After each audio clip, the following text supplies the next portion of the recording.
The following program is a collection of stooges talking about happenings in the sports world. It is meant to be comedic informative. The opinions expressed on this show do not necessarily reflect the beliefs of their peers, their boss, or ESPN. There may be some cuss words because that's how humans in the real world talk. If you are young, please seek permission before watching any further. Hey. Why? Let's go! This show stinks, and the fact that you listen, we are very, very thankful for. McAfee on the line with a gorgeous assist. The all-time leading tackler for the Green Bay Packers. You ping! Stop! Damn it! Your friend tell a friend something nice could change their life.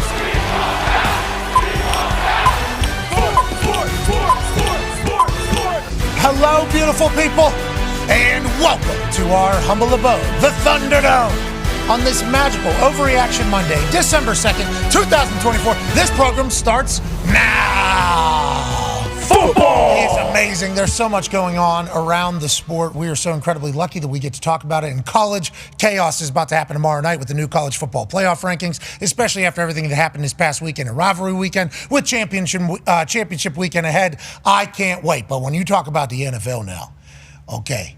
Week 13 has subsided. Now the Browns at the Broncos tonight. Broncos favored by 6.5. That's going to be a great game. Let's assume the Broncos win. Now, Jamus might do something bananas, but let's assume the Broncos win that thing. The Broncos are now in the conversation. And that's kind of the beautiful part about this particular time. And you think back to Thursday, we had a snow globe. Last night, we had a snow globe. And now we're in the time post-Thanksgiving. Hope you all had a great one. Happy Thanksgiving, all. Happy Thanksgiving. Thank you. Holiday season. Hope you had a great weekend. We had a 4-day weekend, obviously. Had a chance to travel down to College Station, Texas. Enjoy that rivalry. Learn a lot about the hatred for Texas. But we hope you had. And congrats to Texas getting a massive win down there. I picked against you. Sorry. Had to. Had to do it. It's a right choice. Had to do it. I just felt good down Yeah. there. The cannon. The dudes. Especially whenever they started selling it. The dudes. Yeah. Tyler drained a 33-yarder. Exactly. An NFL extra point, 33 yards. Through. He would have got it up over the line, too. I was sandbagged by those dudes, I want to let you know. I was talking to Tyler all the way up until the night before. He goes, I don't know. It's 50-50. The more I thought about it, the more I learned, the worse it got. They've been working on it at the facility. Then, obviously, with that big-ass Texas A&M flag flying, $100,000 to charity on the line. We knew the dudes were going to show up. Oh, yeah. And I'll let you know, Purple Hoser had a great attitude. He did. The tall guy, fantastic. The twins, phenomenal to be around. But the beard, Tyler, this son of a bitch can seemingly do anything. Yeah. And whenever you watch him on the internet, everybody says, yeah, but how many? One try. That's right. Yep. Ball not even fully inflated. He even says he got a little Kirky hold because they've been watching film on Herb Street's holds. He's like, in the moment, showed up in a big way. It was awesome being down there. Oh, yeah, Shout out to the dudes, too. $100,000 out of their pocket would have been nothing. Yeah.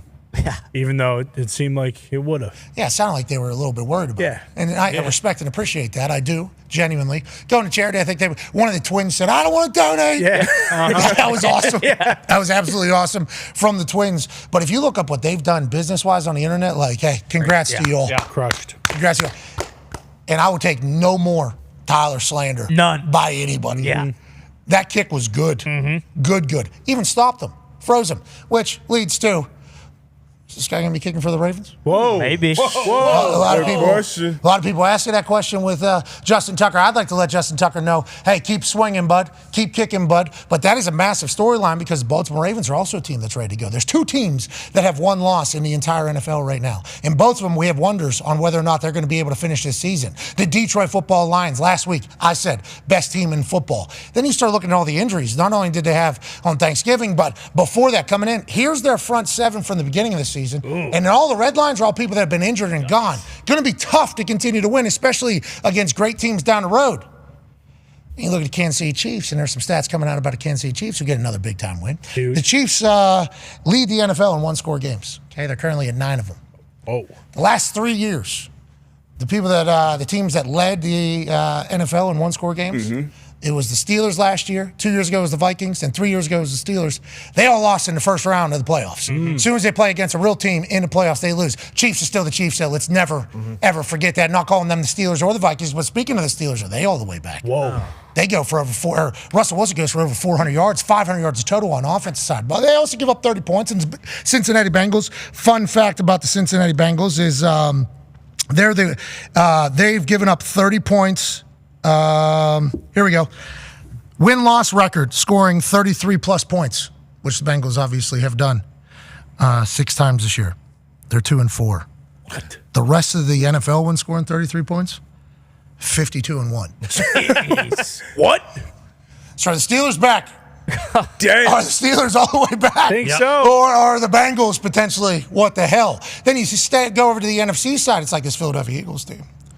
They all of a sudden, they get a massive win over this Baltimore Ravens squad. And Lamar Jackson, what he said afterwards, I believe in the Ravens going on still to this day. What a game. They were in it. Justin Tucker once again misses a couple kicks, leaves on the field. I think he's going to get better, or they're going to put him on IR. I don't think you cut Justin Tucker. I think there's something going on. There has to be. There's no reason for him to be missing the same kick every single time. Bam, bam, bam, bam. Then he tries to push one, misses the one to the right. Then another kick goes to the right. It's like, I think if you're missing both left and right, then there's calls for full panic over there. But he's still Justin Tucker. We have to remember that. Made 2 kicks, including a 50-yarder in this game, even though all we're going to highlight is the misses. But nonetheless, the Philadelphia Eagles get the win. And the way they're operating right now, how they're operating, remember we told you a stat last week that the top 4 rushers in the NFL were like Saquon, Derek, Josh Jacobs, and then Saquon Barkley in the second half.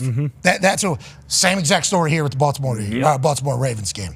First play of the game, they hand the ball off to Saquon. He goes for like 11 or 13. Then he's kind of stumped for the first half. No, I'm not saying stumped by Saquon Barkley standards. But then you talk about the end of the game, Saquon pops off in the second half. He goes crazy. They feel like old school Tennessee Titans with Derrick Henry. How they wear you down with this run game, with this run game. But then Jalen Hurts obviously has the capability with the weapons outside, and Dallas Goedert, who's an absolute beast, to kind of open it up. Feels like what Kellen Moore's cooking over there for Philadelphia, fantastic. And then you talk about Vic Fangio, who they were saying he was Vic too Fangio old, or it was potentially Vic Fangio over on the defensive side. This Philadelphia Eagles team, I hate to say it, I think they're the best team in football right now. Whoa. Right there with you. Buffalo Bills now. Of course. Let's not get it twisted. Sure. What the Buffalo Bills can do and have done is nothing short of spectacular.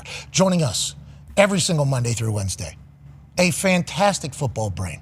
Ladies and gentlemen, 9-year NFL vet, host of Everything DB, Good D, Bad D, always looking phenomenally cool, Darius J. Butler. D-Butch, Philadelphia Eagles, I think... wagon. I think everybody's thinking wagon. And once again, Nick Sirianni, is he... I don't know. You're not even going to get into it. They were down. Yeah. Come back and win that game, which obviously makes the Baltimore Ravens even bad. Maybe culture and coaching does matter. Maybe Sirianni isn't just the biggest, dumbest, dipshittest of all time. Maybe. We shall see. We all like that. AFC side, though, this Buffalo Bills team. Man. Everything that we had thought the Buffalo Bills were going to be, I think, for the last 3-4 years, we're almost seeing come to life right now. Yeah. A lot of people say, and I even talked to Gerald McCoy, who we all have a lot of respect for, obviously great on NFL Game Day morning. I said, hey, snow globe game tonight. Had a couple Buffalo people say, it's not going to be snow globe. Just going for flurries. I said, excuse me. I grew up in Joe Nardo's hometown. Hello. I know my way around a Doppler. Yeah. Okay. Joe. Especially with that. We do miss you, Joe. Rest in peace to Joe. It became a snow globe game. But remember, the conversation was this Buffalo Bills team, they might not be the right team for this. They should have a dome, actually, the way that feels like they took that all personally. Yeah. And from let James cook to the way Josh Allen operated to Amari Cooper getting dropped into that culture, into that team, and seemingly being more comfortable than he's ever been. So comfortable he's just tossing the ball in the middle of a play. This Buffalo Bills team feels for real, and it is good for football. And I'm loving what I'm seeing. Obviously, they're keeping receipts. I'm not sure if that was the real offensive coordinator, Joe Brady's Twitter account, him putting that out, retweeting a video that they put out about all the talking heads, probably me included, who didn't expect this from the Bills, because losing all that leadership and talent on both sides of the ball, defensively and offensively, you didn't expect this from the Bills. I know I didn't, but Josh Allen, he's definitely taking that step. He's playing high-level quarterback. He's efficient with the ball. He's taking care of it and still making special throws. You got a stable of backs in the backfield. Obviously starts with James Cook, with Davis, Johnson. You can hand the ball off to any of those guys, and they stay fresh. The offensive line have been doing a great job all year long. You've seen them on AQ's list a few times. Wide receiver room will probably be the position group, which coming into the season you had questions about, but once again with Josh Allen playing the way that he is, he can pick those guys up, Shakir, and obviously Coop. He's only been there a few weeks, and he's comfortable enough to be doing shit like this, catching the ball, pitching it back to his quarterback. I'm loving everything about him. Defensive side of the ball, Milano's getting back in the fold. He's getting his legs back. Up front, they got really good rushers. On the back end, they got good DBs, good defense, and they're getting relatively healthy, for the home stretch. The rest of their schedule, they got the Patriots twice. They got the Rams. They got the Lions and I believe the Jets. So you would expect them to win at least 3 or 4 of those, going into this home stretch, and you'll maybe have a team that have to go up to Western New York and play this wagon right now. But Bills got everything right now at the top of the AFC. Rams are back to 500, obviously, after a big win. They're still in a conversation over there in the NFC West. Shout out to Seattle, seemingly really starting to do it. But you talk about the Patriots, that's a good ball club. Tough ball club. That's tough ball club. That's a big win. You get a win over the Patriots, which the Indianapolis Colts did. Shane Steichen goes for 2 after a 19-play game-winning drive up there in Foxborough, which is beautiful. But let's get back to the AFC East champions. They've already clinched with 5 games left, this Buffalo Bills team. Let's go to the toxic table at Ty Schmidt. Hey, Packers. Yeah. Hey. Feeling pretty good right now. Damn good. Big one on Thursday night against the Lions. Obviously, 3-headed monster in the NFC North. You guys, the Lions, and the Vikings. A lot of that's about to get sorted in the next couple of weeks. They're all playing each other multiple times. Should be beautiful. And let's go to you. Obviously, New England has a guy in Drake Maye. I think whenever you're watching that, you can tell that. You guys lose that game. Colts still in it. Indianapolis Colts are still in it. Still looking for the 7th seed, even though the Broncos, I think, are currently there. And the Broncos seemingly playing very good football as well. Still wide open for that whole thing. Game tonight. But the AFC, big one, Broncos and Browns, 6.5 points spread. We will definitely focus on that. Definitely. And we definitely talked about that one time before we went live. We knew that about how big this game is tonight after how fantastic the weekend was. But let's get back to the AFC East, the first clinching division champion of the year. 5 games left. It's only happened, 4 times in history. And I was a part of the team that did it last in 2009. That was the year we were undefeated. Very good. And then we chose to lose to the New York Jets, and then we chose to lose to the Buffalo Bills the last 2 weeks. And by we, I mean the people that are on the team who had actual say. And I'm not talking about the players. I'm talking about one specific general manager. He chose to rest our guys, not get anybody hurt. I think because he understood that the way his roster was constructed, not a lot of depth. There's no reason to get anybody injured when we've already sealed number 1 seed. We're already heading into playoffs. They still got 5 games left. Number 1 seed in the AFC, still up for grabs, very much so, with the Kansas City Chiefs. What do you expect from this Buffalo Bills team in the AFC East that you deemed dead not too long ago? Yeah, I mean, it's hard to say that they're not, up there with the top tier teams that will be competing for the Super Bowl. Debo mentioned the video they put out of a bunch of people saying that the Bills are dead. I very much appreciate the admin of that account not putting me in there, because I've probably said on here 4, 5, 600 times that the Buffalo Bills. I think the Buffalo Bills like us. Yeah, which is very nice, because obviously I have my qualms. But the Bills' window for Super Bowls will forever be open now with Josh Allen. I mean, he's throwing to Mac Hollins, who showed up without shoes on. Very cool, zany guy. But again, I don't think coming into the season we were like, hey, Mac Hollins is going to be making massive plays for the Buffalo Bills, in week 13, week 14, closing out the season. And they add Amari Cooper. That's awesome. That goes to why the Buffalo Bills window is going to be open with Josh Allen, because they have, a GM in Brandon Beane who's willing to go out and get guys to support Josh Allen. Obviously, he can do everything. He can throw the ball. He can run the ball. But then their O-line. Like we talked about Mitch Morse kind of being one of those massive pieces that they lost. And there was a few others, but Deion Dawkins has been one of the best O-linemen. I loved him with his snowboard goggles. Yeah, that was very, very cool. And they're just solid all around. There's nothing you can really look at and be like, hey, they're not great. Dalton Kincaid didn't even play last night. And he was their first-round pick last year, and he's one of their best pass catchers. And, Ray Davis, Coleman. Another rookie. They're getting guys that have contributed from day one, really, and then you add in James Cook. They really are a team that, just like the Chiefs, they're going to have a Super Bowl contending team for the foreseeable future when Josh Allen's in. And congratulations to Brandon Beane and the whole crew over there, because they had to rebuild this. Yeah. Whenever you're great, now granted, they haven't won a Super Bowl, so everybody, are they great? Are they? Yeah. Just like the Niners have been. That Christian McCaffrey injury. That's PCL, they're saying. They're dead. That's it. I mean, they mentioned Fred Warner at the beginning of the game being upset with hearing everything that's being said about him, and then Josh just goes bananas against their team in the snow. And it's like, there is a thought that the San Francisco 49ers deserve some grace because of the injuries and everything that has happened. But with how great they have been and how late we found out about this guy's injuries. Remember, it wasn't until the first week of the season that we found out that he had arthritis on both of his Achilles tendons, both of them. I'm not saying that affects the PCL, but anytime there's an ailing anything in your body, the foot bone's connected to the ankle bone, the ankle bone's connected to the shin bone, and the shin bone's connected to the knee bone, and the knee bone's connected to the thigh bone, and then obviously the penis sits in between both of them. Exactly. Well said. That's right. Science. Yep. I do believe. So who knows how much one thing affects another, whatever the case. He gets tackled on a play. He doesn't know anything's up. Then he has a torn PCL is what Kyle Shanahan's early reports are. We'll talk to Schefter here in about 6 minutes. It's like they've just been a different team. Is it because they haven't had Christian McCaffrey also? Maybe. Because remember, he was the spark plug that got him going as soon as he got dropped in there. He was throwing touchdowns, catching touchdowns, running for touchdowns, running people over, celebrating George Kittle's pancaking people, Debo Samuel's doing his thing. He was kind of, the straw that stirred the drink for that particular San Francisco 49ers offense. But maybe he was for the entire tone of the entire team. And obviously they have other injuries as well, but we would like to say the San Francisco 49ers, excited to watch you guys get back to form next year. Not that you're all the way out of it, but feels like this year is going to be considered a punt for the Niners team. Now on the flip side, this feels like the year for the Buffalo Bills. For sure. And if you look at the Chiefs in all these one-score games and how close and how the inability, they'll get outgained, they'll get outrushed. There'll be some penalties that come. Sure, it's going to happen. Some penalties that don't come. These are things a lot of it. Yeah, okay, But like this, if you're the Buffalo Bills, you have to give so much credit to Brandon Beane. Because just like the Patriots had to do all those years, and they won Super Bowls and they had to do it. But whenever you got a great team, that means everybody wants your players, which means there's bidding wars, which means contracts go up.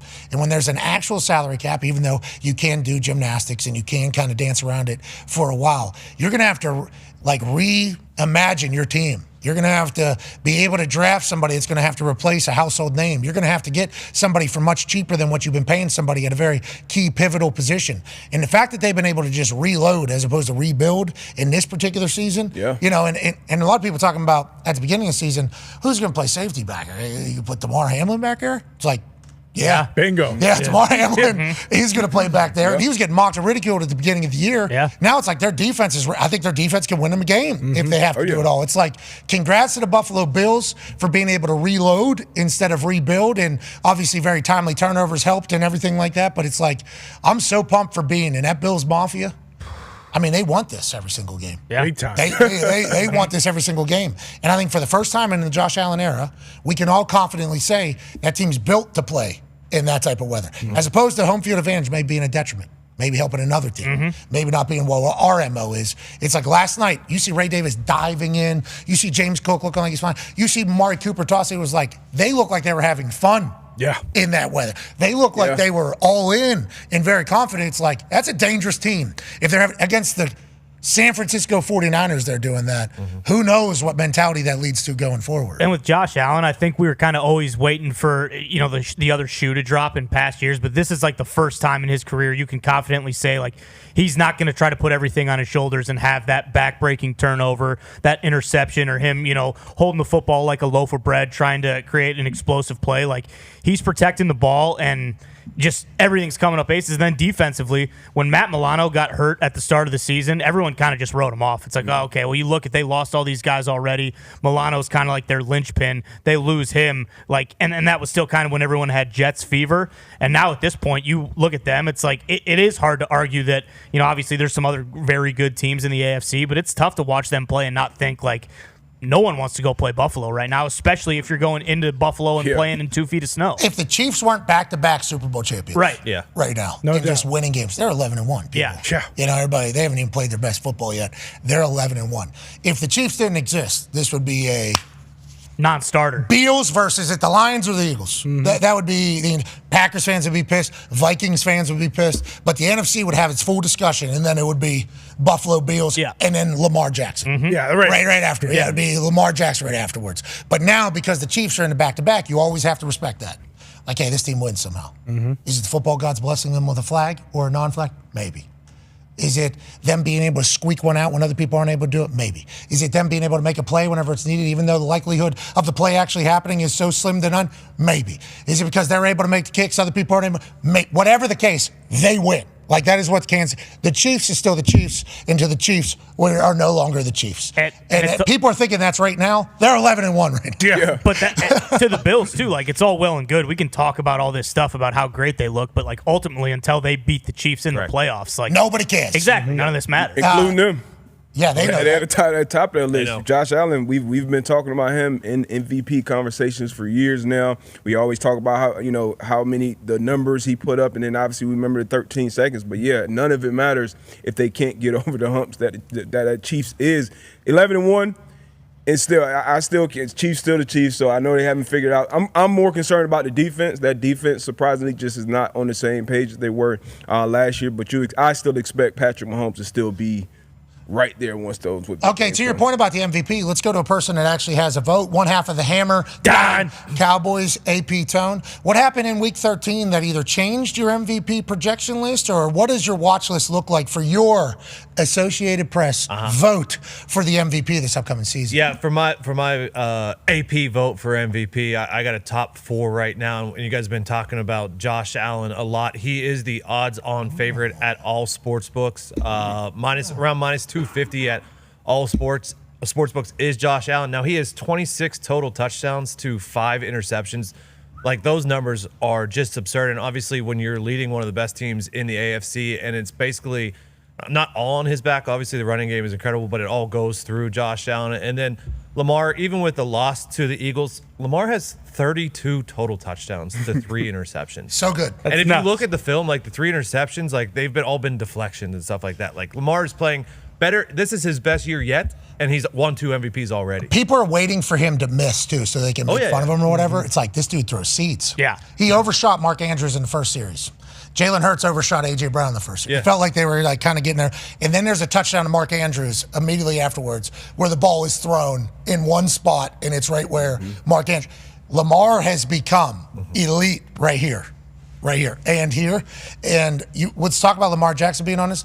Did you hear his post-game interview? Awesome. Here, and I think what happened against the Chiefs last year in the AFC Championship or whatever was they didn't run the ball. No. He just threw the ball.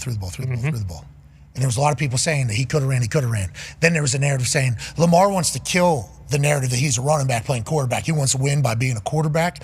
And I don't know if Lamar heard that or he thought that, but here's the conversation he had with his mom after yesterday's game, after losing by 5 to the Philadelphia Eagles. I feel like there were some opportunities to run today for you that you may have passed up. Yeah, my mama just told me that. she just cussed me out. So like I'm mad. So like we gonna get after it, bro. I ain't gonna lie to you. We gonna get after it. I can't wait till this body get on. Like, we got the Giants coming up. I'm ready to go. Like, that's what I'm saying. I'm just Giants. ready to go, man. So what did she cuss you out about? She said it was lanes I should have took and ran. But I was just trying to let guys develop routes. We had developing routes. I was just trying to go through my progression. But yeah, she right. I'm gonna do my like. Lamar, I'm sorry. I'm sorry for this. I'm just mad because I feel like we should win these games and we not getting them done.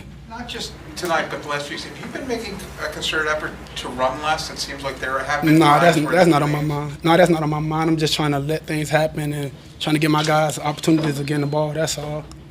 Just going through my progressions. So hearing that makes me think like, okay, I'm betting on Lamar going forward.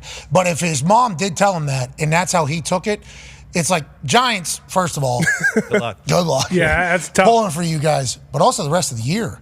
If Lamar is going to get back to, and I'm not saying get back because he rushed for like 79 yards or something like that. Yeah. So this is not a thing like that. But if he does get to the point where he's starting to run a little bit earlier, maybe, it's like there's only one Lamar Jackson on earth. So when you talk MVP, those stats that are bananas, you said how many touchdowns? 32? 32 total to 3 interceptions. Okay, and then if he's just going to pick it up more on the ground and those touchdowns are going to keep coming, look out for him to close out strong. But there's a running back up there now, Tone. Yeah, I mean, Saquon's averaging almost 150 total yards a game. Like, that's crazy. That's absurd. Like, we talk about him being the leading rusher in the league, and then also the fourth leading rusher if you only do his second half stats. Like, and Saquon, yeah, I mean, the offense is great with Jalen and A.J. Brown and everything, but, I mean, Saquon is the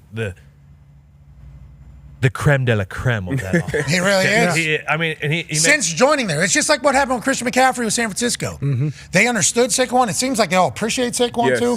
They said he's great. Jamal Singleton, Coach Singleton, running back is a running back coach. He was with Indianapolis. He's a good vibes guy. We're talking like love that great energy all the time. I think he told the commentator whenever they zoomed in on him, he had a good beard going. He did look good. It was late in the season, so he's comfortable after Thanksgiving, but he had a good beard there. And I think what's that? You okay? Okay, yeah, all right. So anyways, he said that like Saquon's energy in the locker room is like infectious too. You're talking about getting like a home run human and a home run player in Philadelphia. So how last year ended for the Eagles, I think a lot of people over there are like, if Saquon's on our team, obviously we're just going to continue to ride that. And then with the way that defense played, Jalen Carter played 72 out of 73 of the snaps yesterday. Dog. I think 72 out of 73. Yeah, wreaking havoc. He's playing like 84% of the snaps this year or something like that, which I think is the most among D tacklers, something, whatever the case is. Or it's like Fangio's defense flying around. Saquon is the added piece. It's like, hey, it was like when Toradol was offered. Okay. Like, hey, do you want this thing that's going to make you better immediately? Yeah. Sure. You know? Please. It's like when salt was introduced to food. Hey, do you want this thing that's going to make this food better immediately? Yeah. Hey, do you want this running back for $13 million, 107th highest salary in the entire league? That's immediately going to make everything on your team better. Yeah, is what the Philadelphia Eagles said. And what did the New York Giants say on camera? I mean, we don't want to embarrass him, but we can offer him like $7 million. Something like that. And then try to trade him, franchise tag. We're not going to franchise We tag can find a couple other guys. It'll be fine. That's all on camera. I'm sure it happens everywhere. But there's a chance running back wins MVP for the first time, long time. And then you look in college, Travis Hunter's winning that Heisman. I think he's at like minus 10,000. Yeah. Could be in the dawning of a new day. Yeah. Is the old football now the new football? Ladies and gentlemen, joining us now is the knower of all things happening within football. Senior NFL insider for ESPN, Michigan man. Wow. Ladies and gentlemen, Adam Schefter. Hold on. I'm just getting done planting my flag over here. Okay. All right, Schefter. That's a Michigan thing to do. That's a very Michigan thing to do. Obviously, right? Hey, I appreciated that Mason Graham is doing his interview. Doing his interview, helmet off, you know. Sherrone Moore comes in, gives like a 35-second promo and says, talk to him. You don't even talk to me. He leaves. They just got the number one quarterback in the country last week. Future's going to be very bright up there. And then Graham's giving an interview, talking about his team, super humble. Then hears a commotion, turns around, immediately puts the helmet on, straps up. It's like awareness. There's a lot of things that happen within this that can't be happening again. Okay, obviously. Agreed. Can't have people on the ground, can't be doing this entire thing. No base. Cops having to pepper spray people to settle it down. I think the cops actually started pepper spraying people because there was multiple people on the ground, didn't want them to get trampled, whatever the case. It's all going to go to it. I respect, okay, and I know I'm going to be one of the only people in sports media that says this, and understand the mindset of the Jack Sawyer or the people at Ohio State saying, hey, you're not planting a flag on our field, okay? 100%. And people are going to say, well, win the game, they won't do it. It's like, these dudes work out on that field. These dudes live on that field. That is there. So I can see how if you're still out there and somebody's dancing in your face, you get into a altercation. Rival. Now, do we think that there should be flags just being planted on every field? No. Do we think people should be fighting? No. But I could see how this could happen. Didn't just happen here, though, Shefty. There's like 5 of them. Yeah. Rivalry weekend, I thought was going to be dead whenever it comes to large emotion. That's UNC got thrown an NC State flag out of the stadium. bro. Then they obviously get into it. Florida State, they get into it. Arizona State, Loved they it. get in. I mean, it was just Awesome. It was like I thought rivalries in this generation are going to be dead. People transfer too much. They don't have love of school. They don't have hatred of other school. And it's like this was the most heated rivalry weekend there had been. So obviously there's going to be sanctions. There's going to be new rules put in so it doesn't take place. But I think we can find some silver linings in this if we want. Guys still care. Yep. Mascots can throw bombs. And we must protect this house is still a mindset That's right. by a generation that a lot of people thought were soft. Love so that. there's a lot of good. There's a lot of bad. Hopefully they'll figure it out. But nonetheless, congrats to your Michigan. Whoa. Yeah. I mean, there was a lot, dude. It was great. It was a chaotic Saturday college football. But congrats to your Michigan team, Shefty. What a win. Congrats to your Michigan team. Now, Yeah, it was. what are you going to say? You got breaking news right now? Is somebody getting fired? Yep. Hold on a second. Oh, no. You can just say it. Just say It's it. coming out. By the time you say it, the tweet will. Oh. Dayball. Jesus. It is always during our show. He gets an update from the Giants. That's true. Yep. It's always like Daniel Jones will be the starter. Daniel Jones will not be the starter. Daniel Jones is cut from. Daniel Jones is not starting Sunday. We know that, right? Well, if yeah. he's on the practice squad, you don't know. Movie. You tell me. You don't know. Yeah. Very somber. All right. Not a big surprise, but obviously disappointing nonetheless. But tests today showed that Taysom Hill's got ligament damage, out for the year. Damn. Officially. Damn, Taysom. Taysom was getting just back to being Taysom, Godspeed on the recovery, Taysom. That sucks, obviously, down there for New Orleans. The NFC South has become, Falcons Bucks right now with a lot of questions around them. Saints with interim coach Rizzi brought back the Taysom Hill effect now. It is over. Let's talk about another injury that took place yesterday. Christian McCaffrey. I think Kyle Shanahan said it was a PCL injury. It is. Okay, it is a PCL. Yeah, it's a PCL. And he did get hurt right here. This was the play. And Christian pointed it out to me because I thought it was the play before, and he said, no, it was this play. This is the play where he was basically injured, went down, banged the knee, PCL injury, not good. And now, again, it's potentially season-ending. I would think that in the spot they're in, with everything that he's been through, it's going to be tough for him to come back. We'll see what the tests today shows. He's having an MRI to determine the full extent of the damage, but it is a PCL injury. Look, I mean, this whole season has felt off. We've talked about it on the show. They have lost so many players and have just been unable to generate any positive momentum. Every time they've won a game or done something good, it just feels like there's something that goes wrong. Like it's been that way all year long, and you get back McCaffrey, and he looked last night like explosive. He looked unbelievable. He looked great in the early part of the game. And then he goes and he gets hurt on that play, and it's a PCL injury. So we'll see what the tests say. You got to figure Kyle Shanahan said it was a multi-week injury, and by the time he's healthy, the season's probably going to run out on him. So what is there? ACL, MCL, PCL, right, is the three that are in there? I think the ACL, the anterior, the P is the posterior, and I guess it's not automatically season-ending. It sounds like you say potential week-to-week. Is there surgery for this? Do you know anything more about? I don't know yet. Again, we'll see what the MRI shows. I'd like to make some calls on it before I speak medically about something I'm not smart enough to do. But I know that we're looking at a multi-week absence here, and by the time he's able to come back, assuming that he can come back, which he might not even be able to do this season, their season may be gone. Yeah, it is. I talked about it at the Open. It's like, feels like this is just going to be a season. The Niners are going to have to, bury the ball and then just hopefully move on to next season. There's no worries over there, right? For anybody? I mean, I don't think so. Here's how I always think about it. Because I think you're asking about the head coach or the GM, right? If they want to move on from John Lynch or Kyle Shanahan, which I've gotten zero indication that they want to do, how quickly do you think it would be before there would be another team that would want to hire both of them? Oh, yeah.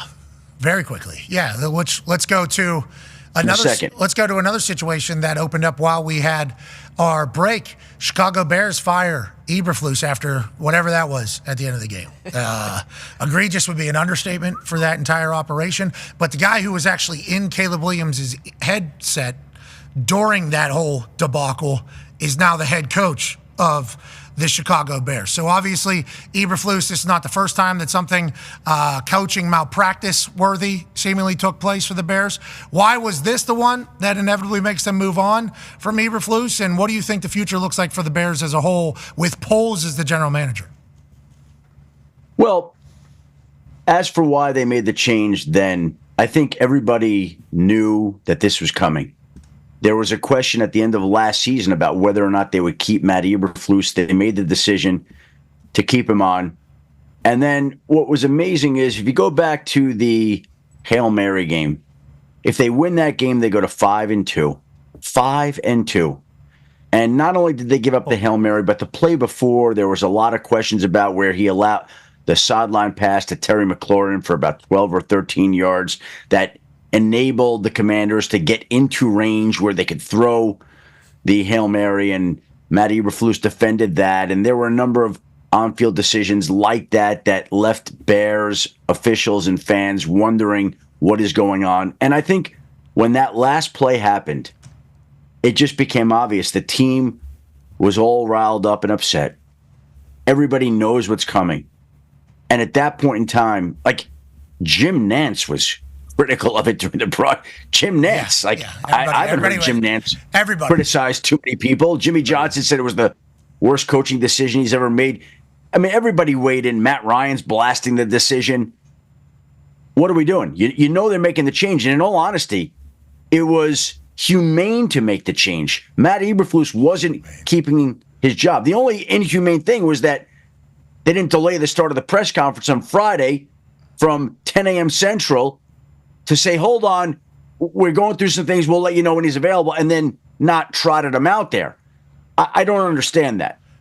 Still, it's a slight thing, but it's something that means something. Like, you know this guy's getting fired. You didn't have to meet to discuss this. This had been building for weeks. It was coming. Yeah. And I'm fully preparing to coach this weekend, Yeah. I think was his actual answer. He had to answer numerous times from people, and then he gets off the call. I remember looking at my phone being like, all right, I guess Eberflus gets another week, because that's not what the Bears do. The Bears don't. That's just not their MO. It's just like when Mike Tomlin fired offense coordinator Matt Canada last year, like, not his MO to fire anybody in the middle of the season. I'll take the blame for it. We'll keep it moving. The Chicago Bears, for the first time, they don't do it. So that's what I thought after his press meeting or whatever. It's like, all right, the Bears is the Bears. Like, that's just what the Bears are. Then when that comes in the afternoon, it's like, damn. Now Thomas Brown, who's a quarterback coach, 3 weeks ago, is now doing okay with the offense. Now you're the head coach. You got to add some more stuff. It's like fascinating times up there in Chicago. Caleb's kind of not been talked about for that last play and the lack of awareness. Yeah, not really. Definitely his fault too. He's a part of it. He's a rookie quarterback, so obviously these are all things you learn from. But it was like, while you're watching that whole thing, you're kind of embarrassed for them as a football team. Yeah. You're kind of like, hey, it's like what would happen in college ball. And then something would take place, and then the coach would be able to say, oh, I made this decision last week. And everybody would be like, yeah, well, that's what he did. In the NFL, it's just a very different operation with how smart everybody is, especially with Nance and Romo on the call. Good luck to Chicago and to Caleb. I think Caleb's a player. I think Caleb is a damn good player. All right, we have some questions about some other stuff popping off around the NFL. Pittsburgh gets a huge win over Cincinnati. Tone Diggs has a question for you. Yeah, Shefty, I was in the stands for that game, and so I got a vibe of the fans in Cincinnati, and boy, do they are not happy with that coaching staff, especially on the defensive side. And I know the Brown family probably doesn't want to pay a couple coaches. So is Zach Taylor's job safe? Is Lou Anarumo's job safe? What's the situation in Cincinnati? Well, I think that's been a very historically stable organization, and I think those are good coaches. Like Lou Anarumo has been talked about as a head coaching candidate for a number of years now, and now because the season's going the way it is, Bengals fans obviously not happy. Zach Taylor has done a great job. This team has won in the playoffs. Season's not working out. So I think when a team goes through a season like this and their record falls to 4-8, the way it is now, that's something they're going to be evaluating. Again, I think that those guys have typically been really strong coaches, and this has been a stable organization, so it would surprise me. But when a team is 4-8, anything is always possible. Watching the stats that Hembo sends over about the Cincinnati team just continue to pile up. It's like Joe Burrow's just sitting over there with his head about to explode, I assume. Especially, Jamar Chase, everything they're doing over there. And then on defense side, I can't stop a nosebleed. And Tone described the Cincinnati. One thing about this, though, here's what I begin to wonder. Like, you bring up the coaches, like, you just watch some of the guys, like Jamar Chase and Joe Burrow, like, they can't be real happy right now. Of course. They can't be real happy right now. Or the fans not even giving a high five to Muth. Muth is just trying to spread a little holiday cheer, a little joy. Yeah. In Cincinnati, they said there's none of that. I believe the way Tone described the Cincinnati Bengals defense is not something we should necessarily say, but if your offense is going through a little bit of a lull right now, you go ahead and visit Cincinnati, and all of a sudden there's, hey, our offense can win a Super Bowl. Yeah. That's not good. Obviously, that's not good. We assume things are going to change. I said Thomas Brown was quarterback coach, passing game coordinator. Okay. Yep. Now head coach after a few weeks. Feels like, you get put in that role, it's a chance for you to showcase how good of a head coach you can be. Good luck to him. The NFC North is tough. Speaking of the NFC North, Ty has a question for you. Yeah, Shefty, you look at the Lions, and for whatever reason, we talk about this 49ers being snake bit. The Lions front seven on defense, I mean, we went through the list. It's like you got maybe one or two bodies left standing. What do you think the level of concern is for the Lions moving forward here, especially when you consider that the Vikings and the Packers just continue to win, and they don't really have that margin of error in the division to lose a couple games?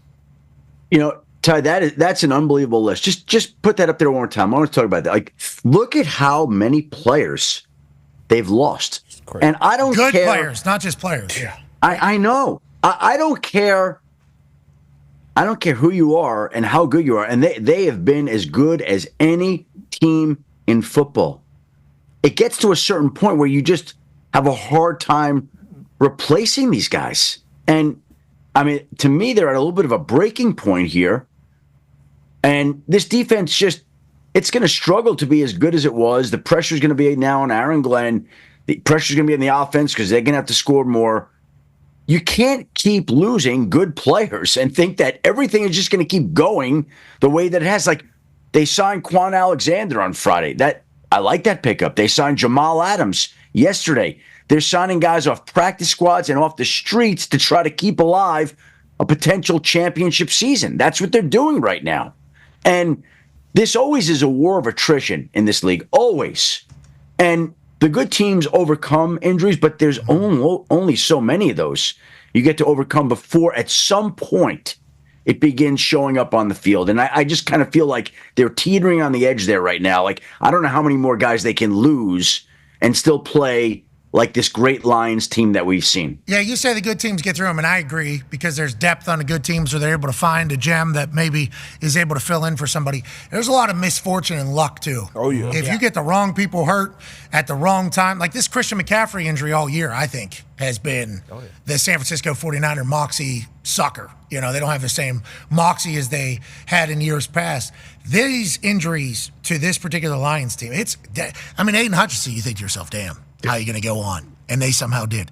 Then Anzalone, who's like their second, he goes down. It's like, so then more injuries happen in the same area. It's like, damn, how can they survive? How can they survive? They're winners up there, though. They're winners up there in Detroit. And that's what made losing in the NFC Championship so heartbreaking last year, because we did stay relatively healthy the entire season. And it was like, are we really going to stay that healthy for 2 straight seasons with how MCDC and Aaron Glenn play football? I don't know. And clearly, we're not. And so I didn't even think about that, how there's the Lions hangover. Now, granted, teams are 2 and 11 after playing the Detroit Lions, because the Colts get a win over the Patriots. But we always talk about the other teams that play the Lions have to take. It's like, at some point, It's so strange, too, because they're all on defense. The offense has stayed healthy all season, so I don't know what's up with that either. That's because you guys are just running wide open seemingly all the time. Mm-hmm. Got all the code words out, though, huh?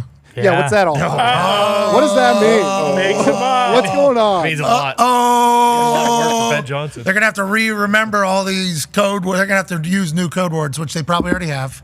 But that was certainly, as somebody who has posted a photo inside of a building before, that in the background is about as bad as it can get. There's a lot of them. But be who you can afford to be.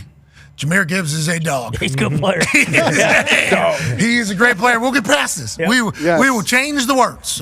We will be A-OK. If this is anybody else now, you are cut, and we're going to actually just erase the whole wall. All right, that's what we're going to do. But I think the Lions are going to be able to figure it out, but the injuries do scare the shit out of me. Speaking of injuries, D-Butt has a question for you, Chef. We kind of opened the show up talking about these two teams in their respective conference, two of the best teams, the Eagles and the Buffalo Bills, who have both remained relatively healthy, getting more healthy. Some pass catchers, big-time pass catchers that have been on the shelf. Keon Coleman, Dalton Kincaid for the Bills, and then Devontae Smith for the Eagles. Any updates for those guys? Well, the interesting part is Kincaid hasn't even practiced, so I would think that may be still a little bit of time here. Keon Coleman was close to getting out there this week, was limited in practice. They felt like there was a chance he wanted to go. I don't think he's too far away, and I think Devontae Smith will be back this week because he was close to playing yesterday in the game, and it just felt like they were erring to the side of caution. But to me, Devontae is the closest one to getting back, Coleman next, and then Kincaid. I think Devontae's back this week for the Philadelphia Eagles. Man, this Philadelphia Eagles team's fun, dude. This Saquon Barkley thing with the Hard Knocks situation, with the burial of Sirianni every single day. in the 24/7 sports cycle for the first 9 weeks of the season. It's like they look powerful, brother. Is Big Dom on? Is he doing more this year than years past? Do we know? Well, they gave him more duties. They gave him a bigger title, a larger role, more money. Yeah. So you know that Big Dom was approached with a movie deal. They want to do a movie deal about his life. Bond. You know that? I thought Rambo 7. Oh, I thought they wanted him to be the new James Bond. No, only English people, I think, do James Bond, right? I thought they were going to make an exception. Yeah. No, it's not. He's not acting in one of these. It's adult not Rambo. film? No, they're Adult not film doing for Rocky us? again either. Whatever. Okay. It was like Good Will Hunting. No, I don't think it's OnlyFans or Goodwill Hunt. I don't think it's any of these Isn't things. he 43 million. Did you see that? Oh, yeah.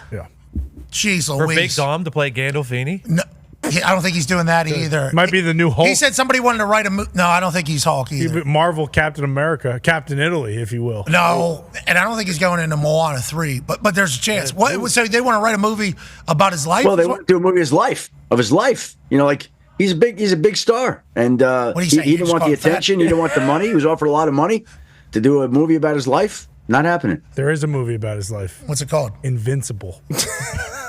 Bradley Cooper could have wrote that. Yeah. I mean, we don't know.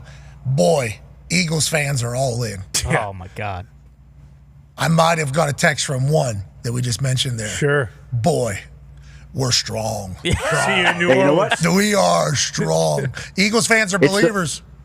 It's the reverse of last year. Last year they crashed and burned as it went on, and this year they seem to be getting better as the season goes on. It's the reverse of last year. So you'd like to think that they learned something from last year, and you go and add some of the players that they did, like Saquon, like Quinyon Mitchell, like Cooper DeJean, who hit Derrick Henry yesterday. Wow. What is his nickname alongside that other white boy on the defensive side? Do you know what they call themselves?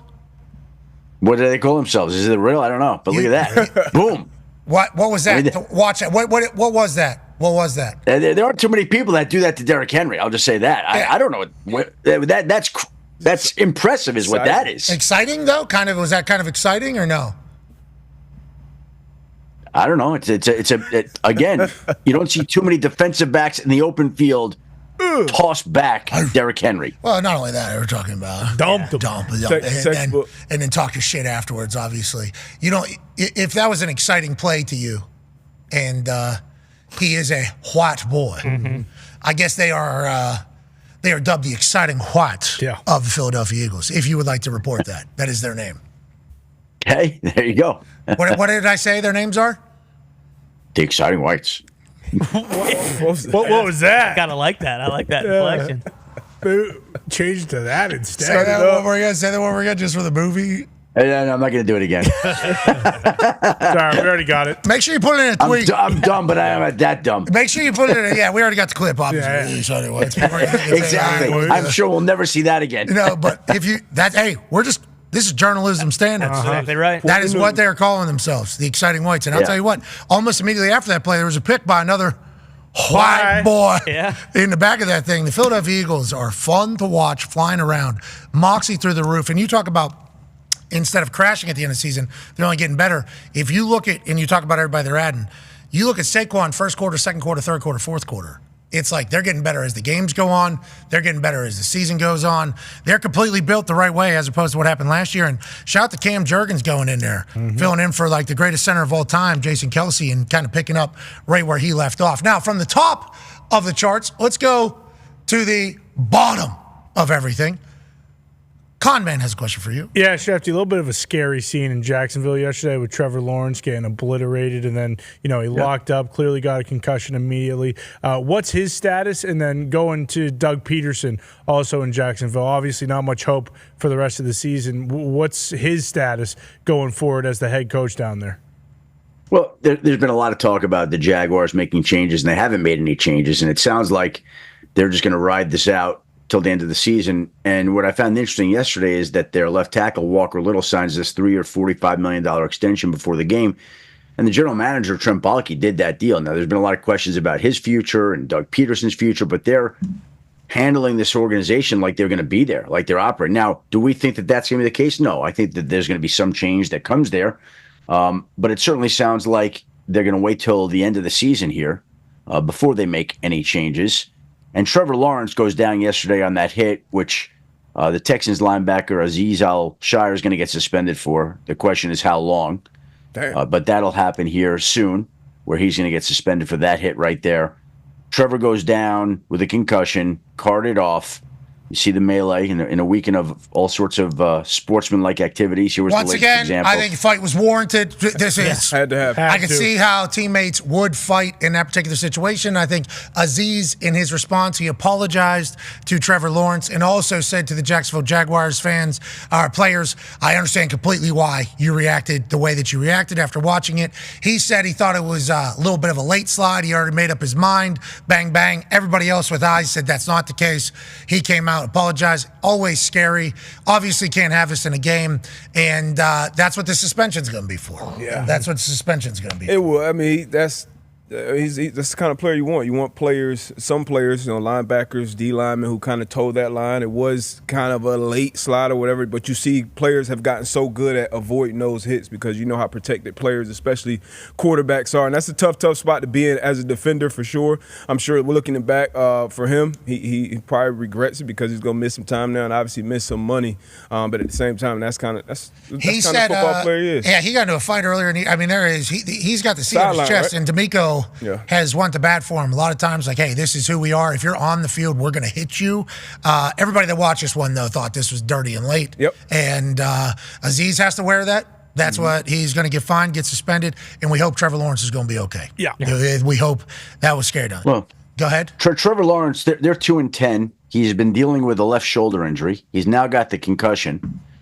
I would say, frankly, in my opinion, I'd be surprised if we see Trevor Lawrence play again this season. Like, why are we putting him out there? To me, it's time to rest him up and start getting him ready for 2025. He was dealing with a shoulder injury that he was playing through. That was hard enough to be out there. Now you get this massive blow to his head where he has to be carted off. Why are we going to go put him back out there at 2-10? Like, what are we doing? Yeah. That's kind of who he's been. He doesn't play. Yeah, that was his. Yeah, he's extraordinarily tough, and he plays through everything. But somebody needs to tell him, in his best interest, you shouldn't be playing again this season.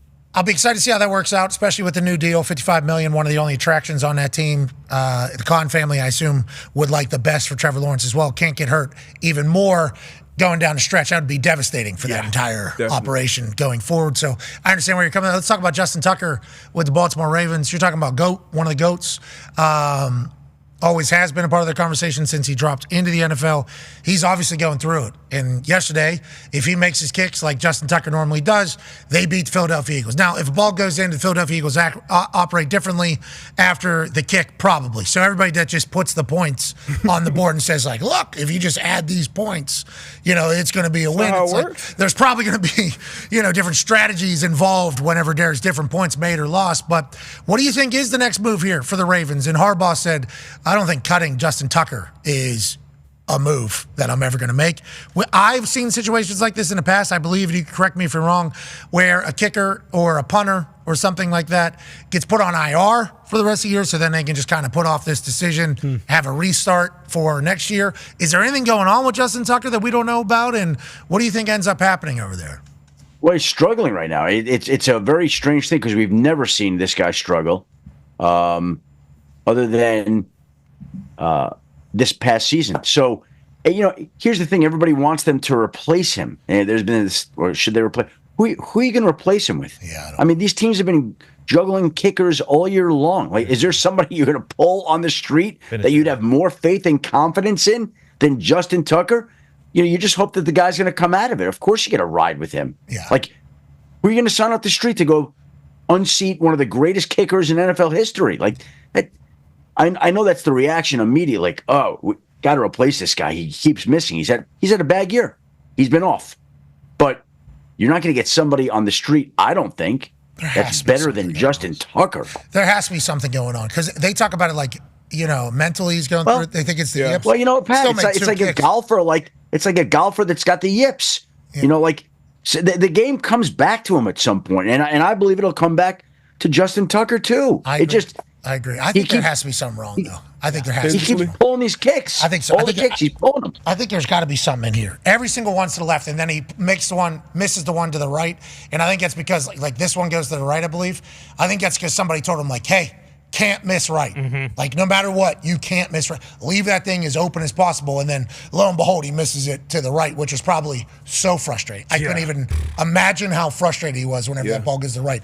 There just has to be something, whether it's up. This doesn't just happen. It becomes mental after a while, does it not? Definitely, but he made 2 kicks yesterday, so it's like... but like with kickers just in general, when you get to week 13, 14, 15, like, is everybody like kind of banged up, feel worn down, or most guys like feel tired fresh? legs definitely happen, but like every miss, except for that one, is the exact same. So I don't... They got the bye week coming. I almost wanted to text Jordan Stout and be like, can we give the fucking guy just some lean? And then he misses to the right. And I'm like, I'm not going to Never mind. I'm not going to say. Don't lean. I'm not going to say anything at all. All right, let's look at tonight's game. What should we be looking at? Browns, Broncos. Broncos favored by 6.5. Very much I think they currently hold the 7th seed in the AFC, so they would be in the playoffs in Bo Nix's rookie year. What should we be thinking about?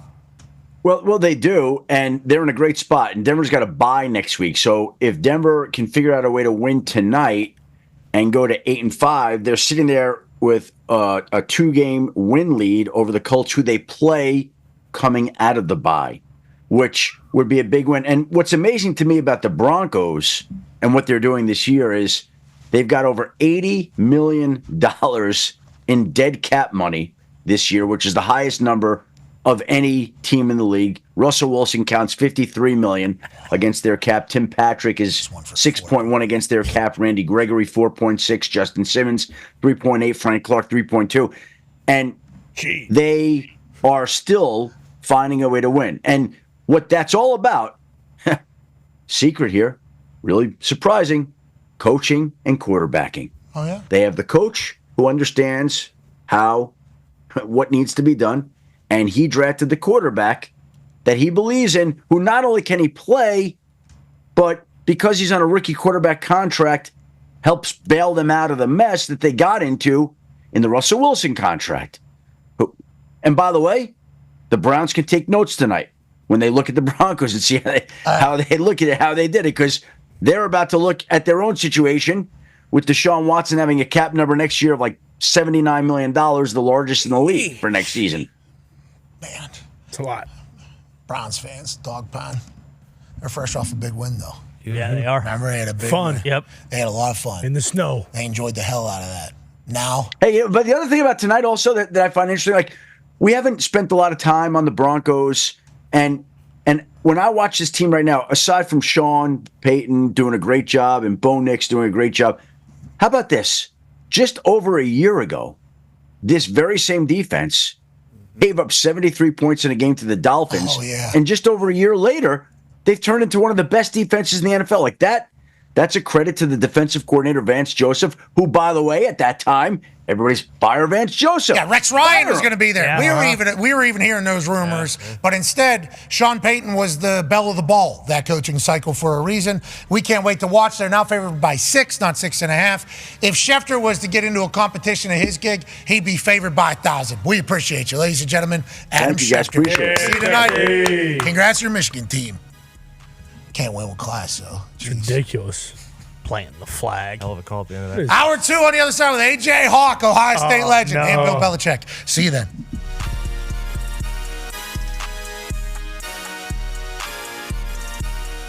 Belle Sessions, who got here at 3 a.m. this morning, was the winner. Her ticket was pulled, and you thought to yourself immediately, what, Belle? I knew I couldn't do it, and he was next to me, and he said that he could, so we're splitting it. Okay, so Belle Sessions made the decision to talk to my man, Henry Silver, Henry got here yesterday at 6 p.m. He's been waiting for this moment. Now, Henry, you told her that you could make it. Why do you think that's the case? Have you ever kicked a ball before? I've kicked a ball before. I've played soccer my whole life. I think I can do it.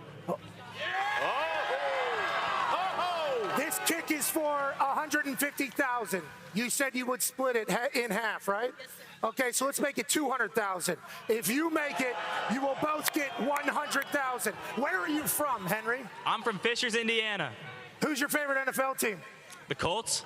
Hell yeah, dude. Hell yeah. Come on, bro. Hell yeah. To hell with the Falcons. That was rude. They didn't deserve that. I like that. Henry, 33 yards, 100,000 for you, 100,000 for her, $200,000 to hurricane relief, 400,000 on the line. Henry, are you ready? Of course. Have you ever said anything bad about kickers? Of course. Shut up. Let's go. Now, here in Athens, Georgia, it would be beautiful if $400,000 would be up for grabs. Why don't we double it because the Georgia Bulldogs? So, $800,000 kick right here, Henry.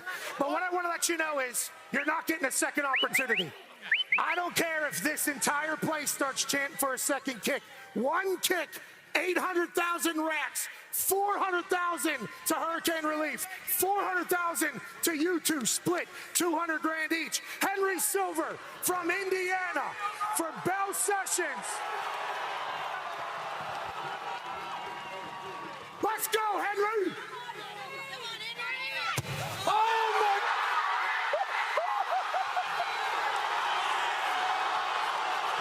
Henry, come in, buddy. Come in.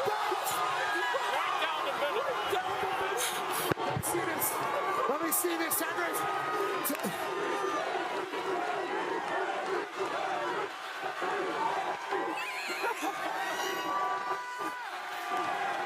That was amazing. I mean, he walked in like, Henry! Congratulations, Henry! Congratulations, Bell! Dude! Congratulations, Georgia! What a morning! College game day's the greatest! College football's amazing! Bell, you just won $200,000. The following program is a collection of stooges talking about happenings in the sports world. It is meant to be comedic informative. The opinions expressed on this show do not necessarily reflect the beliefs of their peers, their boss, or ESPN. There may be some cuss words because that's how humans in the real world talk. If you are young, please seek permission before watching any further. Hey, Why? let's go. This show stinks, and the fact that you listen, we are very, very thankful for. McAfee on the line with a gorgeous assist. The all-time leading tackler for the Green Bay Packers. You pink. Damn it! Be a friend, tell a friend something nice could change their life.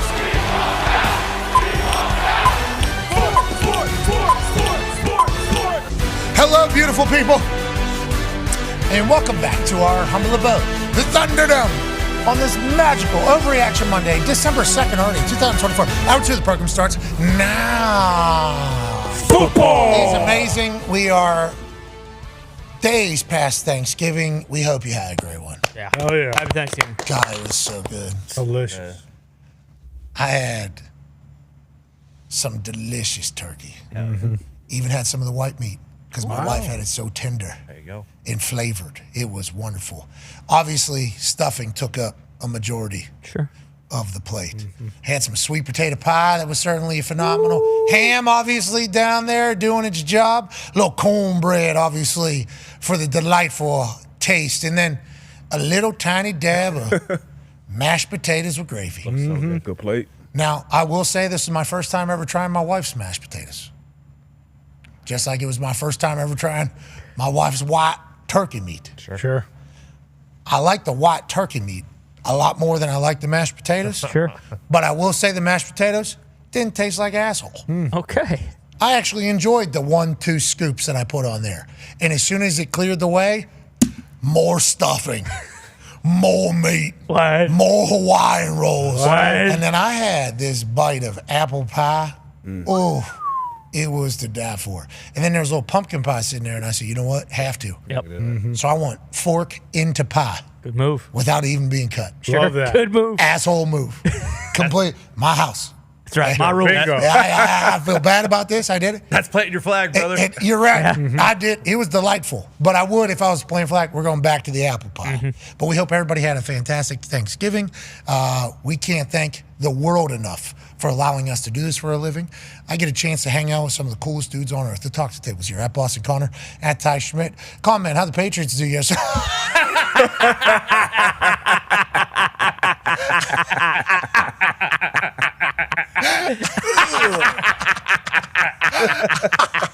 Happy Thanksgiving. Scored more points than the Buckeyes. Oh. Who did? Not a bad way to look at that. That was certainly a snooze fest over there in Columbus, wasn't it? One team doesn't even have a quarterback. Whoa. Wow, didn't have Which complete. one?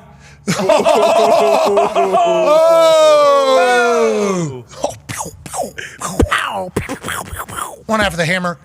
Cowboys AP Tone is here. 9-year NFL vet. Darius J. Butler is here. And joining us live from an attic in Ohio. This is a man who I can't wait to kind of test the temperature of.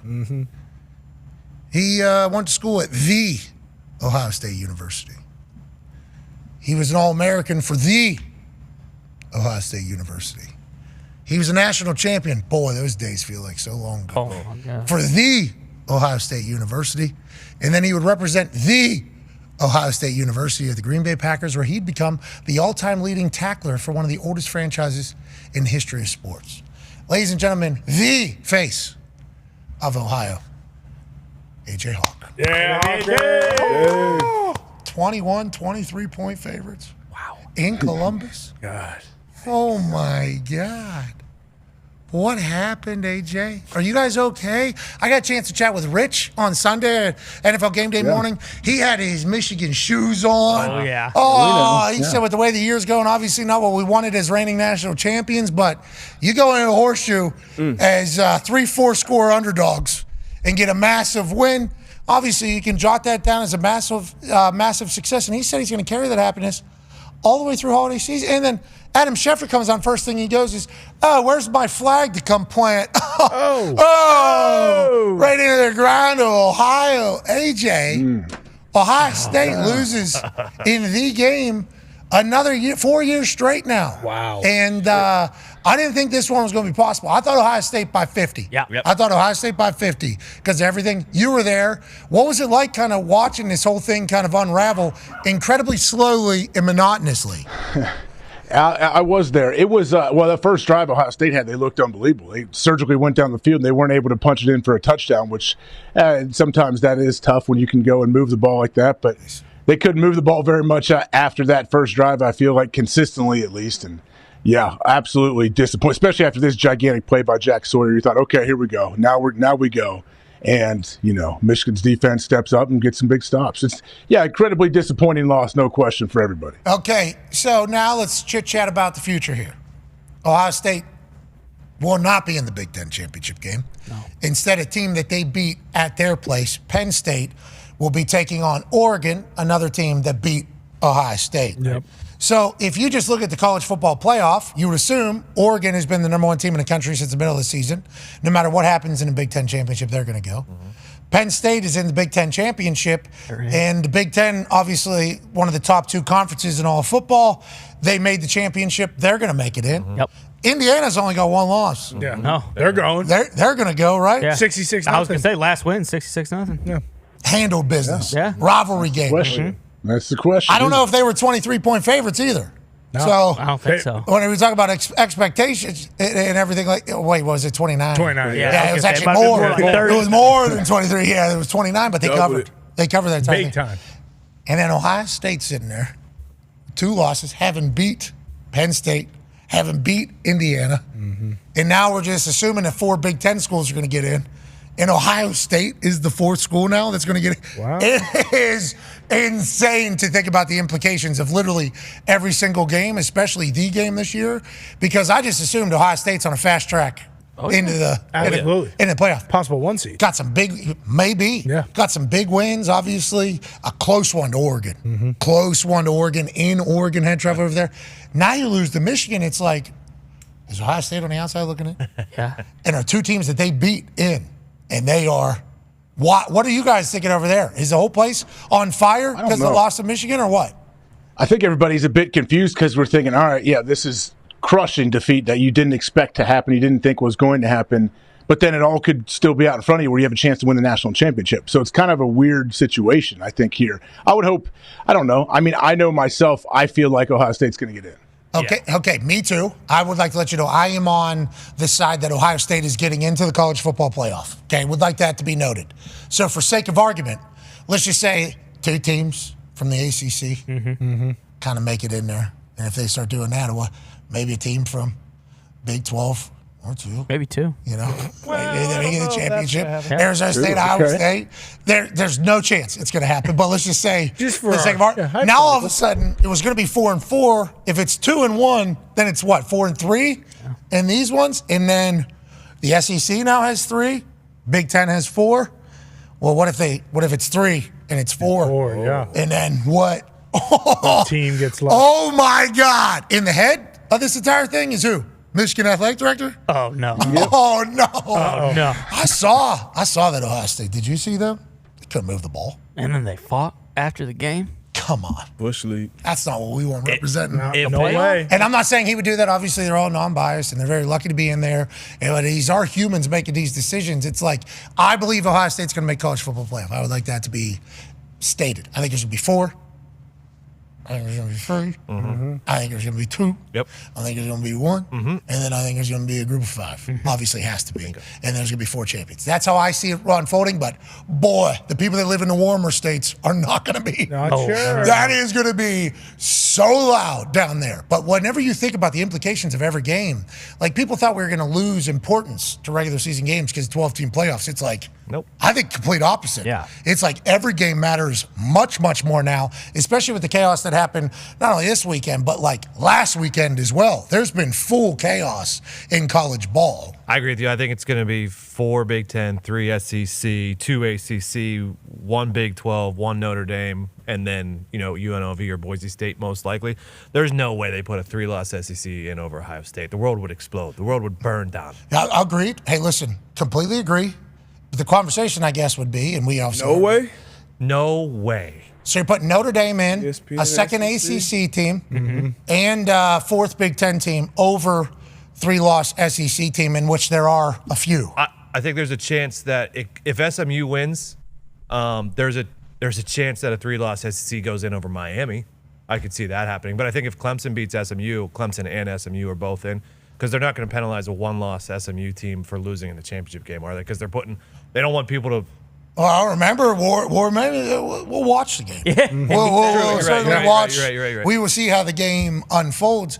But my biggest thing for any of this is they're never going to get it right. No matter what. Never going to get it No right. chance. Because any team can beat any team seemingly right now. Yes. Legitimately. Yeah. It's like every time one of these college games kick off, you have no idea what's about to fucking happen. Legitimately, you have no idea. Granted, there's teams that are favored. There are teams that have more 5 stars. But for whatever reason in college football, 18-year-olds, even 17-year-olds now, I guess, 17-year-olds to 22-year-olds, anything can happen on any given field. So how are you going to get it right every single time? This team's won, but who have they played? It's like, yeah, but they shut up and win. It's like, is it their fault that they haven't got to play anybody? What do you want to? Well, but what about this team that played? They don't. They laid an egg against Vandy. You remember Vandy? How do you think this team would do against Vandy if you were to do this?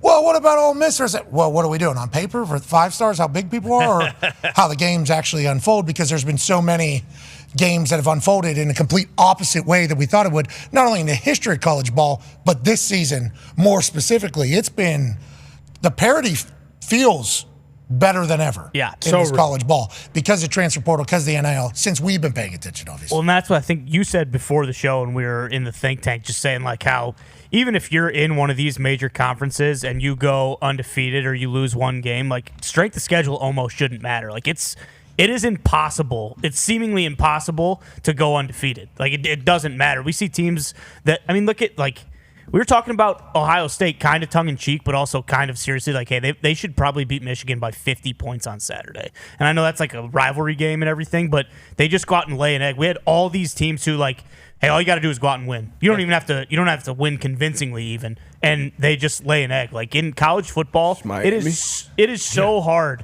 to go undefeated. It's impossible. Even if you're in the Big Ten and you get the cards dealt to you, and it's like, hey, we avoided having to play Penn State and Ohio State this year, and some of these, like, it's still, you still have to go out and beat Northwestern on a Saturday at 11 a.m. Like, it's not easy to do. And first of all, Northwestern on paper, easy to do. Right. Mm-hmm. But football, for whatever reason, just footballs. It always does. And that's why we thank God every single day that we are not a part of that committee. Oh, yep. Amen. Hey, good luck in there, though. Good luck. Can't wait to tell you how you're wrong. Get it right. Yeah, that's what I'm saying. That's why you're in there. Get it right, yeah. I'm not in there for a reason because you're better at it than me. Ryan Day, he's okay? Yeah, I think so. I mean, what are you supposed to do? What can you do, especially at this point, if you do get in the playoff, especially? Like, everybody's in a weird spot here, I feel like. Well, I mean, because he still has to keep the boys working, though. That's the thing. Like, hey, guys, this is a devastating loss. I know him. I'm talking about you guys. You know who I'm talking about. What do you mean? You know like who? the fans. What do the fans think? Yeah. The Bucs. The thing that makes the Buckeyes the Buckeyes. We know what they think. Everything like that. Everyone's first emotional take, I think, is they try to, fire the whole team. What do you guys are getting paid so much money? How you lose a game? Like that whole, fans are going to be fans. And I think eventually they calm down a couple days later and see what happens. How about this happened before? You guys sneak in, almost beat Georgia. Remember? Yeah. Michigan wins. Michigan gets in. Ohio State is second best team in Big Ten, but rank higher, so they get into the semifinal. They play Georgia in Georgia. Now, granted, in Atlanta, not in Athens, but nonetheless in Georgia. Comes down to what, a 51-yard field goal? Is that what it was? Or 52-yard field goal? Yeah, something pretty big. Yeah, we were right there. And then Georgia goes on and beats TCU by 60. By 60 or whatever it was. 62-7. And it's like, that's a similar, I assume that's how Ryan Day and a lot of Ohio State people are framing this. Like, hey, sucks. We lost to Michigan. We agree. Okay, well, this is not acceptable. But with that being said, we still have a chance to go on and do everything we want to do. That's how Ohio people are viewing it? Yeah, I mean, you'd have to be. It's not like, hey guys, let's get all juiced up to go play in, some, I don't want to degrade any bowl by throwing any names out there, but I'm saying we're not just going to get ready for some December 22nd bowl game. Like, we have a chance to go win it all. So, yeah. You're talking about the Mayo Bowl, please? Yeah, come on, Tax man. Slayer Gator Bowl? I don't know the names. I don't know the the Belk different Bowl? names now. Cheez-It Bowl. You're talking about the Toto toilet? Yeah. The Pop-Tart Bowl? Ooh. Gasparilla. Toto toilet. The Dude Wipes? Dude Wipes Bowl? The Oh, they have a Dudes bowl this year? That'd be Dude sweet. Wipes Bowl was pretty good. Armed Forces Bowl? That is a good one. Support the troops. Poinsettia Bowl. The Boise Bowl not happening because Boise's in then? The Boise famous potato. There will still be the Idaho, yeah. Remember that? Boise made a bowl game for themselves to play against people? Mm-hmm. They'll still have it. Do you remember that? I don't. Yeah. What's it? What is it? The Boise Bowl? It's a famous potato, like Yeah. the something bowl. Idaho famous. And Boise ended up in it, I think. Like Every year? in my head, I remember them playing in it. I think they were accepting bids. Like they could have went and played later. It was like, nah, we'll play at home. We got a home game. Yeah, we'll play at right home. here do that. on the blue turf. I'm happy that's kind of disappearing. The old, I have however much money it costs, I can create a bowl game and have to act like it matters. Like I appreciate that there's more football. I think we all do. But whenever you're just able to smack a name on anything and be like, this matters. It's Good bowl. No, it doesn't. I'm appreciative of the guys getting their bags and their bowl gifts and getting a chance to play more football and everything like that. But it got a little bit out of control. Hey, you get 6 wins. We don't care who's it against. You got a chance to come play in this thing. It's like, I feel like you should have to earn a bowl. If you win 8 games, 9 games. Sure. Like, I think, good It's been season. 6 for a long time, though, hasn't it? Yeah. Yeah, but now they're starting to extend it too to like 5-win teams because teams that go 6-6 are saying no, and then they just have to go right down the line. It's like, all right, well, what? That's real? Yeah. They have enough Last year. They have enough 6-6 this year that it won't happen this year. Okay, so if there isn't enough 6-win teams, they'll sub in a 5-win. By GPA. It goes off of GPA, too. What's WVU playing? Do you know? We got a bowl game, thank you. That's what I'm saying. Which one? Are they playing in the poop bowl or No. I don't think we're playing Was there news out of in that? the dump bowl. the toilet bowl? UPS, what can Brown do for you, Bowl? Yeah. Well, That's the one. Brown's out of town, though. Oh, no. Excuse But me. we would like to appreciate Neil Brown for his service. The Brown out? Neil Brown's a good guy. This is a good guy. I think he operated in a super good guy fashion. Obviously, a lot of class. 6 years, team seemingly got stagnant or lesser than. So in a P4 program like the Big 12 that gets an automatic bid seemingly into the college football playoff, and it's as wide open as it is, like, you got to make this move. I think Ren Baker knew he had to make this move. Ren Baker decides to move on after the ass beating from Texas Tech, the drumming that happened on Saturday. Now there's a coaching search taking place, and I'll tell you, it was a wild day yesterday, AJ. A lot of people want that job.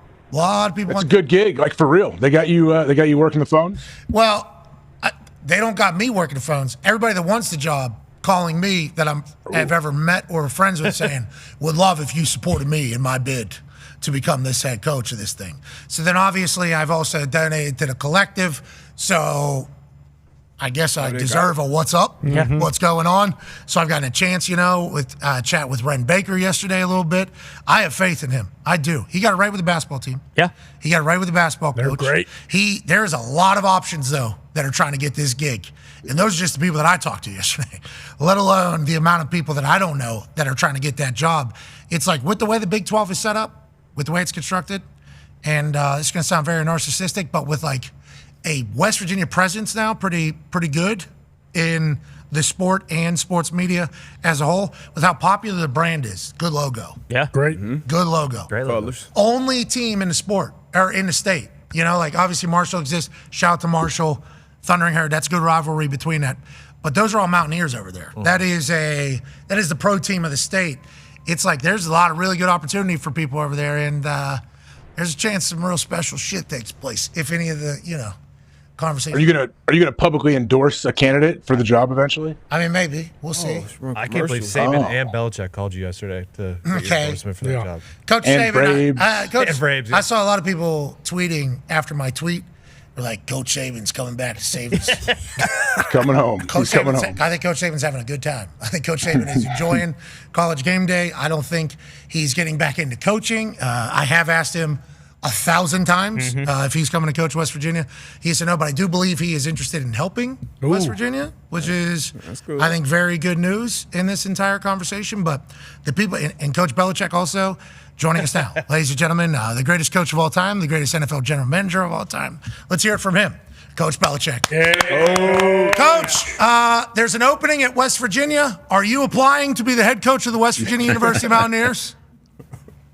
I might talk to you about that, Pat. Okay. It wasn't a no. Wow. Put it on the ticker. Put it on the ticker. We would need it. Okay. We were going to put that on. We were going to let that run. We don't even need a follow-up. How was the holiday weekend? Hope you're great. This when football really matters, right? This is the time when I think. Hey. Yeah, go ahead. Yeah, that's right. Yeah, you got all the conference championship games. You got the playoffs are really starting to shape up. A couple teams have clinched. A couple teams are eliminated. So. With each week that goes by, we'll just get a little bit closer on that. Let's talk about the Buffalo Bills clinching the AFC East with 5 games remaining. What have you seen from this Buffalo Bills team and Josh Allen maybe that hasn't happened in the past? Is there any differences in your eyes on this team versus maybe a Bills team in the past that wasn't able to kind of get over the hump and win? Yeah, they look really good. Josh has done a great job of taking care of the ball. Obviously he's a tough guy to stop, but he hasn't turned it over much all year. It's just really been a couple of drop balls and stuff like that. The plays that really I wouldn't even put on him. They're playing good defense. They're playing good. They're running the ball well. It's the best the running game has looked in a while. So I think that they're a really solid team. They're good on special teams and they're just not making many mistakes. They're playing error-free football. So. I think the big challenge for them is over the next 5 weeks is not to regress in that area, to keep pressing forward, which is the easiest thing to do when you've got you've already clinched and you're barely into December. But they give them a chance to get everybody healthy, but they just need to be playing their best football. Hey, whenever you guys went through your dynasty for 20 plus years, you had to have different iterations of your team. Because salary cap and everything like that. Brandon Beane, McDermott, what are your thoughts on how they've had to reinvent this team for this year and how it's really come together? Yeah, again, they've done a great job. I think they've done a good job all the way through, but, especially this year that, moving on from Diggs and kind of rebuilding the receiver position, but they're very strong at tight end. So they're, when they're healthy, they're playing a lot of 12 personnel, which I think has also helped the running game. they look like a very well balanced team, especially one that can play in Buffalo, play in bad weather. Which if they keep winning, they're going to be doing plenty of. They might even have a shot at the home field for the playoffs. So having a team that can play in those conditions with 12 personnel, a good running game, obviously a good quarterback, and a defense that can play the run, not just rush the passer and tackle well. That's good formula. Yeah, they're 10-2. Chiefs are 11-1. The Chiefs lead the league with 9 one-score game wins. I think the Vikings are in second with 7 or whatever. The Buffalo Bills eye test just looks awesome. It looks like they're playing dominant football, and the Niners just vastly different than what they've been in the past, and losing Christian McCaffrey with a PCO for the next few weeks or maybe even season, and for him not to be there, that stinks. But shout out to the Bills. Shout out to the Bills over there in the AFC East. Go ahead, AJ. Coach, I wanted to pivot to Trevor Lawrence. Obviously, he took a scary hit as he was sliding at the sticks, right, the first down marker yesterday. I guess when these quarterbacks are running in place, what can you, they're in space, what can you teach your defenders to, I get he can't make that hit. You can't go forearm to his chin, but also it's at the sticks, he's sliding late. What can you tell your defenders for situations like this? Yeah, that's a tough one. I think I put that one right back on you, AJ. You've been in that situation, way more than I have. He's running for a first down. You're coming up there to tackle him, and he slides late. What would you tell him to do? I mean, I would tell him to hit him in the face with a forearm, but it's almost impossible to avoid contacting him in the head. And my question is, what if he decides? There's a clip of Patrick Mahomes I've seen that goes around where one guy he comes up, he thinks Patrick's sliding, and he kind of just glides right by him and continues. That does happen, but I guess all you can tell him, Coach, is what you gotta fly in submarine over top of him and try not to make contact at that moment. Yeah, that's right. I think throwing the forearm in there is that's not the right thing to do. But to show that you're trying to avoid contacting him in the head, it's hard not to hit him in the head here. There's nothing else to hit. His whole body's on the ground, but. The forcible contact with the forearm, that's not called for. I think you got to show an effort to avoid that contact as much as you can. I don't know if you can avoid it completely, but you should try. Yeah, intent, I think, is a big deal. And that's why with the brace and the optics of what it looked like, plus with what type of player he is, lives on the edge. Line, yeah, he is that type of player. He's come out and apologized to Trevor for what happened. He even said, just like I said before the game, it was great that you're back healthy. I still feel that same way. And then he also said a lot of the things that have been said since then, okay, we need to dial it down a little bit. But nonetheless, no player wants that to happen to any other players, especially as we get in the most important time of football. And with the way Houston's going, the way Jacksonville's going, can't be losing their captain on defensive side of the ball. Go ahead, D-Bucks. You can't. It should happen so fast. But speaking of captains and great players, Justin Tucker up there in the Ravens, all-time great kicker. Obviously, we talked about him on the show with you a few times. He's struggling right now, kind of putting the team at risk of losing major games down the stretch. How would you handle this situation as a head coach? Obviously, it's not a bunch of guys on the street who you can just throw in there and trust them. But how would you handle this situation in particular up in Baltimore? Probably about the way that Coach Harbaugh is handling it. When I look at Tucker, I don't see a lack of talent. He still has great height on the ball. The ball, travels with plenty of distance. Clearly, there's some fundamental technique thing that he's not doing consistently, and that's caused him to miss both to the left and to the right. So I think, what I would do is keep working on the fundamentals and the technique of the kick. I don't think there's a lack of talent. I think it's fundamentally there's just something that's not quite right here. And I'm sure that Justin and Coach Harbaugh and the whole operation, the holder, the snapper are all trying to get this, down. I think he's definitely capable of doing it, but like you said, there's nobody else out there that has more experience or has mentally been in more situations than Tucker has. I think I would go with Tucker. Coach, you said it there, missing both ways. Every one of his misses up until yesterday was left, the same thing. And I don't like to drop my thoughts into people's life and be like, I know more than you this is what I should do, especially in this world because there's so much going on and every kicker is different, every operation is different. But I wanted to text Jordan Stout, the punter, and be like, hey, can we just lean the ball a little bit so that he can maybe straighten that thing out as opposed to the draw? Let's lean it a little bit, fight the draw. And then he misses one to the right, and I'm like, all right, now I don't know. There's real cause for concern in panic, I think, whenever you're missing both ways, Coach. Yeah, well, and to your point, Pat, just a little bit of lean one way or the other can definitely affect the flight of the ball. One thing about Tucker's balls, in my experience, has been his balls always went perfectly straight. They didn't hook through. They didn't have any draw on them. They were just straight. Sure. And when I see his ball start to move a little bit now, that tells me that there's something different than what it was. I don't know exactly what that is. Maybe it's the lean of the ball. Maybe it's his technique. Maybe it's I'm not sure exactly, but it seems like that's correctable.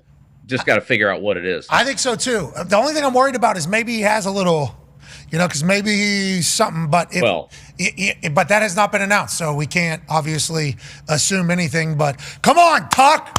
Come on, baby. Got it, Tucker. Come on, Tuck. Well, there's no doubt, Pat. If there's an injury involved and there's a compensation for that, that could definitely, change the mechanics of the kick, and then you're trying to compensate and you overcompensate and so forth. And that's something, right, that none of us have privy knowledge to. And you got to remember, if you're off by that much, that's a miss. That's why Tyler from Dude Perfect stepped up. Unbelievable. And making that kick. I don't know if you saw him, Coach Belichick. Tyler from Dude Perfect, who they are calling the greatest athlete of our generation, steps up and nails this. It was, I don't want to hear another slanderous thing about Dude Perfect taking how many takes? Who cares? He buried this thing. It was a bomb. It was a wonderful. Bill, it was awesome, Coach. Yeah. I don't know if he has any eligibility left or if he's on any PEDs. Yeah. We don't know. He is shocked. He's got a good beard. He's very jacked. He took his shirt off at the end. He was very jacked. We don't know if he could pass a test. We don't know. But we do know he is an absolute stud. All right, let's keep moving forward, shall we? Con Man has a question for you, Coach. Yeah, Coach. Obviously, big story from Thanksgiving was the end of the game with the Bears and the Lions. How often are you guys practicing when you were in the league with those type of situations at the end of the game? And what did you think about that whole entire thing? Well, first of all, can I compliment you on that jacket? Thank you very much. Thank you very much. Yeah. Skull and Bones, baby. Let's go. What about the hat? Skull and Bones. Yeah. Pat, that's what I wore last year. I wore the Skull and Bones, the Jolly Roger. We're coming back to that. Put that helmet on. Yeah, I remember. It was awesome. On the side there.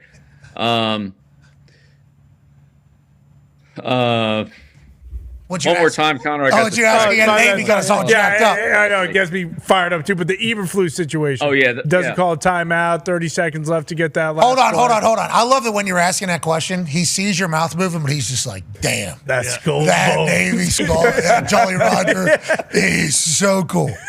Now, oh, shit. You asked him. Oh, yeah. Well, yeah. That's right. That's awesome. That's love. Hell yeah. That's love. That situation, though, you're known as the greatest situational coach of all time. If the Patriots made a mistake in any of these type of crucial situations, it was like front page of the news, worthy. Always got it right. How often do you work? Right. If you let this play run, if you just let this play run, it looked to me like there was a play called and we're signaling the play here. And then still waiting. This clock is still ticking. And then we're changing the play like we made a signal out there to the top to probably change the route. And then, so, look, unless you're actually there on the headset, I'm not sure if we know exactly what happened. What I would say is, for me, I always felt like there were three people that were critical to the operation: the head coach, the play caller, whether it's offense or defense, and the signal caller on the field, whether that was the defensive signal caller or the quarterback. And I think those are the people that all need to be on the same page. And whenever they're not, then that's potential for a problem. So you want to make sure that the communication, if the coordinator's making the call, that you're in sync with the coordinator as a head coach, or if the head coach is making the call, that you're in sync with the quarterback, and so that you're both thinking the same thing in whatever the situation is, whether you're going to try to draw them offside, whether you're going to call a timeout, whether you're going to and it was a similar situation in the Raider game where, that was a mix-up and the ball got snapped and so forth. But it's just so important for the quarterback and the head coach. But there's usually that third person in there, the offensive or defensive coordinator. And it could be a fourth person if you have somebody in the press box who's kind of advise you on situations and, clock management and things like that. You just have to make sure that everybody's in sync and on the same page on that. When they're not, then these are the kind of things that can happen. When are those conversations happening, though? During the week, before the drive, before the series, before the play? When's that all happening? Well, yeah, they're all done ahead of time, but each situation is a little bit different. And especially when the clock's running, you have to calculate what the time is when the ball's snapped, like not what it is when you look up. I mean, of course, that's important, but for example, Pat, if you're gonna, run the no huddle field goal, right? If you're gonna run a no huddle, and then of course getting sacked here to kind of take them out of field goal range is another part of the problem, and that changes the situation for the play caller. But, Pat, if there's, call it 18, 19 seconds to go on the clock, you run a play, you clock it, you kick the field goal. But when the clock's running, okay, and you've got 40 seconds to go and you run a play and you get tackled and now the clock's running, how much time is on the clock? Is it 18? Is it 19? Is it 16? Do you have enough time? Do you not have enough time? And that's where it gets a little bit tricky, like this one did. So you can prepare all you want for that, but the decision has to be made at that point in time. Are we going to take a timeout? Are we going to run a play and then take a timeout? What are we going to do? Allegedly, Eberflus came out and said that the ball was supposed to be snapped at 18 seconds was the expectation, and obviously it ran way past that. Yeah, but even and if that was the case, if they snapped it at 18, got the ball into field goal range, hit a 5 or 7 yard pass, got the ball in the field goal range, okay, and then take a timeout, then kick it on fourth down, that makes sense, but they just didn't execute that at all. So whose responsibility was it to do what? I mean, I'm not sure. Well, and even after he got sacked and he calls the play, whatever it was, it looked like he was calling the receivers back to the line of scrimmage. Like, I don't know if those guys knew. Like, if you show it again, before he does the entire signal to the wide receivers, it looks like he's calling them back to the O-line. So I'm not calling a timeout. Yeah, I don't know if they didn't know. Like right here, it looks like he's signaling to everyone that's downfield, like, hey, get back here. We're running another play. And I don't know if the entire team knew that. Okay, so let's just obviously assume that they're not on the same page, all of them, whether it's 4 people, 3 people, whoever knows in the communication. Let's dive back into why your teams were always so good at it. And everybody chatted that you stressed more and focused more on it. Did you want everybody on the team to understand how you should operate in all these situations? Does that happen in training camp, OTAs, during the week? When are you doing your breakdown of situational awareness for these massive moments? Right. So I always felt like this was a cumulative effect. You put the situation in training camp, you work on it that day and, kind of go through the mechanics of it and kind of take it slow. But then after that, you stick the situation in periodically through training camp and through your regular season, so that when it pops up, you revert back to the foundation that you put in training camp. So it starts in training camp, but it works all the way through the season. And each time it comes up, the timing's a little bit different. It could be 30 seconds, it could be 25 seconds, 27 seconds, whatever it is, with each of those situations. And there's multiple. Obviously, that could come up. There's probably, in a neighborhood of 50 different ones that you have to deal with in one way or another. And 1 or 2 seconds difference on the clock makes a lot of difference. And so what we tried to do was have one word that described the situation. So if we wanted to get out of bounds, we had a word, for example, bingo, that just told everybody you have to get out of bounds instead of like yelling, hey, get out of bounds, hey, get out of bounds, hey, bingo, that's it. One word told everybody what they needed to do.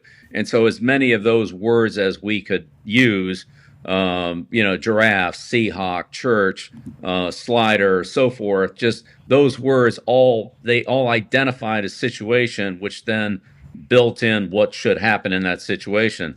I always felt it was important for me as the head coach to be on the same page with the quarterback. And so Tom and I spent a lot of time talking about those situations or watching film of other situations similar that would come up and say, okay, if here's what this team did, we would do that, or here's what this team did, I wouldn't handle it that way. I would do this and then that. And, one of the tough situations is when you have one timeout. Do you want to take the timeout early and leave more time on the clock, or do you want to save the timeout so you don't have to scramble on a no-huddle field goal or something like that and substitute at the end? It's just a fundamental. You have one timeout. You can take it early or take it late, either way, but you just want to be on the same page. You don't want the quarterback to be thinking, I thought you were going to take a timeout, and you thinking, well, I'm going to save it. And so I always felt it was important for Tom and I to be on the same page on that. And then if there was a timeout, sometimes we'd be able to talk about it. But if there wasn't a timeout, we had discussed it enough in multiple other meetings and practice review that it was kind of second nature. Yeah, we all are seeing the same thing. We're all seeing this the same exact way. It felt like the wide receivers potentially had one idea. Caleb obviously had two ideas. Tom Brown was calling it in, had an idea, and then Eberflus, I didn't see him talk one time during. I don't know if he had any idea. Yeah, I don't know if he had any idea. It's tough for it to run out with that timeout. But I know as a young player, playing for Bill, it was almost a level of anxiety, going into practice, because most other teams that I played for, most things were scripted. You know which periods was coming, you knew when it was coming, but at any moment in practice, it could be a special team situation or a red area situation or a 2-minute situation that the players or the coaches wasn't necessarily prepared for, and then you just go over it in practice. So when it happens in the game, you're kind of more aware of those situations. And we met more as a team, I feel like, in New England than other teams. Like in other places, it was only 1 or 2 days that we met as a full unit. In New England, I felt like every day, even game day, we met as a team before, going into it. So I think that all those things, like you said, being cumulative, like it leads up to these type of moments. I love the idea of instead of everybody having to understand every situation, we're just going to tell you exactly what you need to do here. Yeah. Bingo, okay? You don't need to know why. You just need to know get your ass kicked. Exactly. I love that. Like that is easy communication and understanding that reaches everybody. You need to know, though, that everybody that leaves your building, comes to other buildings, goes, what Bill does with situational shit is the way to do it. You need to know that. So and obviously those are ones that win and lose you games. That's literally what wins and loses you games. Well, and I think to D-Butt's point, one thing I always tried to stress was, as he said, the team meetings. So when he's sitting in there as a defensive player, he's hearing what we're telling the offense. Here's what you want to do in this situation. And so defensively, you're already being taught, here's what the offense is trying to do, whatever the situation is, 7 seconds, 9 seconds, get into field goal range. Here's what their thinking is. And then when we flip that around and say, all right, defensively, here's what our options are. We're going to do one of these two things. Well, then the offensive players sit there and, okay, is it A? Well, if it's not A, then it's probably B. And they understand, okay, here's what's going on the defensive side of the ball. I always thought that was super helpful for the players to understand not just what are we trying to do, but to really be inside the offensive coordinator or play caller's head of here's what they're trying to do. Because if you see, there aren't very many situations at the end of the game that are exactly the same. But when you see enough of them over a couple of year period of the head coach or the coordinator or the quarterback, whoever's doing it, there's usually a pattern to what they're trying to do. And you can anticipate maybe not exactly what the play is going to be, but what the concept's going to be. Yeah, I think it worked. You said, I always thought that this would work. It did. Oh, yeah. Yeah, it did. It did. And seems like it always will. Now, who benefited from this the most? Oh, the Detroit Lions. They only have one loss on the season, 11-1 right now. They're in a tough NFC North, but they're going through it. Tone has a question for you, Coach. Yeah, Coach, obviously you had roles as the DC GM and as head coach, so I wanted to ask you about this because Brad Holmes, MC DC, and Aaron Glenn have a situation on the defensive side of the ball where they are just taking injury after injury after injury. Here is where they started the season, and the Red Lions are obviously guys that have gotten hurt and are out for the season. As those roles, like is Aaron Glenn, is he doing stuff defensively, schematically differently now because guys are out? What is Brad Holmes doing? What's Coach Dan Campbell doing for the team? What's the situation here when you've got a great team that is just banged up on the defense side of the ball? Right. Well, I think that the Lions, again, whether that's Coach Campbell or Brad Holmes or whoever it is, have certainly tried to address the pass rush situation. And I think that needs to be addressed. They don't get very much pressure on the quarterback. A lot of the sacks that they do get are because the quarterback holds the ball for an extended period of time. And they've gotten a lot of sacks in the fourth quarter when they've been ahead, in obvious passing situations. In spite of the fact that they're statistically a very good third down team, I think that's going to be an issue for them against the better teams that they play, like it was in the first half of the Houston game where they were down by, whatever it was, 2 touchdowns just at halftime. So I think those are the issues that they're looking at defensively, pass rush, and how much man-to-man coverage they can actually play. I think Branch has had a fantastic year. He's been responsible, it looks to me like, for the majority of their pass breakups, interceptions. He's even caused some interceptions by, taking away, or caused sacks by taking away a route and forcing the quarterback to hold the ball. I think he's had really a great year for him. I think the rest of the secondary and the rest of the pass rush can certainly be improved, and I think they're trying to do it. And so that's what they should do, is to try to either schematically or maybe with an acquisition of a player, try to, get more of an edge rush to work with McNeil inside, or use some linebacker pressures to try to beef up the pass rush. They really haven't rushed the passer very effectively. I think when the numbers are a little misleading because of the amount of time that the quarterbacks have held the ball. And I would say the quarterbacks have missed a lot of open receivers that had they seen them or hit them, it would have been, it would have been interesting to see how some of those had gone. Feels like you think it's going to be tough to finish this thing out for the Detroit Lions. Well, I think I won't say it's going to be tough. I think they need to do better than they've been doing. I think they've gotten away with some things, and it looks good now. I just don't know if it's going to last against really good passing teams, playoff or quarterbacks that can extend plays a little bit. Like I said, they got into a lot of trouble against Houston, and I know they ended up winning that game, but still, it wasn't all about the interceptions. It was about defensively, some of the things that they gave up, and I just worry when they get against a good offensive team. If Love has a good day, if Darnold has a good day, which I didn't think really either one of them did, what that would look like. Lions Packers Thursday night. They can outscore people, and look, if they have to win 42-41, they're probably capable of doing that. But I think to really be a well-balanced team, be a championship team, they want to be better on defense. You always see those Super Bowls, just big-time shootouts, all the time. Yeah, it's always that is. Yeah. 45, it is always 42. what happens. Yeah, exactly.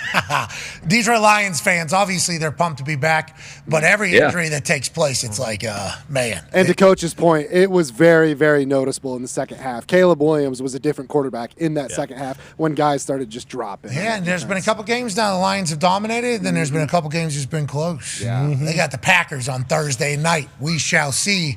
NFC North football is heating up. Go ahead, AJ. Coach, a team playing well. Obviously, the Pittsburgh Steelers, their offense is just exploding. Russell Wilson playing very well. I guess, what do you think their chances are of going on a deep run in the playoffs this year? Well, it was surprising to me that Cincinnati was able to put up as many points as they did against them. And it was equally surprising that Pittsburgh scored as many as they did. But again, that's a credit to Pittsburgh and Coach Smith and Russell Wilson. I mean, look, you can't underestimate this guy, and they are a very resourceful team. They find ways to win, to block kicks, to make goal line stops, to score. You just can't count them out. But look, I think Arthur Smith's done a great job of protecting the ball and still being able to find productive plays. Offensively, on the perimeter, and then with Freiermuth inside, with Najee running the ball, and really they haven't turned the ball over much. I know they had the pick 6 against Cincinnati, but they've done a good job of not turning the ball over. And generally, with that defense, if you don't turn the ball over, you probably 20 points is probably enough to win most weeks. So I think if they can stay with that formula, they're going to be tough to beat. They've got a good field goal kicker to win close games. There's a lot to like there. Naj said he had too much of the banana thing from Pat Freiermuth's girlfriend on Thanksgiving. He did sound so it sounds like they like each other too. That's what I heard from that. Close I heard team. that Naj and Freiermuth and the boys were doing Thanksgiving. Now, did he get a little winded? Maybe too much of the sweets afterwards. That's going to happen at Thanksgiving. They're dialed in. Muth just wants to celebrate football with these Bengals fans. Nobody's home. I like the Steelers team. I like their moxie. You know, and we talk about that a lot. I feel like you can tell how much a team actually believes whether or not they're a team by their moxie and their confidence. Feels like the Steelers are very confident. George Pickens is an absolute weapon on the football field. Yeah. Now, that being said, it is a double-edged sword with George Pickens. You know, there's an opportunity for a 15-yarder, Sure. and there's an opportunity for a 90-yard touchdown seemingly every single play. I feel like a lot of greats are he needs to get that going, and if they do, why not the Pittsburgh Steelers? They feel that way. Last question here from Ty for you, Coach. Yeah, Coach, a lot was made leading up into that Thursday night Thanksgiving game about the Dolphins not being able to win in the cold and specifically Tua's record. And I think a lot of it may be overblown, but then you look at the stats and it's pretty evident that something is going on there. Now, obviously, over a long time, people said, hey, you know, Coach Belichick has a weather machine. He can control it up there in Foxborough. But is there anything specifically, especially now that the weather is about to change, that you would look at on film or somewhere else and be like, oh, okay, like this team really can't compete with us in the cold or in the conditions? Yeah, well, as we all know, there's no way to control the weather. So my philosophy. That's Connor. Yeah, let's not get into that, Coach. And you know, the weather reports are pretty unpredictable too. I mean, you look at Buffalo was a great example. I've been down that road before too, where you're at the airport and you're at the hotel and it's windy and cold, and then you get to the stadium and there's, you know, it's 4 inches of snow on the ground.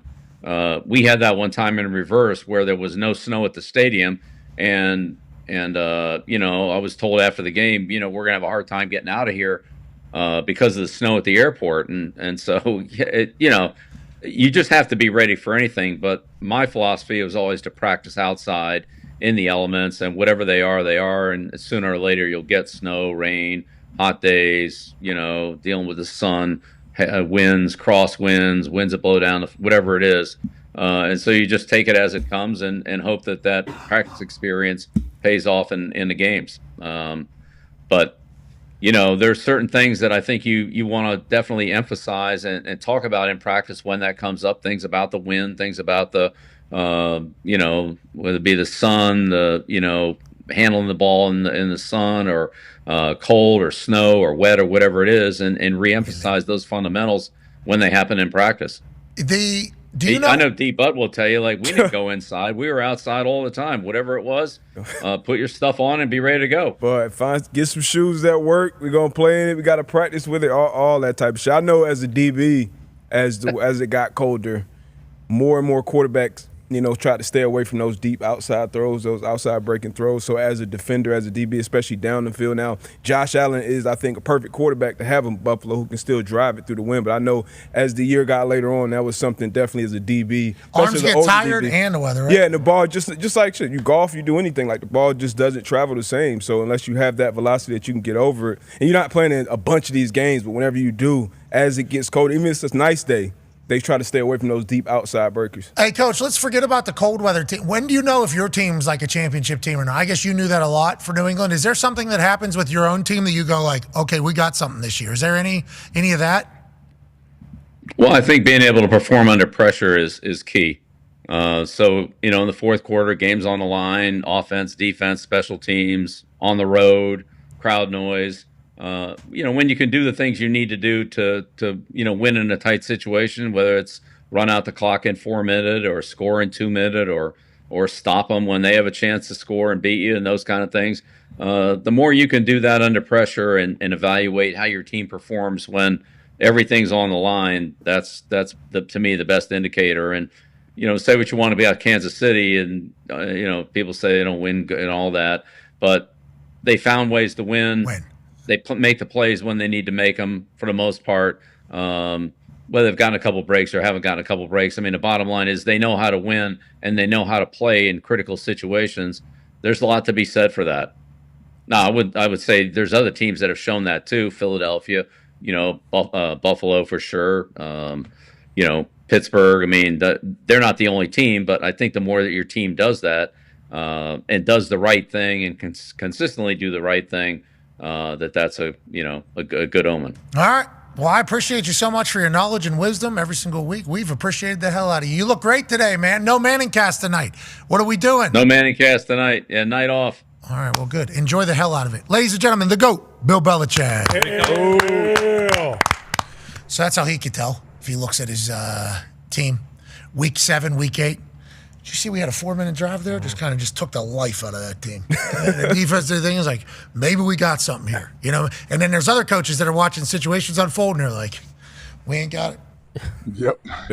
We ain't got the Bears. Would be scary if you're winning. If you win some of those games, but you know, like, hey, we're not that good a team. Like, that's got to be scary for some coaches. They know that. We have some breaking news here, on this Overreaction Monday. Wow. Yeah.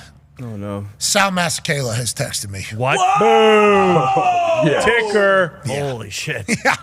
We have made contact with Sal Masakela. Unbelievable. X Games host, legend, icon. That's a fish. Yeah. That's a whale, my friend. Yeah, you're damn right. Probably one of them sperm ones. Yeah, exactly. Big. Yeah. Big sperm whale. Holy shit. Sal, we spent a lot of time with you, bro. Hey, thank you, Sal. Go, Sal. I feel bad for this generation, although they're still fighting. I like that. They are still fighting. Sweet. Hey, as Ohio State legend, we can't have fighting in these games, obviously. That is not good for sport. It's not good for everything to see people just coming to blows after everything. As an Ohio State legend, though, you had to be pretty pumped to see that your boys were like, not on our field are you doing that. And I saw a lot of people say, like, well, if you didn't want that, don't let them win. It's like, agreed. Hey, and a lot of people said, if they showed the fight, they showed after the game in the game, it would have been a little bit, agreed. Everything you're saying, rightfully so. I also understand the positioning of a player going, not on our field is this happening. And it happened all across ball, but obviously the game having it happen was big. What is, you think, your reaction? Ohio State alumni action? Because Jack Sawyers are saying, not doing it on my home, not on my field. He's saying it there. What are your thoughts on it all, AJ? Well, especially after I saw a couple different angles, like they were down there, the guys were singing Carmen, Ohio, like every team does after win or lose. You put your arms around each other and they sing Carmen, Ohio. They saw this happening right then, like during that. I absolutely understand them turning around and saying, no, we can't let this happen. Obviously, we lost the game. We know you can have both opinions where, hey, if you don't want to let them do this, beat them first. Yeah, we get that. But also, like, you're allowed, like, yes, it's a competitive situation. That is your spot. It was senior day as well for those guys. Like, there's a lot of emotion. Yes, but also we can't have it. You know, no, I like seeing it. Of course not. Yeah, like I'm probably in the minority. Nope. I mean, I like seeing it. It's a part of the game. It's emotions.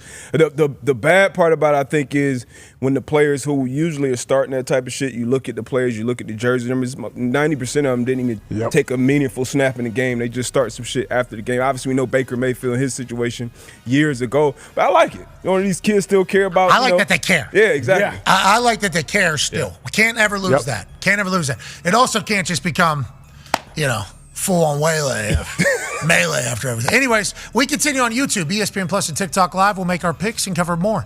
Be a friend, tell a friend something nice. It might change your life. I think we hit it. You did. Yep. Was Ryan Day breaking it up, or what was he doing during the? I think he was in La La Land. What do you mean? He looked like a soldier in trenches, shell-shocked in WW2. Yeah. They're putting those videos out. Bad look. Like drones flying over. Yeah. And they're just sitting down there. Ryan Day looked like he was in the middle. He was not. His body was there. How did this happen again? They put a shot on him. Like, what just happened? Yeah, right here. He's just learning. Oh shit! It was a full-on. Sawyer was awesome, right? Ryan Day was wondering, how the hell was my family going to survive this in the state of Ohio? Yeah. Really? That is, I assume, AJ, right?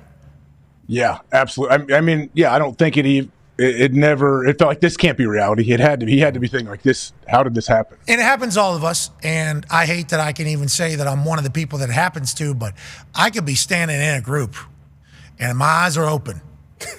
And I'm definitely physically there. Yeah.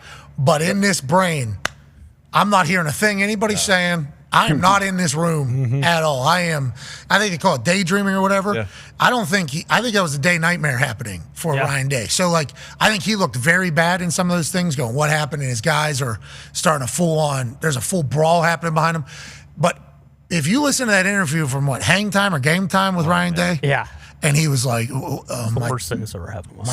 My dad died. Okay, so that's obviously horrendous. I did everything with him growing up. He was but aside from that, worst thing that's ever happened to me and my family is losing to Michigan. So then 3-score favorite.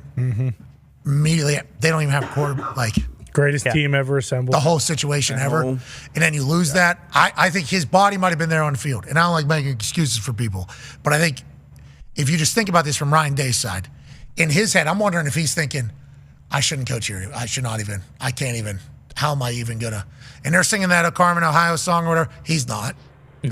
His head is thinking about his family going to the grocery store in Ohio and going to school in sports and having to live their life, and what he's had to go through because these Ohio State fans are very passionate, very, especially about this one. So I think that about Ryan Day. Personally, I think Ryan Day was there physically, but not actually.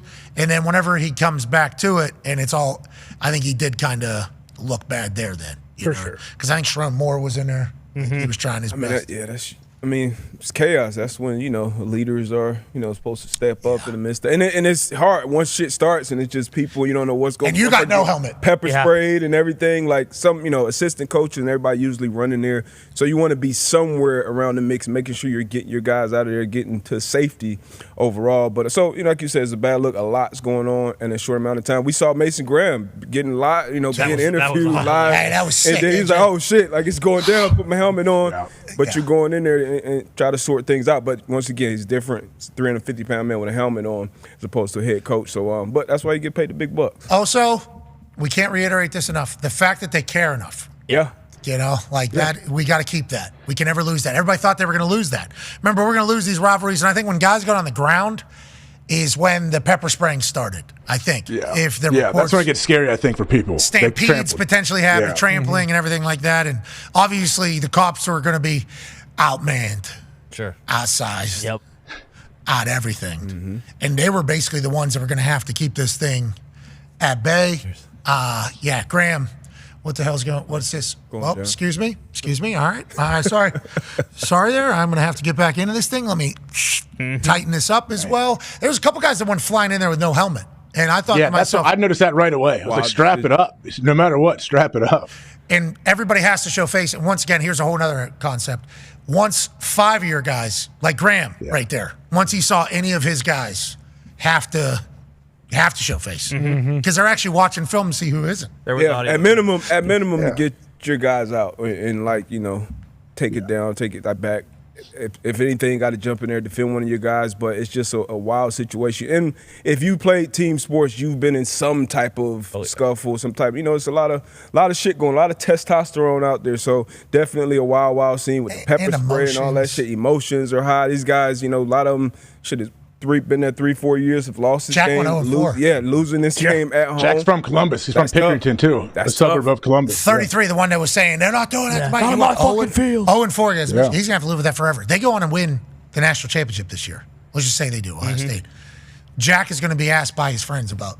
Still. Like and they give out the pants. Get the pants they were talking about, like the gold pants you get when you beat Michigan. Ohio State players get them. Like, that'll always be a thing. Well, you got to go.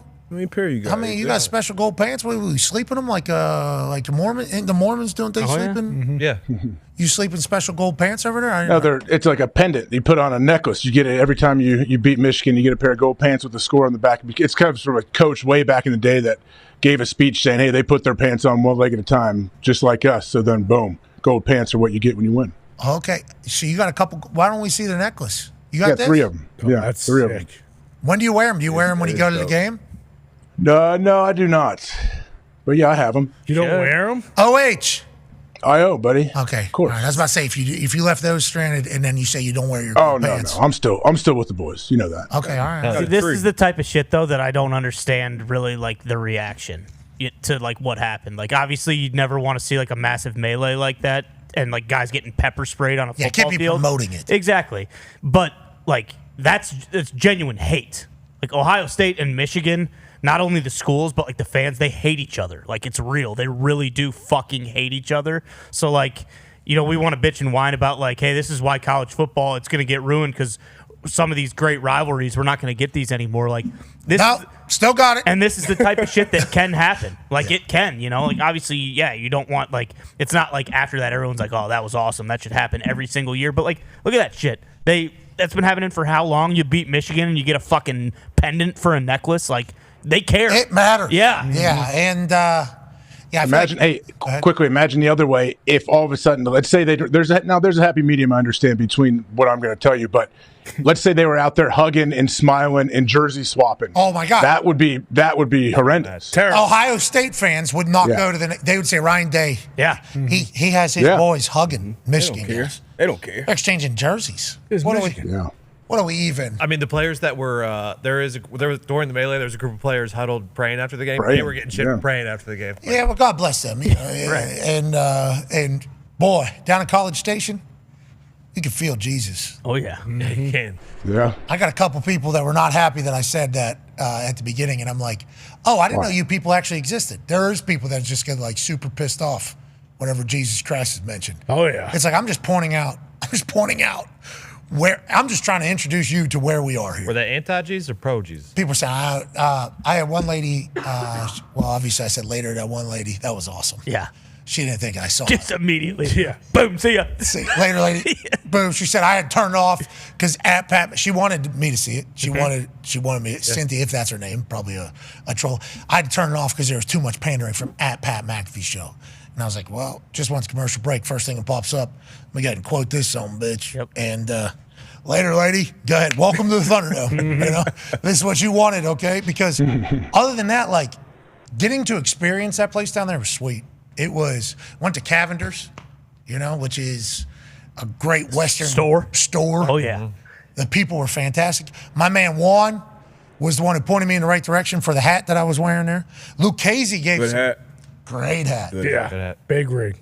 Guess how much that hat, if you had to guess? Ooh, $1,200. I was spending That's $1,500. what was going to be my guess. $541. That's an American hat. Wow. Yeah, the brand is actually American now. And the deal. I was looking at, so as soon as I walk in, I think Brendan and Chris, 2 workers for Cavender's, they looked awesome. We're talking sweet. Dressed to the nines. We're talking very sweet. They were obviously, I believe they're fans of the program or game day. They knew immediately who I was when I walked in there. And they go, Pat, Cavender's, welcome to Cavender's. I'm like, thank you.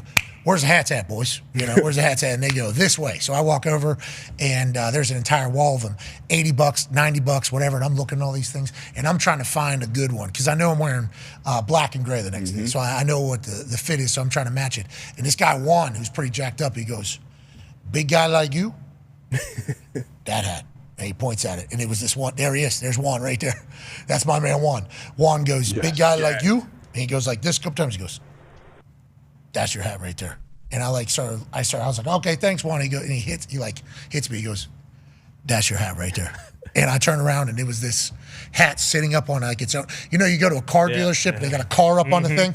It was like this hat was like up on like a fucking pedestal. And it was like, that's your hat right there. And I'm like, all right, hell yeah. Was there show lights on it too? No, it felt like, underneath. It was like lit up. It was, I was like, all right, let me check this out. And obviously it was 4X the price of the other hats I was looking at.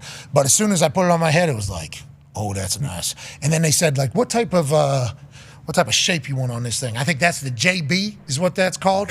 The JB, I want with the JB. Do they do that in the top? Do they adjust it in the store? Because it looks sweet. I do like that. Oh, yeah, they shaped that thing right there for you. And then there's something that you can get around the top, like the little, there's like a little band or something you can put around the top right there.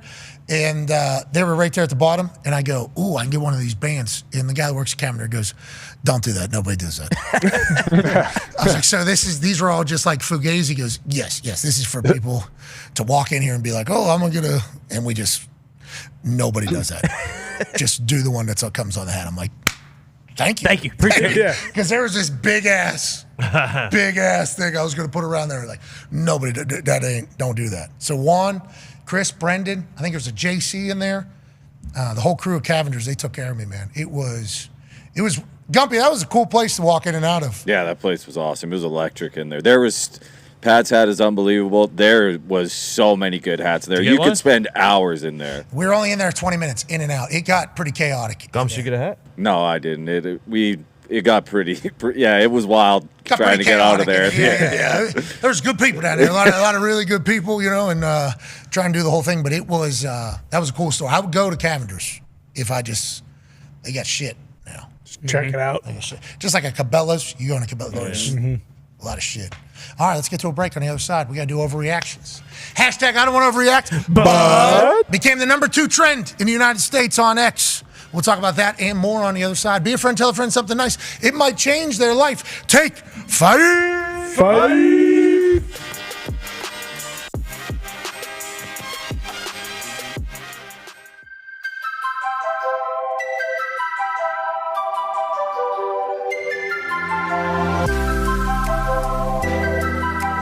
Gentlemen, congratulations. Thank you so much for taking the time where you're contractually obligated to, so I appreciate you guys being here. I want to be here. I just want you to know. Come on. I have watched you do your thing, man. Nothing but respect and praise for you. Will you touch this? Me too, man. Way to go, number 2 overall, man. Bench, dude. Boys, you're calling a national championship again, Kai Schmidt. Unbelievable. Should we be here? No! Probably not. No way. I kicked the ball to myself on that. Oh, yeah. Right there, I kicked the ball to myself. That's right. Should have told CJ that. Maybe the most athletic thing I've ever done in my entire being. Well, CJ, happy to see you. Completely ruined. Everybody's happy to see you. Ruined the lot. I picked him. Really I picked him to win. I'm all right. CJ, congratulations on winning the AFC South as a rookie quarterback. It's a big deal. First time ever with a rookie. You okay? That's a big deal, CJ. Dude, you're absurd, bro. Thank you. For how young you are? Playing in Indianapolis, that was probably the loudest stadium I played in NFL. Wow. That was like a college atmosphere. How about that? That's a lot. Pete, you got 2 knees, 2 ankles? 2 knees, 2 ankles, and some big boy pants that slide up around. Move along like I know you can. Move along. Where's that guy's penis go? That guy had a lot of courage. Good question. It's ice cold in there.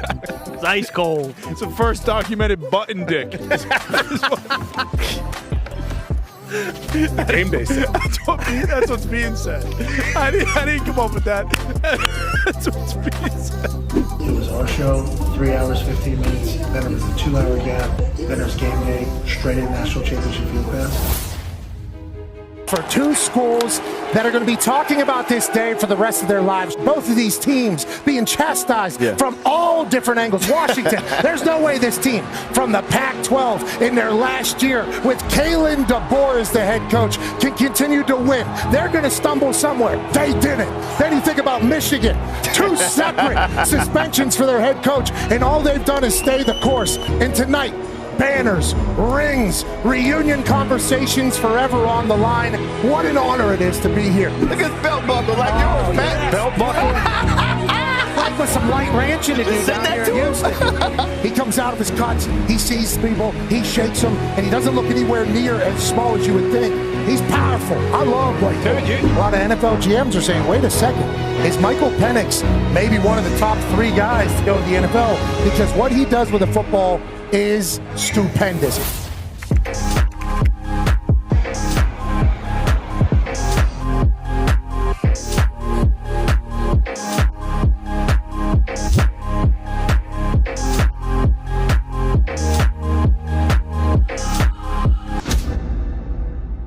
Ladies and gentlemen, welcome to the national championship game for the 2023 college football season. That'll see the Washington Huskies representing the Pac-12 in its final year, taking on that team led by that man, the Michigan Wolverines and Jim Harbaugh. We're bouncing. We are house calling. Donovan Edwards, touchdown in the national championship. Extra point is up and good. D-Butt with the one-hand grab to start the national championship. And maybe D-Butt. Con man, what's the decibels over there? Yeah, Pat, the decibels are high right now. Let me tell you, it's 106.4. This might be the line. Good decibel meter. We have actual gimmicks. Depending upon tonight, does JJ go to the NFL, which Mel Kiper has him as the 5th-rated quarterback in the draft? What does that mean, Mel? Well, you know, it means that he's got the physical and tangible tools in his head to be a first-round quarterback. I think whether he wins or loses. Oh, Donovan Edwards running into our lap. That's 2 for the Michigan Wolverines and 2 for Donovan Edwards. Pete Thamel, how long's that sign blocker been doing it, and how has he gotten to a level where he's the best in the game? He's been a Michigan man for quite some time now. And obviously, he wouldn't have a job if it wasn't for that pesky bastard Connor Stallions. But Coach Harbaugh, you know, he found a place for him in the Michigan a beautiful moment between the Harbaugh brothers on the sideline. The one on the right there, number 1 seed in the AFC. The one on the left, up 17-3 in the national championship. Third option, McMillan, touchdown with a flag on Michigan. That'll stand 17-10. That's the way the cookie crumbles. Hey-o! Michigan has the rock. Tony dropped his mic. Tony dropped his mic. Oh, no. Oh, no need. Welcome back to the national championship where elite athletes perform and Tone Diggs does something to embarrass his entire family. I'm ready if Penix goes down. Sling. Boom! Snap, handoff, play Corum. Has blockers. Breaks a tackle. Touchdown, Michigan. Penix is left. He hasn't looked there yet. And the Michigan Wolverines are going to be national champions for the first time in a long time. Oh, yes, security. We got a streaker. Security spearing the guy's losing his pants. Cop's on top of him. Wow. Cross body. Wow. Cop's got his knee on his sternum. Say, listen, Michigan man. Oh. Bag him and tag him, boys. I think Pink Shirt pulled a quad. Pink Shirt is not ready. What a win, dude. All right, here we are on the NFL Pro homepage. Let's step into the film room. Show you how quickly, how easily we can find any play from any week. This is week 2. Find a play result. Interceptions, of course. One of the best interceptions I've seen ever. Not the one against Tua. Let's go to Cam Taylor-Britt against Patrick Mahomes and the Chiefs to pick which camera angle we want, broadcast or sideline. I'm going to go with the broadcast view. It's just a quick, easy example of how quickly you can use this NFL Pro tool. Awesome, awesome tool. I mean, unbelievable interception. Let's go, baby. Hey. Why? Let's go. This show stinks, and the fact that you listen, we are very, very thankful for. McAfee on the line with a gorgeous assist. The all-time leading tackler for the Green Bay Packers. You pink. Damn it! Be a friend, tell a friend something nice could change their life.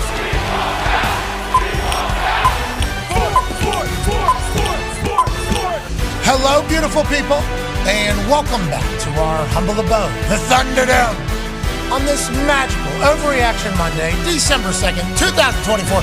Hour 3 of the program starts now. Football! It is wonderful. I love that we get a chance to talk about it every day. Oh, yeah. What a joke.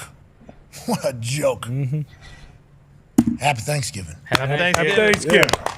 AJ, sorry your Ohio State Buckeyes laid an egg in Columbus. And I'll tell you what, Ryan Day didn't really give me that good of an answer on game day either. Yeah, I did notice that. A little bit. I said, hey, you do that thing at the end of the game against Indiana. A lot of people in Indiana weren't happy. I actually loved it. I love the message you sent to your players.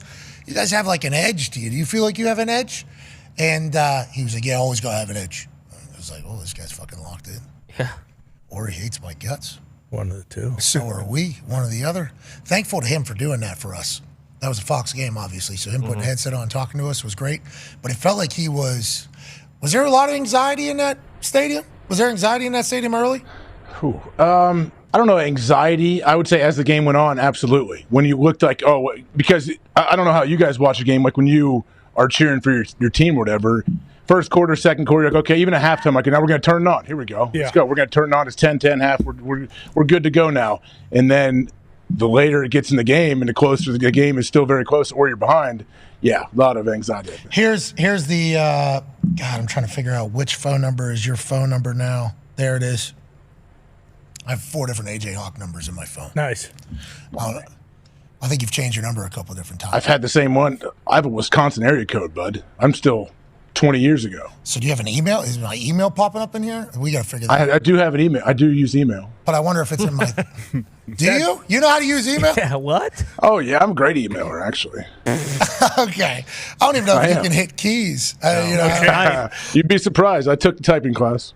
What are your WPM, dude? Oh, like 5,000, probably. All right, so we're just making up numbers. Whatever the top is. Whatever the top is. Yeah, 5,000 words per minute, of course. We watched Schefter have 4 words per minute earlier when he was trying to put that Taysom Hill update out. This is the text between me and AJ. So Gumpy and I fly back from Texas A&M, so we're following the games on our phones. Yeah. Updates. Wi-Fi hit or miss here. Sure. Been a couple weeks now in a row. I don't know what's going on. Still bad. Buddy, multiple planes now. Interesting. Multiple planes now. Hit or miss. Very spotty. Can't even play songs that we don't have. Don't like that. Can't, need that. Yeah, that's tough. Very tough. It's like you're Amish. You feel like you're Amish on a private plane. Now, very nice. Obviously, everything is much better than having to travel any other way. But I'm just saying it. Whenever a lot of sports are happening, whenever there's a dump of updates like every 15 minutes to your phone, it's hard to keep up. While we were seeing what was going on with Ohio State and Michigan, it was like we were looking forward to the next bump in Wi-Fi. And it was like, well, Ohio State would have to turn it on. They'll have to turn it on at some point. And then, no, we're still at 10-10, brother. And then, no, we're still at 10-10, brother. No, we're still at 10-10, brother. So I sent a text to AJ, who's at the game. I go, brother, what the hell's going on? Need score TD, man. That's what his response was. I had no service. Next text was, Will Howard has a concussion, definitely. That's what you said. For sure. That is what No doubt. He's got a lot of Bill Levis in him. I thought initially, and then I saw him pop up, and I don't know if they showed on TV. He went to the tent, and then he ran a sprint down the sideline. They showed it. Okay.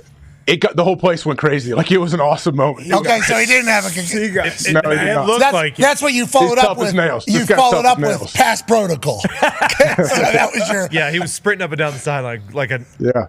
That was, It was awesome. that was your next text. So then I said, we're on a plane, horrendous Wi-Fi. We're getting updates every 10 minutes. And then your next one is, I am in stadium. They have to win. Then, next update, they will. Then, need to score a TD. Then, I get home, I watch the end of that game. Jack Sawyer, big time pick. Oh, yeah. Holy hell, the Columbus kid did it. Yeah. And then what happens? Nothing. We're going back to... AJ, I couldn't even imagine the emotional roller coaster of you with a bunch of Buckeyes, too, because I know how those fans are with you. AJ, good to see you. Hey, good to see you. No way we lose today. Go to the next suite. Hey, good to see you. No way. We'll score a touchdown. You get that final suite, we might fucking not. Uh-oh. We might not. Is that what it was like for you and your fam? Yeah, I would say I brought a couple of my kids and one of my daughter's friends with us, and we went to a suite that we go in a lot. The guy's a man, Tom. This guy, Tom, I love him. But he is a huge diehard fan, and just watching his reaction, it's his suite. There's a million people in there. His kids are back from college. All these people are having a good time. And as the game went, it got a little quieter and quieter and got more nervous and frustrated, and then I think more disbelief then towards the end, for sure. Well, hey, listen, still got everything in front of you. That's right. Maybe. Or What a they don't. play by Jack. What a play by Jack. Sick. Bates him into it. Man. Yeah, everybody's calling it a terrible throw. Obviously, Kirk Cousins had a couple of those. Oh, yeah. Terrible. Way worse than that. Yeah, that running That was floater awesome. Yeah. Fuck it. into five guys. That was Incredible. Awesome. There That was good. 5 guys there. He didn't see any of them. Nope. He had 4 picks, and it seemed like he didn't see the other team at all. Or he which did. I respect. Yeah. There isn't a defense on the field when Kirk Cousins. No That's way. what it felt like with yesterday's Kirk. Touchdown. You know what they're calling for already? Oh, yeah. Oh, yeah. Oh, yeah. Phoenix. It does not matter how good you play 2 weeks ago. What did you do this week? 4 picks? 4 picks. 4. Is that what we spent the 8th overall pick on? To sit and watch a guy throw 4 picks? The bad picks. It's like, well, you paid him $180 million. It's like, yeah, well, maybe we just not this one. Okay, that's not. Obviously, that's a great play. Shout out to the Chargers being a great football team. I don't even think it's this one. Which? No, this That one wasn't great bad either. one. though. That one Yeah, was that's the last one you're that one thinking. was an easy one too. A duck hunter, whenever it's coming across the screen, that one, Sean, that one slips out of his hand. Anytime you're throwing it out and it slips, problematic. This would be the one that makes you go, "What the fuck is Kirk Cousins doing?" And I think Kirk watches it back, goes, "What am I? What am I doing? What team am I on?" That one was the one. And then Derwin James has a game sealer where he makes a massive play here and gets another pick. But with all that being said, they were still a drive away from winning this thing. Yeah. They could have went down there and won this and moved on. Instead, now the Los Angeles Chargers are 8-4. The Atlanta Falcons are still sitting atop the NFC South, battling right now with the Bucks. But it's like, hey, that did not look good. Sometimes you're going to have Kirk's going to have those days. Gonna have a stinker. Quarterbacks are going to have those days. But the Chargers defense, made a lot of plays, even whenever Kirk wasn't handling. Yeah, been the best scoring defense all year long. I felt coming into that game it would be a low-scoring game, probably come down to a field goal. But, yeah, that defense, Tarheeb still, he's been great all year long. 5th-round pick, rookie out of Maryland, I believe, making great plays. 2 of those picks, 1 pick six, getting sacks. Kirk Cousins cannot play that bag, especially when it's a guy like Michael Penix, who you took in the top 10 in the wings. I don't think they make a move now because you don't want to put a rookie quarterback in there still trying to figure this shit out. When you still are leading your division, you still can host a home playoff game. But it's going to continue to get loud. That's just what happens when you bring in a talented backup quarterback, whether it's in the draft or free agency. These things are going to get loud when you start to play like this. That throw. That was bad. That was terrible. Derwin James, though, the game sealer at the end where he jumps the route and he's doing stuff that, just freak athlete. Just absolute freak. He was all over the place. Yeah, he was unbelievable. They had a 3rd and 1, and he was 5 yards in the backfield right after the snap. He's one of those guys, selfishly, of course, I think we can all probably echo this sentiment. That's the dude you just want on your football team. He does everything, and he's such a sure tackler. Anytime he's around the ball, it feels like if he gets his hands on you, you're going down no matter what. The thing about that last Kirk interception, too, or not his last one, I guess his 3rd one, the fuck it throw to the end zone, Bijan Robinson is running across his face. And granted, definitely could have got tackled, either immediately or right after. But you just give the ball to that guy, there's a chance he makes 2 or 3 people miss and he gets in the end zone. Kirk doing a cool Kirk Code Chains underhanded or a shot put to Bijan. Or you just throw it away. You got the field goal. What the hell? You got a field goal. Excuse me. And make it a tuck it and run. He can still move. What are you talking about? Every option. I want to see it John Elway. Yeah, exactly. Team meeting. That was, I can't play. But what if he threaded the needle, though? What if he threaded the needle, That's what he was thinking. But that's the thing, the thread the needle thing, he's throwing a balloon. Is the needle... You know what I mean. So the needle would be flat, you're trying to land a needle into What if this gets tipped 7 times and his guy comes down with it? Then we're all well, he knows he throws a very catchable ball. Yeah, he's throwing a mortar. That one may be the most catchable that he's ever thrown. I mean, that one, I didn't watch the entire game yet. Okay, I certainly will with NFL Plus Premium, NFL Pro, where you can watch through it all or whatever. I didn't get to see it all, but boy, I did see all of his interceptions. In that one, I had to watch it 30 times. I was like, Kirk ain't. And then you fast forward through it, and it's they're still in this thing somehow. They are still in this. That Atlanta Falcons team still can go and get it with everything they have. And Kirk's going to have to limit that. But the Chargers team, they're very much alive. They're very number one scoring defense. You say D-But number one scoring defense. Yep. That's the number one stat that I care about. Yeah. If I'm trying to look at a defense, how many points do you give up? You can get lost in all the other stuff, but that is such a huge thing. Did you see who Jim Harbaugh called up at the end of the game? Who? Whole defense. Come on up here. Oh, nice. I don't know what that means. I think I've been in there before where an entire unit has been called up, and then normally everybody's back in their areas. You kind of just mill up into the middle, and then now all of a sudden the middle isn't there anymore. Now the middle is moved just a little bit. So now defense has to stand in the front of the entire thing. And they did for he's a jolly good fellow, for he's a jolly good fellow, for he's a jolly good fellow, which nobody can deny. Derwin James, Jim Harbaugh, big hug. Man, they're all in it. They're boys. Yeah. It's fun to win. It's fun to win, man. Derwin and Harbaugh are boys. Yes. Feels like after every game you see How about them. Ladd? Ladd McConkey. Fucking Yeah, sorry, Con. Ladd's killing it. He's a beast, quick. He looks like he's, literally 13 years old. Yeah. He got banged up. Did he come back in the game? I saw him do a jersey thing. Okay, cool. That's the only problem, too. He is their only consistent wide receiver weapon on the outside. And he's a rookie. He is phenomenal. But as you get later in these games, when you got to beat a Patrick Mahomes or Josh Allen or Lamar Jackson, you're going to have some dependable weapons on the outside. Hopefully J.K. Dobbins get back in there at some point. But, yeah, calling up that whole defense, when you have 4 picks, a forced fumble and a touchdown on defense. Obviously, still is going to get a game ball, but probably, it's a whole, hey, everybody on defense gets a game ball this type of performance. They love Jim over there. Yeah. You're winning, too, so he can just continue to build on them. Whenever they lose, that's why the Detroit Lions thing is so impressive. Because MCDC was completely defeated for a long time, right, at the beginning? 0-10. He's doing all his shit, speaking the exact same way he's speaking now, but at that time with only an interim head coach of the Miami Dolphins experience, and they're losing. He's still, you know, man, like sometimes you eat a sandwich and each bite is not going to have as much meat as every other bite. And today's the day where we got all bread, no meat, man. And that's just how it's going to be. He's saying shit like that at the beginning, and everybody's like, fuck this guy.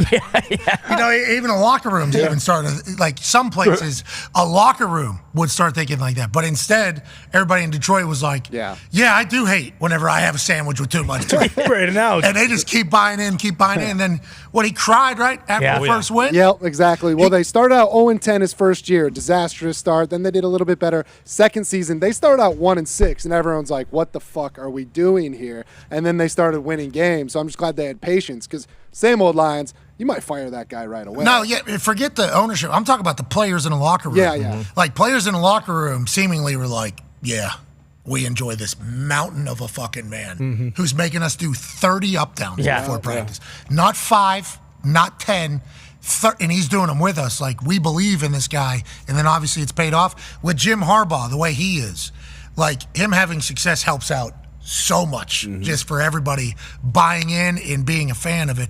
And I'm happy it's happening for him over there. And him being like an older guy, right? Because it feels like hiring an older head coach who's kind of out for a little while. Everyone's looking for like the young guy that's going to be with your team for the next 20, 25 years. Like Harbaugh's in his 60s, right? Late 50s, 60s. So it feels like because of that, like a guy like Pete Carroll or Bill or even like Vrabel would be more so on the board just because of like the culture setter that they all are. So Chicago's open, New Orleans is open, New York is open.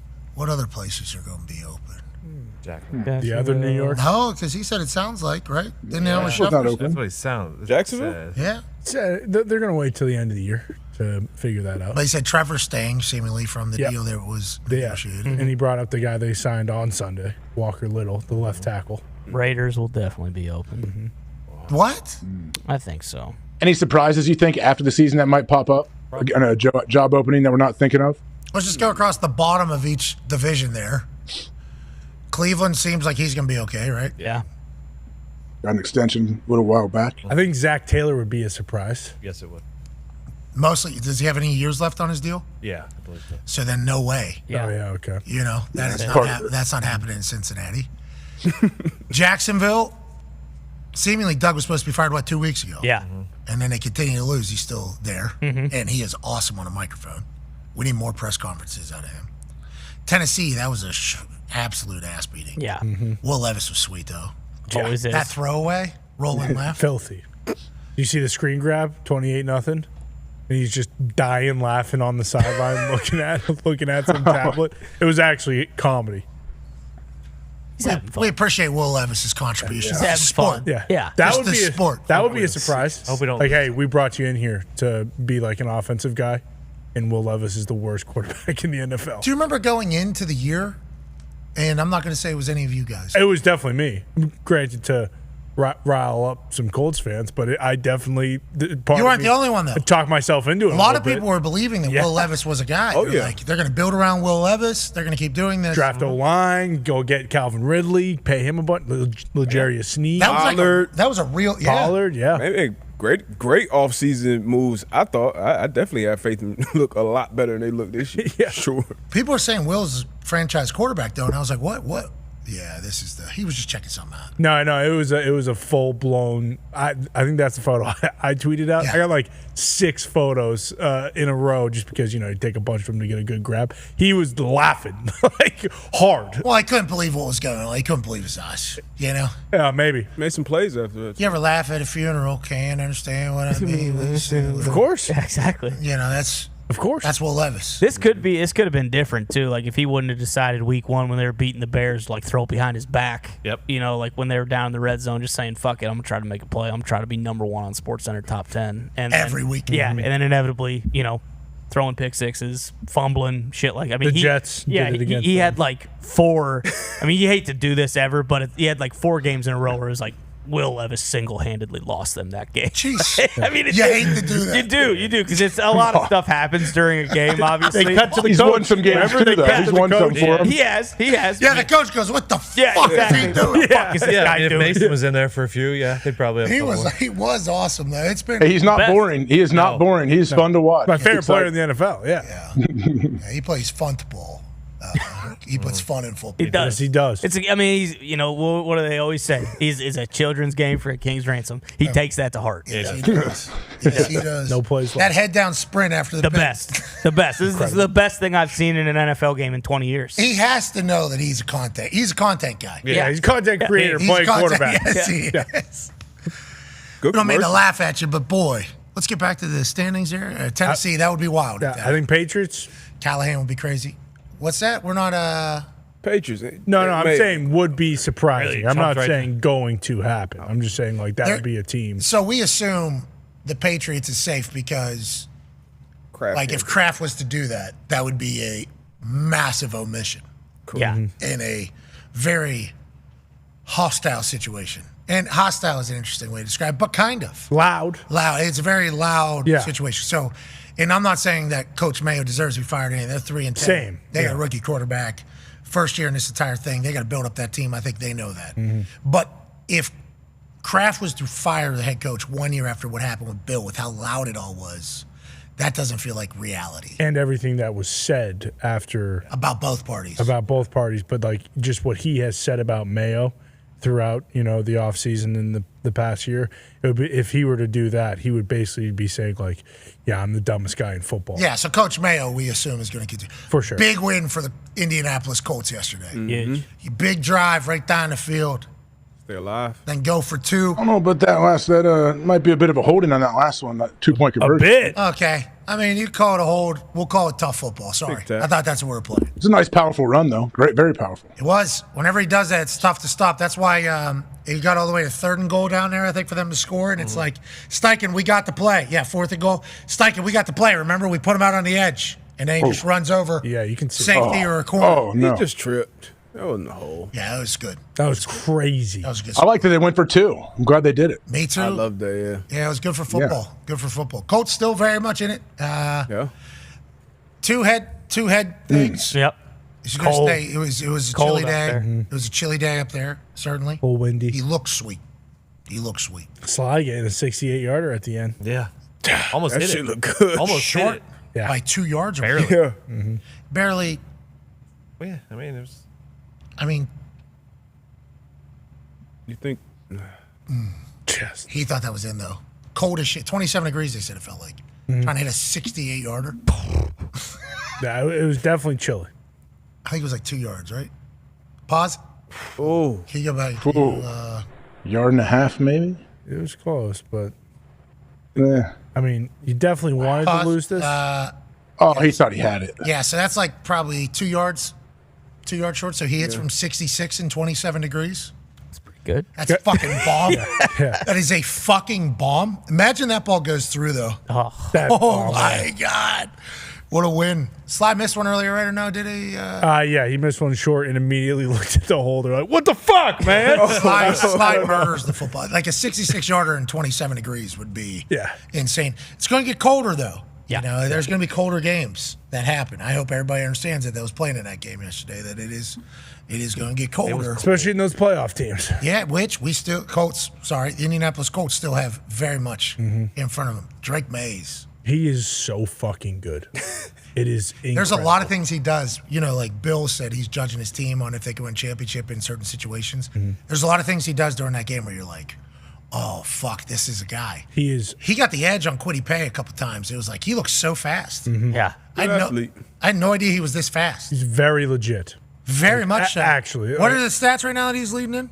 He has the highest average yards per rush by a quarterback in like the history of NFL or the last 20 years over Mike Vick. Granted, he's still got to finish out the year, but everything out of New England sucks except for Drake Maye right now and Christian Gonzalez. Christian Gonzalez genuinely is an all-pro cornerback. I hope he does get it. AP Tone talking to you. Well, but Drake Maye himself, he is the reason there's so much hope in New England. And, the offensive line, 1st and goal from the 1, flash forward 30 seconds, 1st and goal from the 21-yard line. Like, there are a lot of things that need to be better, and it's basically starts and almost ends there, just because Drake Maye is that good. Like the receivers, you could say, yeah, they don't really have anyone playing receiver, but that's not that big of a problem. Like Drake Maye is hitting guys in the chest, even a couple of. He's very fun to watch. Yeah, he's electrifying. Like everything he does, it's like the guy can actually do no wrong in New England's eyes right now. And if we figure out that O-line, I mean, it could be a quick turnaround. Anthony Richardson scored a touchdown and 2-point conversion and a big-time win to keep everything in front of him. Let's go back to the seeding. So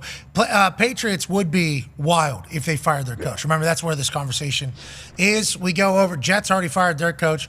Dolphins aren't, right? Dolphins aren't going to. I was going to say, is there any chance? I mean, I don't think it'll happen, but. Still went out. The record with Tua, too. What's that, buddy? Still went out. We're not talking about playoffs. We're talking about firing the coach. Oh, no, we're not firing the coach. I think Mike's safe. Okay. Him and Greer are tied together. All right, so let's continue with teams that are under 500. Raiders, that would be a surprise, obviously, 1 year in, but I think there's been more and more chatter about that than I think we could have expected. Like, more and more chatter about that. Yeah. Him coming out and saying this is the best team in football versus the worst team in football. You can't say that. And we can change the narrative. You just can't say that. And then you lose. Yeah, you just can't say that. Like, everyone can think it. You can't go out there and be like, hey, listen, everyone knows I fucking suck at my job, okay? But let's go try to win. Like, you just don't say what everybody knows. Everybody knows they stink. You're saying inside voices. It's like an Anthony Richardson situation from earlier. Inside voices. We do. So maybe the Raiders, I guess that would be a surprise, though, 1 year into this entire thing, even though they're only 2-10. Giants, I think we're all wondering there. We thought that could have happened in the first hour when Shepard was acting like he was getting a text message. Cowboys, it wouldn't be a firing. It would just be a lack of a renewal for Mike McCarthy. I think we're all assuming that's going to happen. Yeah. Well, until Jerry now said, like, well, it's not out of the realm of possibility. I give him a 5-6 year extension. And then Mike, I think, laughed into the microphone whenever it was mentioned. All the media started said, "Why you laughing. He was like, what's so funny? What's so funny? What's funny about that? Win 12 games every fucking year this year. And all of a sudden. But I think we're all expecting new coach in Dallas, right? Yeah. The boys are playing hard for him still, which you love that, especially without the starting quarterback. And it's been an uphill battle for the rest of the season. But yes, I'm right along with us. And we're not saying we want it. We're just saying that it seems like that is probably. No doubt. Yeah. And then Niners, don't think that's going to be a thing. Mm-hmm. Rams, not going to be a thing. Gannon's definitely not going to be a thing.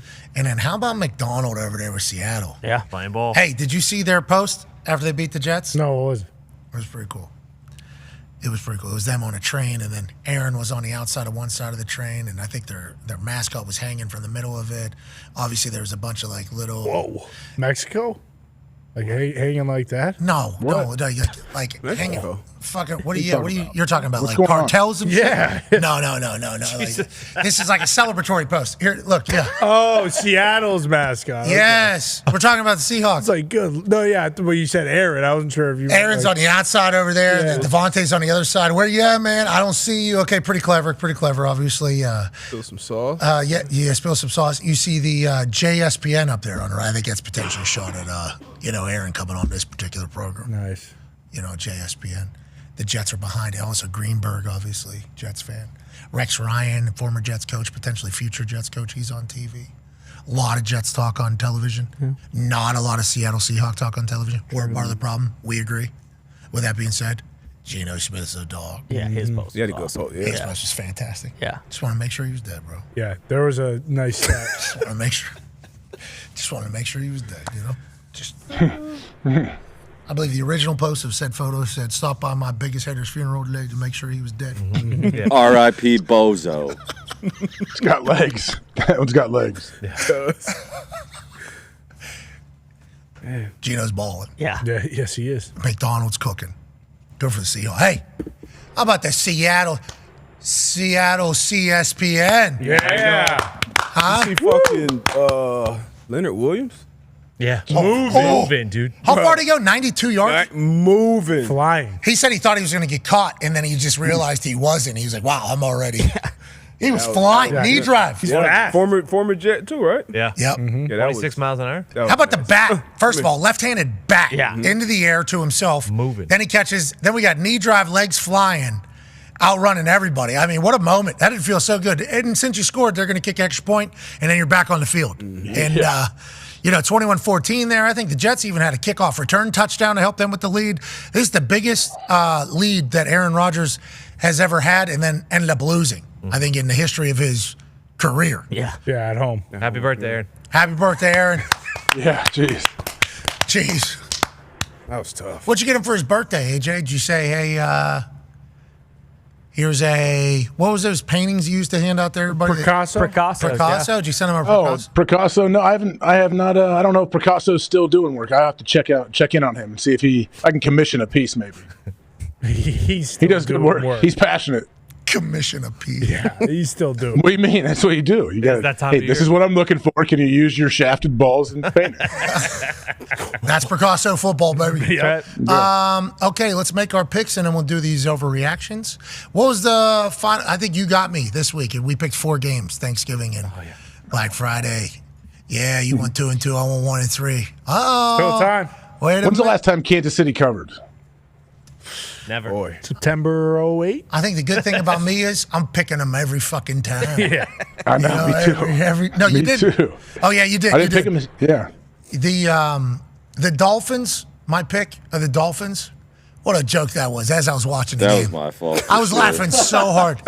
It was literally as the game started. I was like, "What the fuck am I? I'm from Pittsburgh. What? I don't want these South Florida dudes just to walk in and smack the Packers in the mouth." Anyway, what am I? I almost felt like I picked against myself. I'm like, why would I do that? Why would I even? And it's because I've been traveling around with Gumpy. Yeah, you're fine with it. Oh, yeah. I've been traveling around with Gumpy, and he's been showing me I've seen every good Tua thing that has happened in Tua's life over the last few weeks. Because he'll have some video. And it's like, what is it? It's like, this is Tua as a little baby boy saving some hospital. It's like, okay, so Tua can handle the cold. This is what I started thinking to myself. What a fucking joke that was. No shot. No. I mean, he threw for 370. I don't know if it was on Tua. It's not Tua. Okay, I'm not saying Tua, but I'm just saying Dolphins as a whole. Yeah. It's part of it. I mean, that is. Oh, he played like shit in the first half, though. He threw for 370 when the game was over, but I mean, they showed Mike McDaniel on the sideline in the first quarter, and he was fucking shivering to the bone. His nose was so red. And then they were talking about on the broadcast, like, the Dolphins packed 4,500 pounds of cold gear for this game. I was like, oh, okay. There's no fucking way they're winning. That's standard operating procedure for NFL teams to take jackets and parkas and heaters and everything like that, which is why equipment managers' lives suck. Away cold games. Packing up afterward. First of all, unloading beforehand. Second of all, man, give him some more layers, man. Icy cold. I think that was wind. I don't think that's him. That was him shaking. I was watching that in real time. I was wondering, is this shivering or is this the wind? That's the wind. Some wind. You guys think he's shivering right there? I do. I do. Look how fucking red his nose is. People do actually believe him being cold is the reason the Dolphins lost. Not anything that happened on the football field, because fucking McDaniel was cold. I would like to let the world know. I didn't even think there was a thought that he was shivering there, because that big gust of wind blows the paper at first, and he's fighting against the wind. But I love the people. I don't want to say are massive haters, but I love the people just go, look at the fucking guy shivering. Nothing else is look at that moving. guy's hanging and fucking. Nothing else is moving in the video. That's him shivering. Yeah, of course. Thought you could hear him going. Tua couldn't get the play call. Yeah, exactly. What is I can't. What's the F play? Tua didn't have sleeves on it. He thugged it up. Not many guys on offense had sleeves. Yeah, I know Tyreek didn't. They showed the warm-up clips. Did you see the warm-up clips? Yeah, but some of the Packers coming out. Guys are shirtless? Yeah, Packers coming out for warm-ups, and then the Dolphins coming out for their warm-up. And obviously, it's a mindset. The cold is. But it's much easier to get the right mindset whenever you've been in it. Living, yeah, and you're in it. It's a lot easier. You kind of know what to expect, too. You kind of know what it's going to be like. Some of those guys, this is the first time experiencing that. Yeah, you have no idea that, your knees are going to feel that way, yeah. You're never going to get fully warm. Yeah, that ain't... Well, and they had the whole fucking game. And it could have been they forced a 3 and out, and then dude muffs the punt right away, and it's like, okay. I thought Waylon did that on purpose. I think so too. I think he's good. He has been I haven't watched every other punter. Obviously, you would know much better, but I think he should go to the Pro Bowl. He's phenomenal. He's been unbelievable. This was on purpose too. I think he brought this one down. from the sky. And there was one later in the game that almost got him too. Yeah. Had him moving. Yep. This kid's like a bomber. He's good. He's very good. And it was windy and cold. Ireland, windy and cold. Yeah. That ain't nothing new. Nope. To old buddy. It's almost like he's built for. Now, I'm not saying all Australians aren't, but I think there's portions of Australia that are like very like warm and everything like that. Ireland is shitty weather. Yeah. Like great people. Great people. Great. Wonderful times. That Guinness beer tastes so. Oh, God. Nothing better. 2 gulps, one to split the G, one to make it disappear. That's right. And then you move on to the next. And you hop your way through town. And it is a blast. But this Whelan character, I'm a fucking massive fan. And I don't know what all the punters are like. I don't get to watch enough. If they come to Lucas Oil Stadium, I'll try to watch them in warm-ups. If they play, I'll try to watch them in the games. But it's hard watching on TV, unless you have like a stopwatch to really know who's what and who has good coverage, who doesn't. But every time I watch him hit a ball, it's a big ball. Yeah, he is so consistent. It really does. Every time they're backed up, like he is flipping the field every single time. I can't remember one time this year where he's like shanked a punt or like put the Packers in like a bad situation. It seems like he is always putting them in a good situation. Obviously, very hard place to punt. Very, very hard place to punt. So normally, like the Steelers, for instance, hard place to punt. AFC North, hard place to punt. So normally their fans are going to hate the punter, right? This guy, he'll hit one good one, but then we're going to get a bad one. It's like, well, there's fucking 20-mile-an-hour winds. Yeah. There's a chance that as that ball is falling that it moves and he doesn't hit it clean. Like, there's a chance that's going to happen in those places. So in Green Bay, I just assumed that it was always going to be like that's just how it's going to go, just because science. This guy's fucking figured it out. Yeah. He is. I don't want to say like I have a Pro Bowl vote because I don't. Tone has an AP vote. I don't have anything like that. But I think with the limited amount that I've seen, every time I watch this guy, he murders the ball. Yeah. Every single time. And that's what I like to see. And the Packers have. Like, they've kind of been in this situation where they've been looking for like a consistent punter that they could. And, they had 2 guys in the last 3 years and then kind of just picked him off the scrap heap, and you weren't really expecting much, and he's turned into he's a weapon. He is an absolute weapon. I think he brought that one down on the Miami boys. He said, hey, listen, let's see how it feels coming in. Boom, touchdown. Gotcha. Let the Irish lad make a play. You know who's back? Who's that? Bryce Young. Yeah. They lose again. They did. But Bryce Young's back. Yeah, Not his fault. AJ, I don't know how much you got to see. Obviously, Tampa Bay and Baker Mayfield get another win. Congrats to the Bucs. Big drive, great field goal, good work. But Bryce Young, Dave Canales, this Carolina Panthers team has looked so much better. And it all started when David Tepper said, yeah, you can use my stadium. You can use all of this. It feels like there was a little bit of good karma put into the universe. Yeah. And then all of a sudden, a football god said, thank you, Jesus Christ. We've just been waiting on this entire thing. And now, after the benching of Bryce Young, him watching Andy Dalton for a few, maybe Canales' offense getting more ingrained, maybe the culture of Morgan getting ingrained, they look like a good team. Now, once again, Tampa Bay Buccaneers win this game. Carolina Panthers lose again. Carolina Panthers record is not going to be a great one when it's all said and done. But with that being said, I think we got hope that Bryce Young isn't a bust. Oh, yeah. Like a lot of hope that Bryce Young isn't a bust. He's going to be a good football player. Yeah, looks much more comfortable since coming back from the bench and had a great late touchdown pass, and then just had an unfortunate fumble from Hubbard in overtime, which kind of set the Bucs up. But yeah, he's looked great. Him and Anthony Richardson, I felt like the benching, seeing the game from a different perspective, maybe taking some of the weight off of certain things, learning certain things, have worked out well for both of them. But Bryce Young looks like a totally new quarterback. So obviously first year, still a bunch of holes on that roster, but you can actually look at the quarterback position and have hope going forward. Adam Thielen had an unbelievable game. There's an exciting white down there in Carolina. That one-hand catch he had late in the game. I believe, was that overtime or fourth quarter? Yeah, that was overtime. Nasty. So they overturned it. Stole that TD, pass. Yeah. Yeah, but he was unbelievable as well. 8 receptions, 99 yards. Adam Thielen all the way back. Carolina Panthers team, maybe they don't suck. Actually. So is Bryce Young there next year? When they benched him, they were saying, oh, they're going to have to go get a quarterback and all this stuff. No, I think he has to be there. I think that's what. I mean, a couple. Give this to him. Yeah, I mean, you make that type of catch. It's right in front of your face. Just go ahead and say, I got it right first time. Go ahead. Don't worry about it. I'll see you later. I appreciate that they said we're not trading Bryce. This is a part of our plan. Mm-hmm.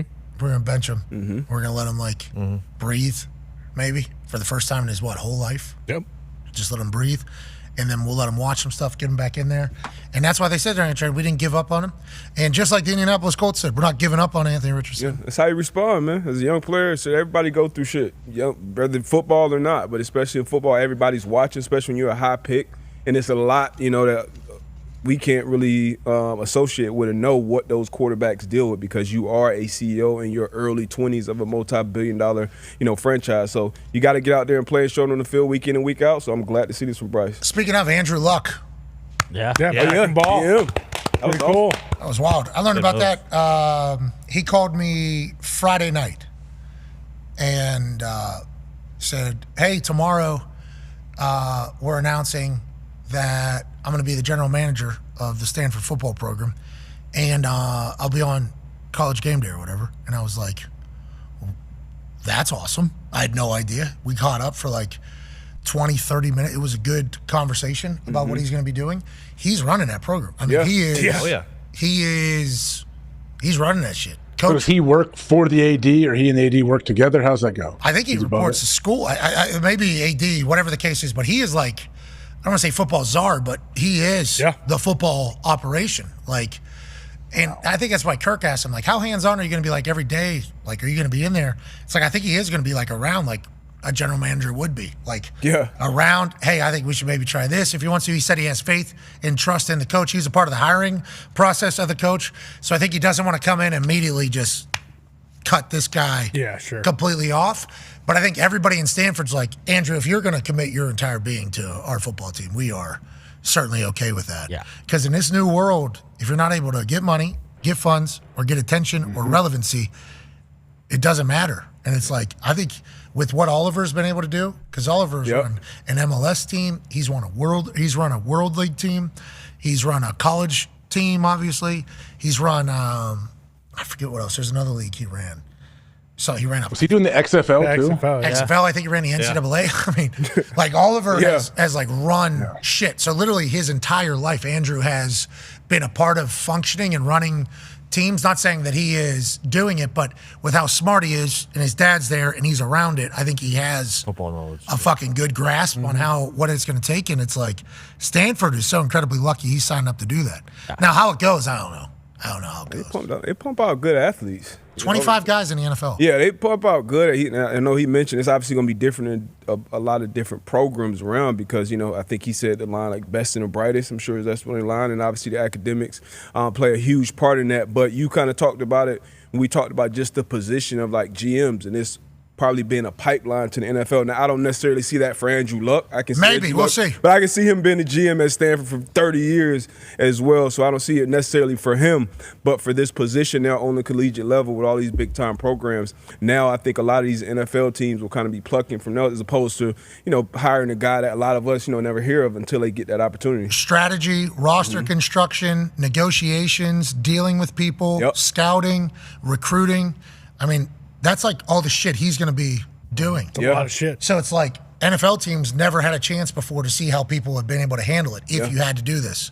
And everybody's going to be on the same, if you're able to get to the high revenue amount, which is the 22% of overall revenue with a cap at 20, whatever million it is, and whatever the process is going to be. So if your revenue can get there, everybody should be on the same playing field. So you're literally going to be able to find out who can and who can't.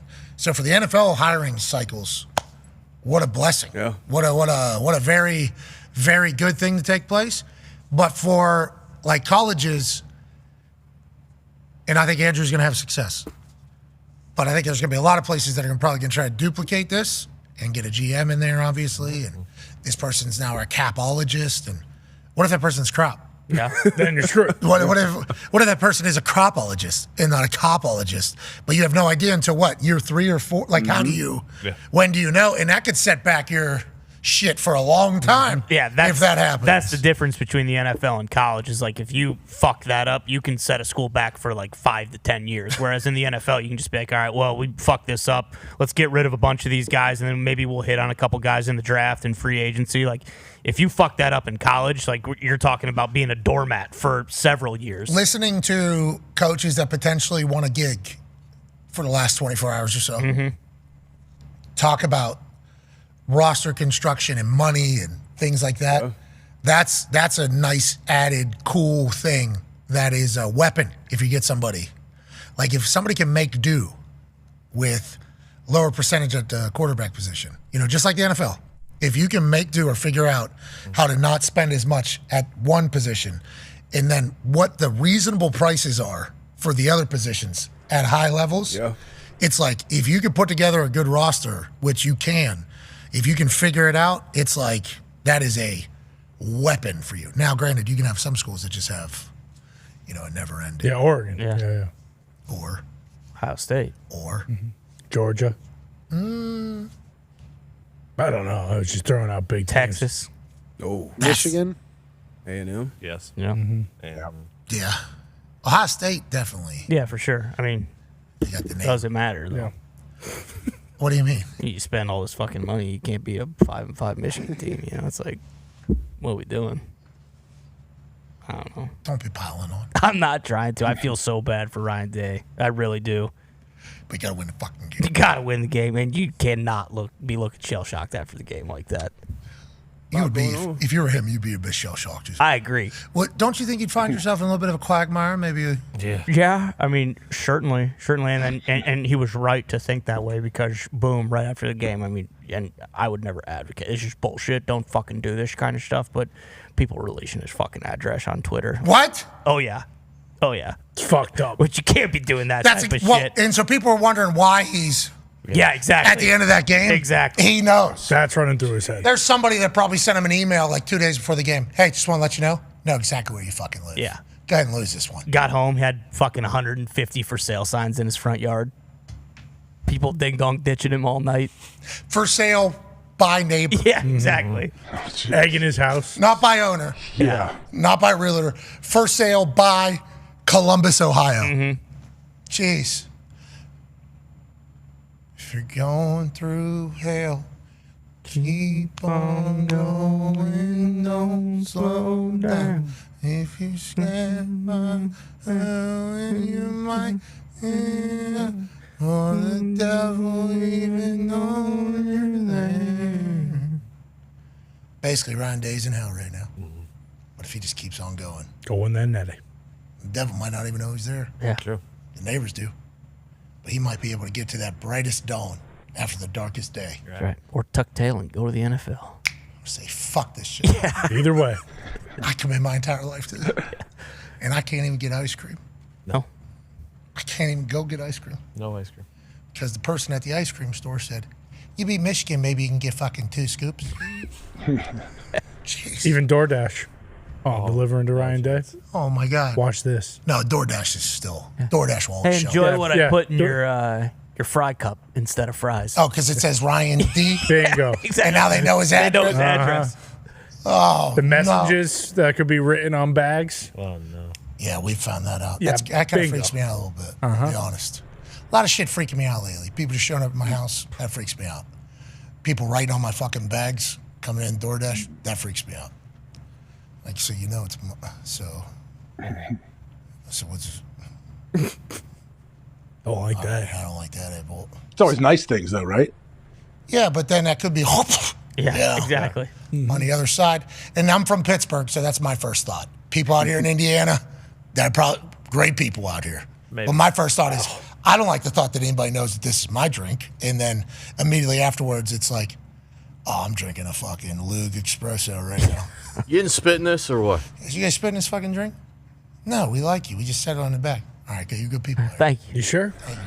I'm going to put 4 Splendas in to cover up your spit. Thank you so much. It's a great time to be alive. We have hit a wild point of being alive. Not complaining, lucky to be here, thankful to be here. But boy, trying to go to Cavender's, get a bucket, and it's like, hey, how you doing? Good. And I want to talk to every person because I like to learn stuff. That's how I learn stuff. People are way too nice. People say too much to me. I learn too much about people too quickly. People are just sharing everything with me. I'm like, oh, fuck.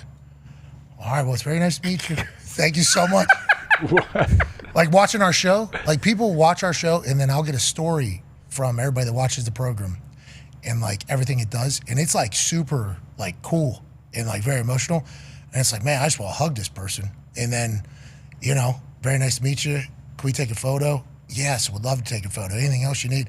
And then all of a sudden you look up and it's like, all right, here we go. Here's no, and the story that's coming right behind it is like so real. And it's like, golly, man, I didn't know that our dumbasses actually, we affect people's lives. You know that? That's not good. We affect people's lives, like very much so. It's wild. You win one of those giveaways. I got a little taste of what your mentions probably look like on a daily basis. It's a lot. Dude, people really invested in this show. That's what I learned. People all the way College Station, Texas. Way the fuck down there, by the way. Texas is far. Second trip down there. Texas is far. It's a pretty big state. Huge. So big. And then if you have a plane that doesn't have like a thing that tells you where you're at, you're just in a time capsule. Yeah. Yep. And then when the time zone changes, you don't know if your phone's right or if what's right. Oh, yeah. So you don't know what time it actually is. Have we been in here an hour or 3 hours? I don't. Oh, I did. I'm not 100% sure. How many times have we heard this one song? Because we can only play 10 songs. So when, how have we, so you start doing that math, and then you get all the way down there.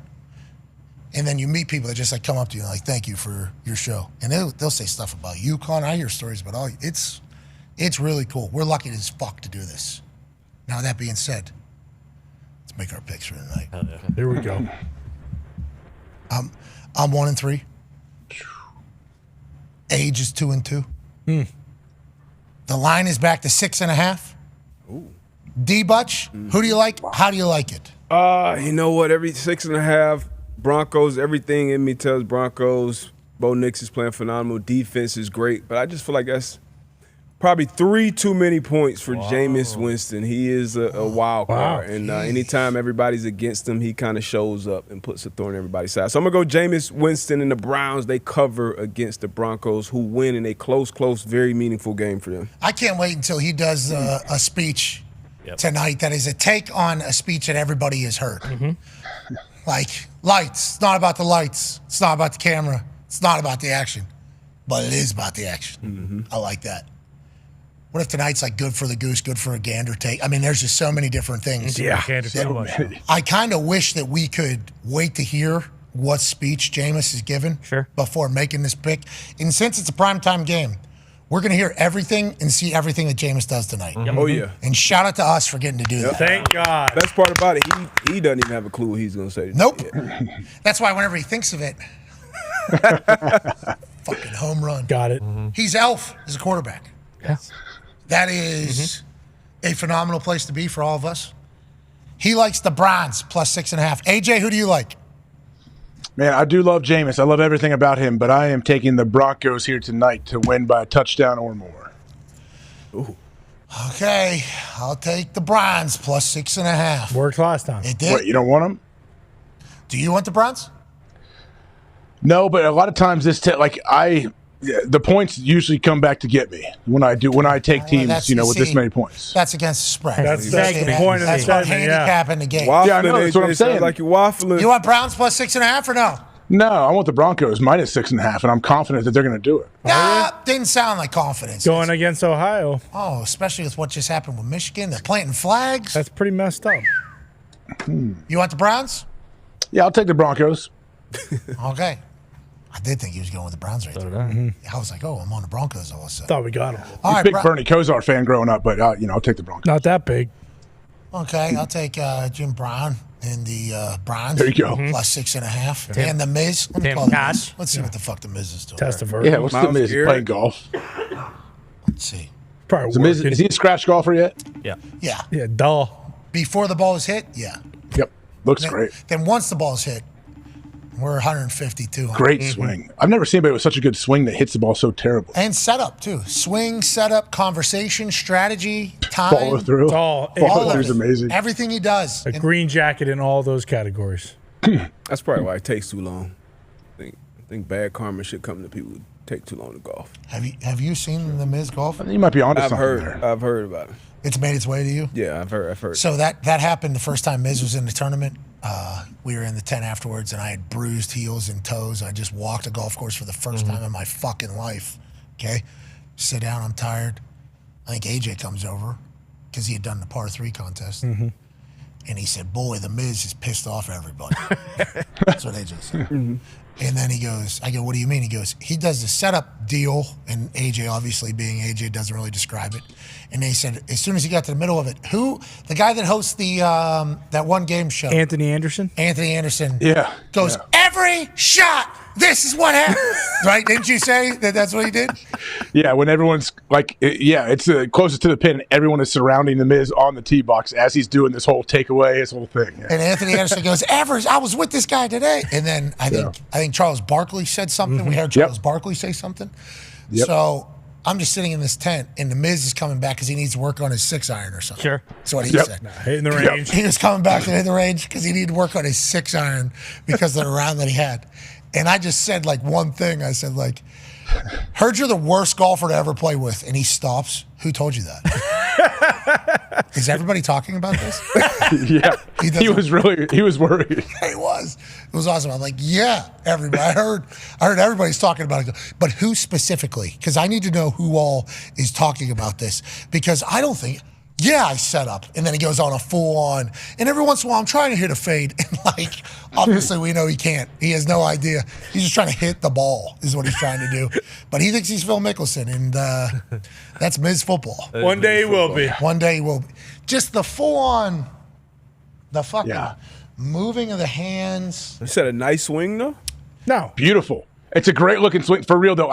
You played with the Miz however many years ago, and you guys posted some clips. I said, man, did the Miz shoot par? Because it only showed his swing and his follow through. But then you guys were like, no, absolutely not. And I had to see it in person to believe it. A week before, or 2 weeks before the American Century Championship out there, the Miz was driving through Indianapolis because there was like a show in Cincy and then a show in Chicago. And it was like, let's golf in the morning if you're going to be in Indianapolis. I love golf. We're going to be playing at Tahoe together or whatever. And then he was there, the first person there in the morning. He's at the driving range, and his get up. 6 a.m. His get up looks awesome. So I'm like, oh, the Miz must be a player. He must be a stick. And I see his swing. I'm like, this guy's gonna be good at golf. And then we got out there. And he was the worst golfer ever. It was so bad. I've never seen anybody like his it. swing for real, D-But though his swing looks good. Like a lot of people like their swing looks like garbage, and the Miz's swing is beautiful. Like his real. finish, like everything he does is what golf is supposed to be. Yeah. Like and he knows. And the reason why we know that he knows is because before every shot, he talks through what like a good golfer would and should do. So him and his caddy, that guy he's to the never be around again. He's part of the problem. Yeah, he's the one fueling the fire. This guy. So he's like, I'm gonna draw it and try to. His buddy, right? They're doing it. He's doing this. He's doing this number. Yeah. Here. If I hit it just like this, and then I think I landed on the fringe, and then it should trickle down. He's like 150 yards out. Right. You're right. I forgot about all that. Do you remember that? And I'm fucking. They're talking through their shots as we're waiting to hit. They're talking through it before he's even addressing the ball. He's on shot 4. Yeah. We're on shot 3, way up there. The amount of times last year where like he was laying 4 or 5, and you and AJ were up at the green, but you kind of just had to wait for him. I mean, that round took like 8 hours. It never ends. This is minus 18. This is a little faster, I think. Look how good that swing looks. Look how good that swing. It's pretty good, right? Holding the posture. Boom! See, that's best shot of day. By Maybe of far, life. by far. Look, that's why he's doing Look how that. pumped. That's why he's doing that. So pumped. Yeah, I'm telling you, it's That was a possible. celebration for that. Yes, exactly. Yes. I'm telling you. 30 foot putt. Oh. Yeah, he made it probably. I mean, the Miz's Sure. putter is alive. Probably. But we This is saw good. so Probably. many times. He's doing all that setup. All that setup. All the talk. That fucking caddy. He's probably a good guy. But Chatty. The Miz, I think, has a 2.5 hour range session before he even plays. that caddy has to sit there the entire time. The patience on that caddy and belief in that caddy is something that I will hope to have someday with somebody, like something. Well, double bogey's the worst score you can get in that tournament. And to not have the etiquette to be like, all right, I'm going to get a triple, an 8, whatever, and just pick up my ball and keep it moving. He doesn't do that ever. He's hitting 5 from 125 yards out. Yeah. He duffs it. He duffs it. Now he's hitting 6. Got to make this for max score from 120 out. Still talking through the whole thing. Change club. Change club. Yeah, we need a different club. Give him a wedge. Okay. That's the worst. Last time I tried So to come annoying. in from this Yeah, side. I need to fucking come in from this side. Yeah, I need to hit a draw this time. Yeah, you're right. Let's You're hit a draw. rolling. Let's close the hips a little bit. Let's fucking make sure we get through it. Remember, we're trying to get hips clear before Yeah. Aim at that tree there. Okay, which one? The third tree. I think that's probably the right place. And then you draw it up in there. It should go in. You run up there and tell me about the undulation, actually. For a fucking double. And I'm like, Miz, I love you. I think you're one of the most entertaining people of all time. But like what Anthony Anderson and Charles Barkley said about you was 100% right. Like, people are dreading getting paired with you for this entire thing. Everything aside from the golf. But then he got a birdie. Got a birdie out of nowhere. He did. Okay. Couple He pars. screamed so loud after that birdie. The whole golf course heard him. He was in last place, I believe, after the day one. Really? I think he's been in last place every single time. He's RG3. Yeah. And then Don Cheadle actually WD'd. withdraw after the first day. Yep. Who's the Dylan Dreyer? I think the Yep. weather person for NBC. She loves golf, but she was down there. RG3 was down there, and then the Miz, and then the Miz. I'm calling. We got to get his take. He's gonna be so mad. I've gotten better at golf. I'll have you know. Oh yeah, for sure. He lives on a golf course. I mean, he still believes that they got a chance. The Browns just won. Didn't he tell you that? Yeah. Before the game. Yeah, before the game, after the game, yeah. All right, forget him. Let's go through some overreactions. Oh, no. Oh, no. Is he there? I was just FaceTiming another person in the FaceTime list. Yep. Sal Mascala? no. Huh? Sal Mascala? No. Oh, what a treat. Need to FaceTime Sal Mascala. Yeah. That was a coach. Oh. Who just got a call. Yeah. What the I got the job. I did it. I did it. Pack up, I buddy. don't have that say. I do not have that say. I would like everybody to know I do not have that say. But I think I do have say. They want your back. I think there's an opinion. I Yeah. think there is an opinion, which is very nice and very cool. And I would like to talk shit for West Virginia more than anybody on earth.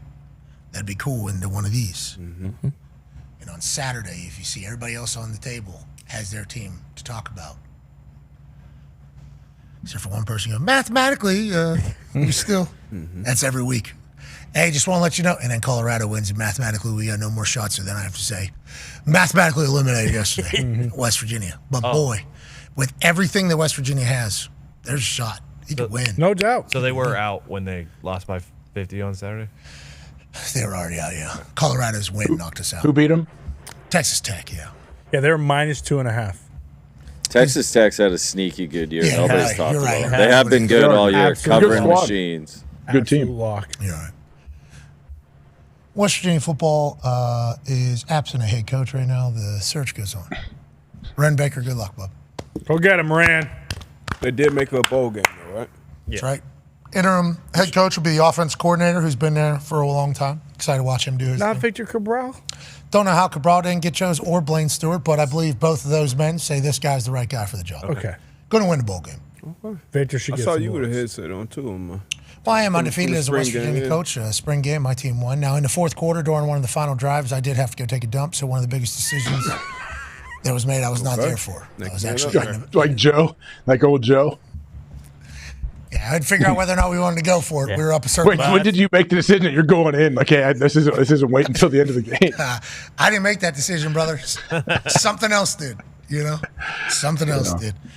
But once again, the boys made the right decision. That's what a good coach does. He You empowers look his natural. guys. You look natural in that position right there. Thank you so much. And anybody that's ever been around me in any sporting event, these refs fucking knew my voice. It did not matter if this was a spring game or not. Felt like our team was getting fucked a little bit. We had 4 penalties called against us. The other team had none. Sure. And it was like, excuse me, I know this is all fun and games, okay? This is not how this is going to go. Okay, I just want to let you know. And to their credit, they got a little bit more fair towards the end. Sure. A little bit more fair towards the end. And that's all we can ask for. But yes, I am undefeated as a head ball club coach at West Virginia. Nice. And I am not signing up to be a college football coach Okay. ever. Fair enough. Just put that one down. GM? Okay. Maybe one day. GM. That would be sick. GM would be a sweet job. Just to see if you're good at it or not. Yeah. Like, that'd be something, like, you don't get a lot of opportunities to run a team. I mean, But what's now, his name did it? with college ball, there's, like, opportunities Yeah, bunch. at places. Woj left the Yeah, for the world bodies. to be a GM. Yeah, and remember, he couldn't even shower. No. Correct. When his Even life take a back. piss or a shit. Now he's a general manager of a college basketball team, so I'm assuming it slowed down a little bit, more so than whenever he was an insider and had to be on top of it. But at some point in my life, maybe GM of a team, Be sweet. college team. Or just an NFL team. Somebody just wants to give me the old Jeff Saturday nod. That'd be sweet. That'd be cool too. Yeah, let this guy be a GM of the team. Why not? Yeah, manage a couple $100 million salary cap. Figure out strategy. I know your fantasy team's on a roll, so we are. Aren't we? No big deal. Don't look now. We watch Hard Knocks. I think you could have those. I think so too. Yeah, that actually gave me, just so we're all clear. Yeah. Watching Hard Knocks, I was like, wait a minute. I can surround myself with people that know ball better than this guy. No. Get his kid. No. I don't know what GM contracts look like. Or what does the head coach of college ball make? What's Ryan Day making? $8 million? 8, 9, I think they make around 8, right? Yeah, Kirby's the highest at what, 13.5? What's Prime making? Coach Prime. Yeah, what is he? I want to say around 5 something, 6 maybe. Wasn't there percentages though too? There was like escalators, I think. because Sig just got the upgrade to 8, I believe, if I remember correctly. Yeah, because it was 864. 5-year 30 for Dahn, 29.5 to be exact. Is there any escalators in that, or was that the first deal he signed? I'm just looking at the bonuses now. Yeah, because I think there was like ticket bonuses, revenue bonuses. Yeah, I think everything was worked in. One there. of his sons just tweeted out another bonus he just hit, I think, for winning 9 games. Yeah. And he came out and said that his guys will be playing a bowl game as well. Yeah, huge news. Probably bonus big there. in the Yeah, winning the bowl game is probably a big deal. But also, he was saying, some of these programs have been set back years because they opted out of the bowl game. So he was talking directly about Florida State. Absolutely. Directly about it. And I think a lot of us who invest a lot of time into college ball and want to keep some of these bowl games actually a little mean something, I'm happy he said it. Yeah. I'm very Good to happy. hear. It's great to hear. I think Great so to hear. too. And he's got 2 top 5 guys on his team. $600K in bonuses just this season alone. Is that in win success? Is there ticket revenue shit in there or no? It's just Big 12 and wins in the Big 12 and bowl game here. See, I thought there was a negotiation about I remember hearing that early on, maybe last year. Yeah, because Sounded like. and they didn't have the money to pay him what the deal was anyway. So then it became a percentage of earned. Yeah. I wonder what West Virginia's going to have to pay the next coach. 6, A lot. 7 billion. I don't want to actively negotiate against West Virginia right now, but probably going to have to pay somebody. And it depends if that's their first gig or not? Because I know a lot of times if it's the first gig, it may be 4.5, 5. But if it's somebody coming back that has a name that's been around, it may be 7. And are they going to hire a GM? I wonder. I'm going to FaceTime the fuck out of Ren Baker tonight. Gonna have to. Just adds so much shit into his world. He's in the middle of it. Obviously, everybody in West Virginia liked Neil Brown. Good guy. Good, I think everybody agrees. Good dude. Good human. Represented West Virginia in a classy way. Never spoke out of pocket about anything. Always gave credit to the other team, which was seemingly every week whenever they lost. Credit to this team, credit to this team, credit to this team, credit to this team. Super good guy. Montages of him saying credit to the other team who won. Super good dude. I Could be 0-10. We're 5-5. Did you have fun or not? Tried to be a good guy. Yeah. Which I think the people who had personal relationship with him obviously bummed out about the whole process.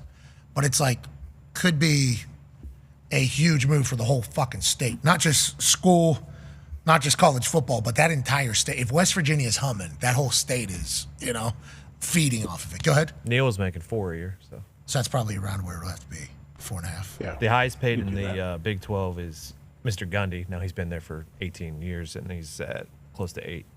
Okay. So $4 million, $4.5 million. How many years do these deals normally? 5? Probably. How many years do we owe Neil? We owed Neil 9? You owe 9 something. Depends who they hire. Your D-But's right. A young guy, a young up-and-comer, you might have to give, to get a little cheaper. Yeah. 2.5. What do you want to hire? I wonder what Dan Lanning's first contract was. At Oregon? Yeah. He was, remember, he drove where? From Arizona all the way to Pittsburgh. Yeah. On Thanksgiving or something. I forget what the story is. Yep. His wife was pregnant or something. Living out of his car. Yeah. That guy loves ball. Yeah. Looks like Dan's making around 8 a year. Yeah. How much did he make? Can you do that? Was it 5 to start, I think? Something like that? You should ask Grok to see if Grok can go find that. Grok will dig up some old news article. Might be wrong. This one in August 22nd this year, salary increases from 4.7 to 7, and then he got another extension, I think, this year. So. And who all wanted him? Everybody wanted him, right? Yeah. He getting some nice Baylor, bonuses, too. Making the Big Ten championship, 11 wins, 12 wins. Hey, if you win, why not? Yeah. Make the college football playoff. Got to have an NIL with you, too. Even with the salary cap stuff, like the NIL stuff's going to matter. Oh, yeah. Going to matter. Oh, a ton. Absolutely. The most important thing. That should have happened in Michigan. That's wild. Wild. Yeah, the names involved. Well, that's gonna go away, but yeah. That money's very deep. Yes. That one owns an island. That one, the money that was getting involved there. Yeah. Owns Lanai, which is one of the islands of Hawaii. He bought it. Just bought the island. I'll take it. Yeah, but if he goes through a breakup, then he's not a Michigan backer anymore. We're obviously not hoping for that. No. We love. I'm sure. It's never bad having a guy around who could just like wipe his ass with $100 million and whatever. And then you had Portnoy into the mix. Yeah. Mm-hmm. They got, and then Not to Michigan mention as a all whole. these people we've never heard of. who are- Michigan as a whole. Tom Brady. Tom was the third name in that. Yeah. Oh. Tom Brady calling kids. You're And in that's high what school. I'm saying. That's what I'm saying. West Virginia has an opportunity here to do something special. Exactly. Ain't that right, AJ?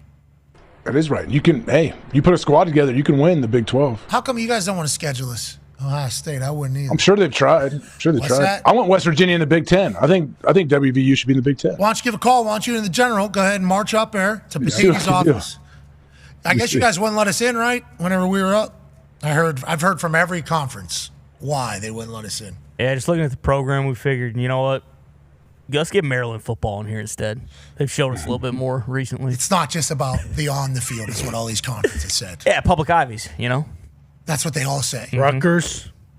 I guess their academia is a little bit better in West Virginia. Well, Rutgers, they're trying to capture the New York market.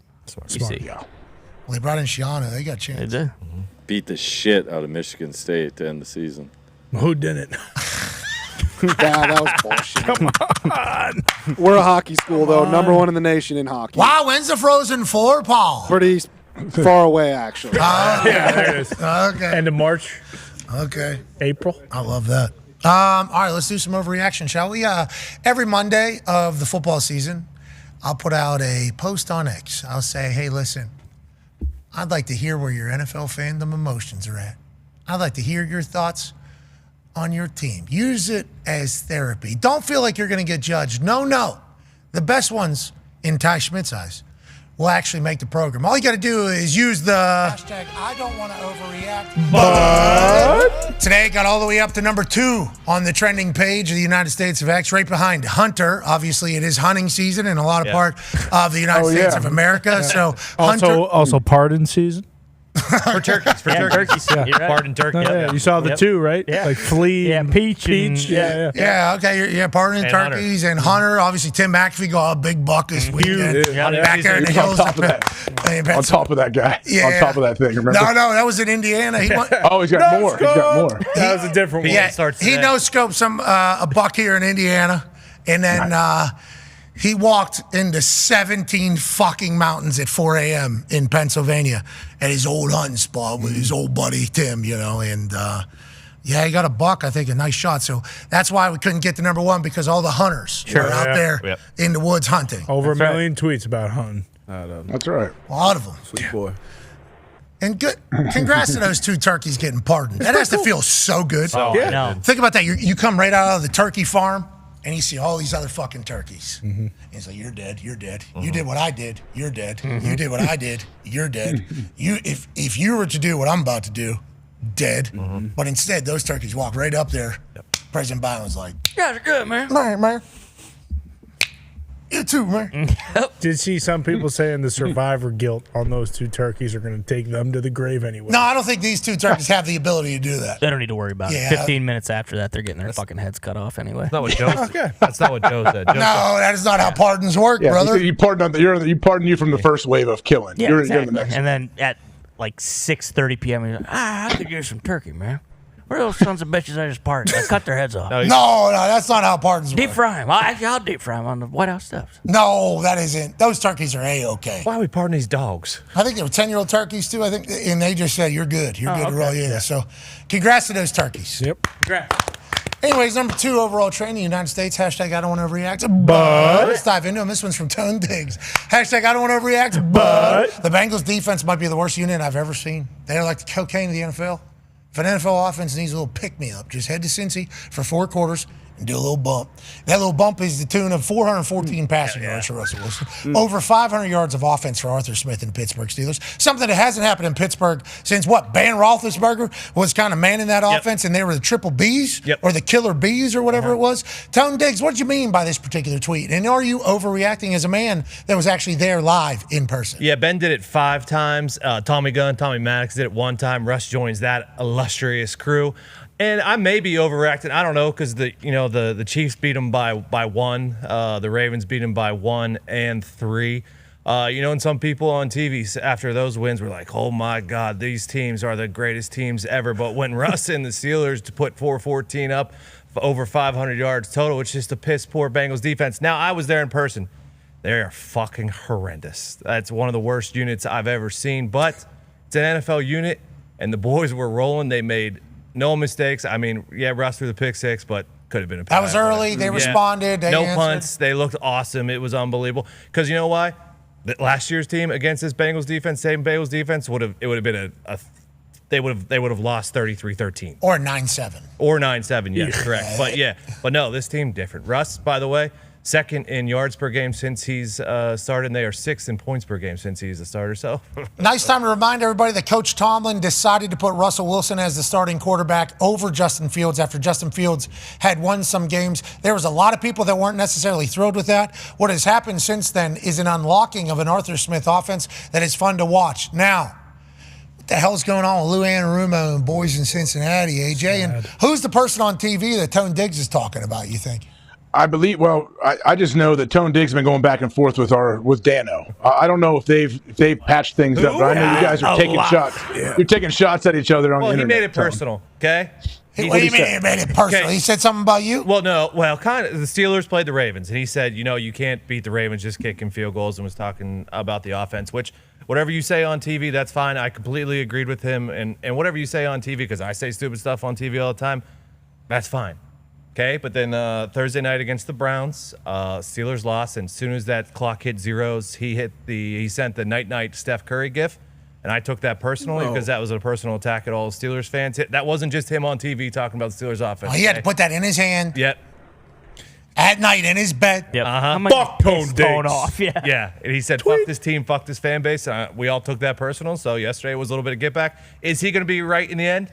Probably, but yesterday was one of them nice little victories. It wasn't just you; it was Jage too, right? Because Jage and Dano really went after it. Yeah. He also said after Lamar, played the Bengals and did well, that he was, best quarterback of all time. But Russ does it; he stinks. So it's okay to say you're wrong sometimes, Dan. We've been wrong a lot. Yeah, I was wrong about a tweet. Morgan Wallen did not offer up $500,000 for the volunteer fans to do. That was a fake tweet. That's on me completely. What a fucking dipshit. Of course, Morgan Wallen wouldn't put up $500,000. Hey, break the law. He's in the middle of some shit. He is. Why would the fuck would he do that? I read that on my phone as I was walking up to the thing. I'm like, hell yeah. Another reason to mention fucking Morgan fucking Wallen. And I'm picking Vandy. So this is gonna be perfect. I sent it out there. Nailed it. Let's go to the next pick. I wake up yesterday. Text. Brother, I did not offer up. That was a fake. Oh, my God. I am so sorry. I hope I didn't get you in any trouble with that whole thing. But you got to watch what's real and what's fake out there. Yeah, it's hard to know. I got it yet again. It's getting tough out in these streets. You see the Manchester airport? Or what? No. No, you guys didn't see this. What happened? Well, I don't know if it's real or fake, but there's a glowing orb sitting. No way! Right don't do it! No. But Call back up? This one was right above the... what's the runway? It was like floating off the ground. All the planes had to stop. Can we pull it, please? Can we please pull this up? Just search. Orange Globe, huh? No. Um, And like the planes had to stop. I still don't What's know. going on with this sound? I'll go kick this thing. No community notes. What? Yeah, that's it. Is there any How do we not have a videos? Do we have better anything picture else? of this? If all the planes are shut down, we need a better picture. Oh, that's the thing right there? Yeah, and then it just came down to the runway and was just sitting there. Down? And they had to like hold planes. I still don't know if it's real. Is this Manchester, England? Yeah, Manchester, England. Yep. Can we? Is there any more of these things? It's like a pinata. Yeah, there's one. That is not a real video, I don't believe. That's like a rendering. That's a real photo. Rendered. Why do we have a rendering? So this thing just dropped down like a round drone? Bingo.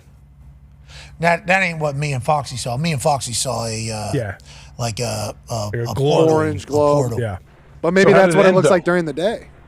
Yeah, we saw a nighttime thing. Right. You see it come down from the sky. No, there's no video of that happening. But Okay, the because it video- looks like an exercise ball. Did it just take off again, or what? Did they go pick it up? How did this end? And then he said, Again, I all don't know. right, whatever the fuck it was is now out of our airspace. Back to your regular Take off. schedule program. You are number 84 in line for takeoff. Yeah. Go ahead and buckle up. We're in for a long one.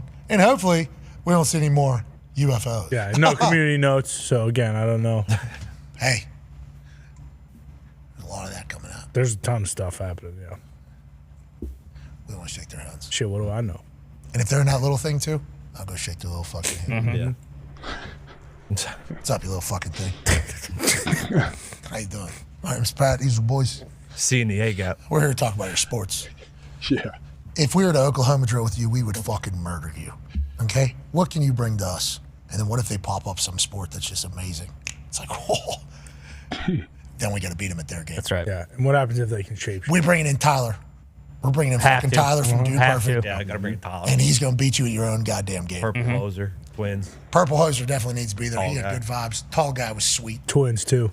Twins need to, one of the Great twins vibes. was the one I want to donate. That's awesome. Yep. That was the last thing I ever expected from. Without a doubt. From the Shout out dudes. from Dude Perfect. Yeah.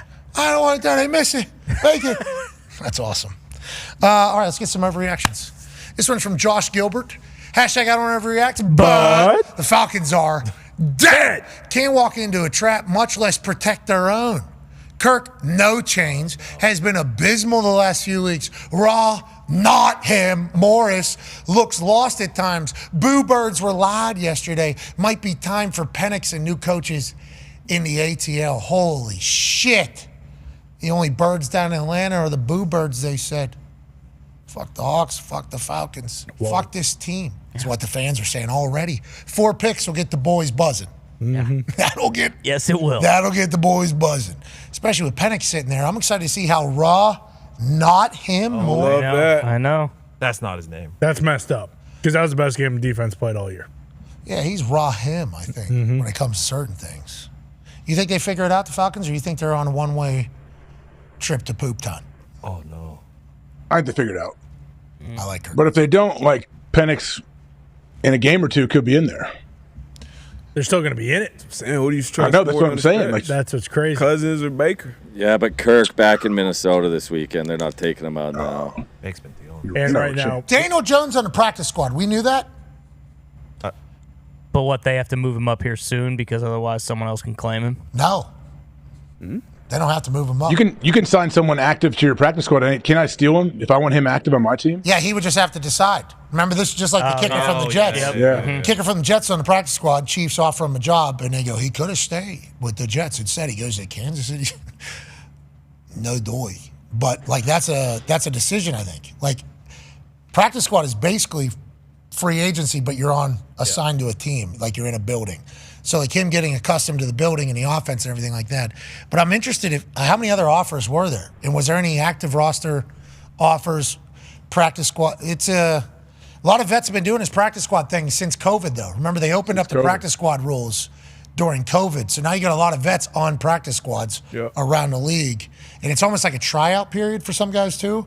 Not Daniel Jones. Obviously, he was just on a team, a starter a few weeks ago. Tom Brady was not happy about that. no, not at all. Did you hear that, Age? What happened? Tom Brady was just like, he went back to his time at Michigan when he wasn't playing. And he was like, if they want me to be a practice squad safety, practice squad quarterback, I'll do whatever for my team, especially with how much the Giants have given Daniel Jones. He was talking about the amount of money Yeah, invested in him. that invested in him and gave him. He said, I just wouldn't have done it that way.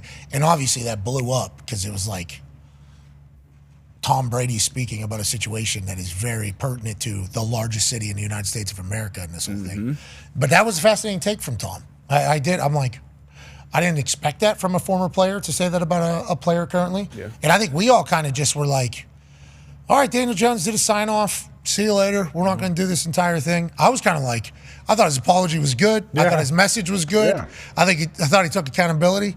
And then the greatest of all time is like, yeah, they're giving this guy $160 million and they don't want to play you because you're and you're just like, get me out of here. I don't know. That was just fascinating. He's old school. Old school. But then the way people frame it is Raiders owner of team, Tom Brady, hates player requesting release. Like, that's how people can frame kind of everything, and that kind of takes on a life of its own. But nonetheless, I'm excited to see Penix down there. Yes. In how many years? Kirk finishes the season, don't you? Still owe Kirk a lot of money. Oh, yeah. I think 4 years, 100 guaranteed. I bet Kirk, if he was asked to be practice squad safety against Penix, he would. Oh, yeah. Really? He'd light people up. Really? I don't know about that. Yeah. Throw his head around. You don't think so? No, I don't think so. You think zero chance? He didn't love the pick when it happened. Yeah. Well, he said he was surprised by the pick. Yeah. He said he didn't know it was happening. I don't think he said anything about not loving it. And that's kind of normal, for a guy. I think they moved Daniel Jones to fourth on the depth chart after they benched him. So it's only so many bodies on the roster. So he was probably standing at free safety in the walkthrough or something, just like Baker. What was he, DN? Yeah, a few years ago, Carolina. He was So yeah, Baker, young, still trying to find his way in the league, get another opportunity. You're gonna pretty much do anything that they ask you to do. That's probably what Tom felt about Daniel. He felt like, hey, you haven't done shit this whole time you got paid. Keep earning your keep. But yeah, I get Tom's frame. And he's old school. In Michigan, he was whatever on the depth chart. When he came to New England, I think he talks about all the time. He was fourth, fifth on the depth chart and kind of earned his way up. And you got to think, how long did it take Tom Brady to start making 15, 20, 25, however many million dollars at the position? So he was one of those quarterbacks that kind of took the league to a point where these guys can make $50, $60 million a year. So definitely get it, but I don't think Kirk Cousins at this point is signing up for that right now. Yeah, and Daniel Jones, whenever he did it, I had no qualms with it. I don't think any of us had at any all. qualms. Nope. I didn't even think about this guy owes him. No. Not at all. But I appreciate that Tom Brady's like, you know what, about this. I have anything he says is going to be like that whole angle of a owner mad at player. It's like, ooh, owner critiques refs. Owner critiques game. Owner critiques style. Owner, like that. It does add a whole nother element now that he is part owner of that Raiders team. Yeah, and he can't do half of his the broadcasting job because of it. Wasn't there some report? I might have been wrong. I'm not doing it again. We're more desensitized to it too. We see it collegiate level, high schools. People leave go to 3 or 4 different high schools. College, you go 2, 3 different colleges. So we see it so much now that we're kind of, I guess, used to players. At some point, you call your dad and tell him, hey, I'm fourth on the depth chart. I might get.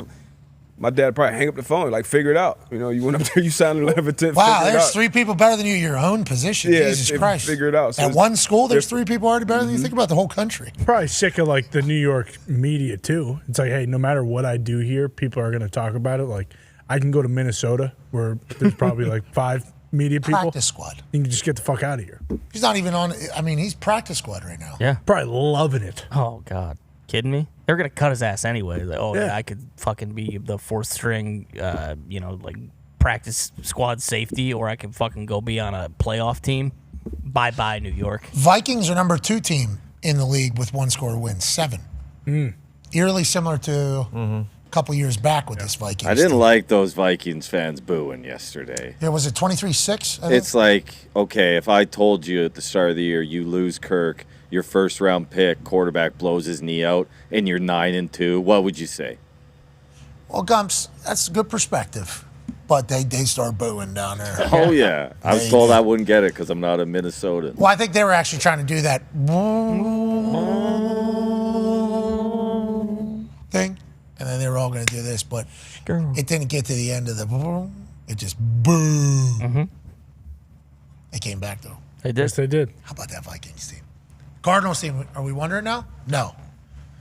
They're still in it. What happened? Are we wondering now? Division They're the stinks. Cardinals. They're favored at home by 2.5 against the Seahawks this week.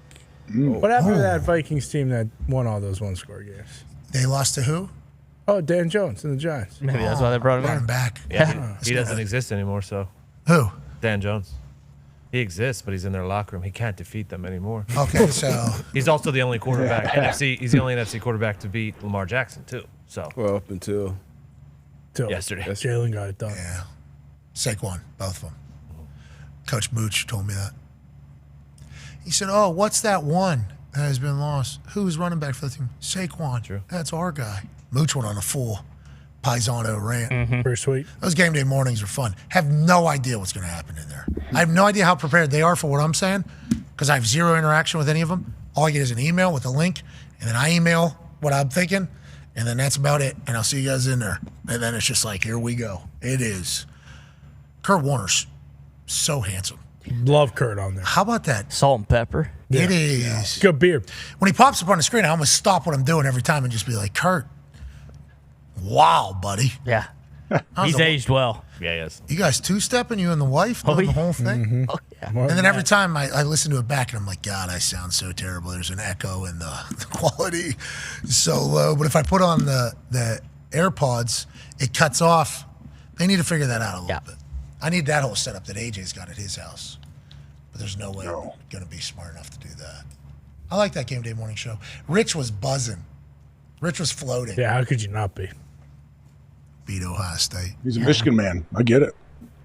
Shefty's pumped too. Also, if you asked Shefty why he was telling stories about fornicating and sending out information. Oh, yeah, it's a good call. I even asked him about breaking news and breaking backs at the same time.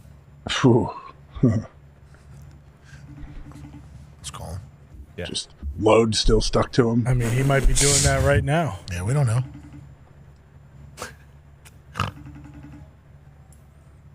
Wasn't stuck to him. Maybe it might have been. Maybe on his leg. Stuck to the ceiling, maybe. You know. Yeah. Virile.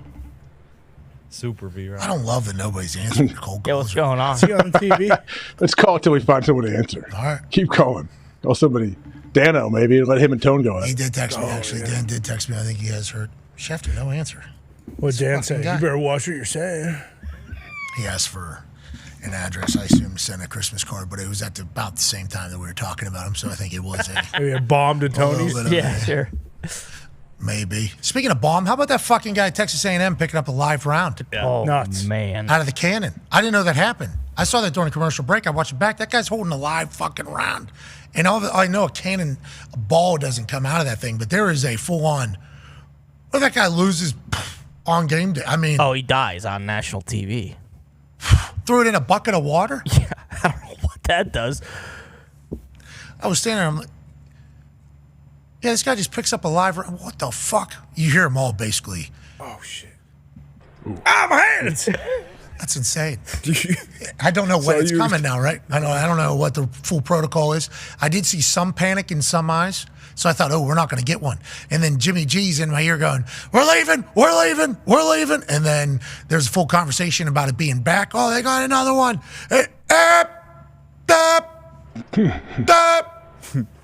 Boom. And that son of a... Oh, this is the beginning again.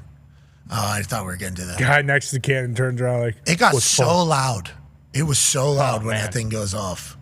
But I did move a little bit more out of the way this time. Smart. There you go. There's not a lot of room over there. Cannon's pretty fucking big. So I stand in the side. Yeah, that thing gets loud. I mean, I don't know if I would trust those people that are standing right in front of it. I know. Nuts. Yeah, it's facing a crowd, which I didn't know gun. It is. All right, let's get to another overreaction. Shout out to Texas A&M. Good people down there. Cameron Ward at 9 toes Cam. Oh, no. Got lost a toe, but he's holding them 9 toes down. Right. Be where your toes be. Cameron said 9 of them right here, bub. Hashtag I don't want to overreact, but Ravens won from best team in the league to an absolute joke. Tuck can't hit. Uh-oh. Chatty. Yeah. We're live. So was I. Oh. Hey, did we ever get to the bottom of you having sex and breaking news? You said you did that one time. Have you done that only once in your entire life? I think I'm finished commenting on how many times I've gotten a story while I've been in bed with another woman. Smart idea. Another. Hey, good luck. We love your wife. All right, see you, Shefty. We did talk about Another this. AJ. woman? Yeah, well, remember, Wow. we did talk about this. Remember, he was like, my wife wasn't thrilled. Yeah. Oh, yeah. I heard him say that. Yeah. So you forgot about that. All right. So we. I did. I'm sorry. That's on me, Forget about Shefty. what we talk about on the show. No, he doesn't talk That's about on what's me. happening immediately. Let's get to another. That was fucked up. We did that to Yeah. him. His wife's a great lady. Great. Yes. Why do you say another woman? Yeah. That was It's not his interesting. wife. Because it wording. wasn't his wife. He was in like Wisconsin, he said, or something like that. Milwaukee or someplace. That's what he's saying.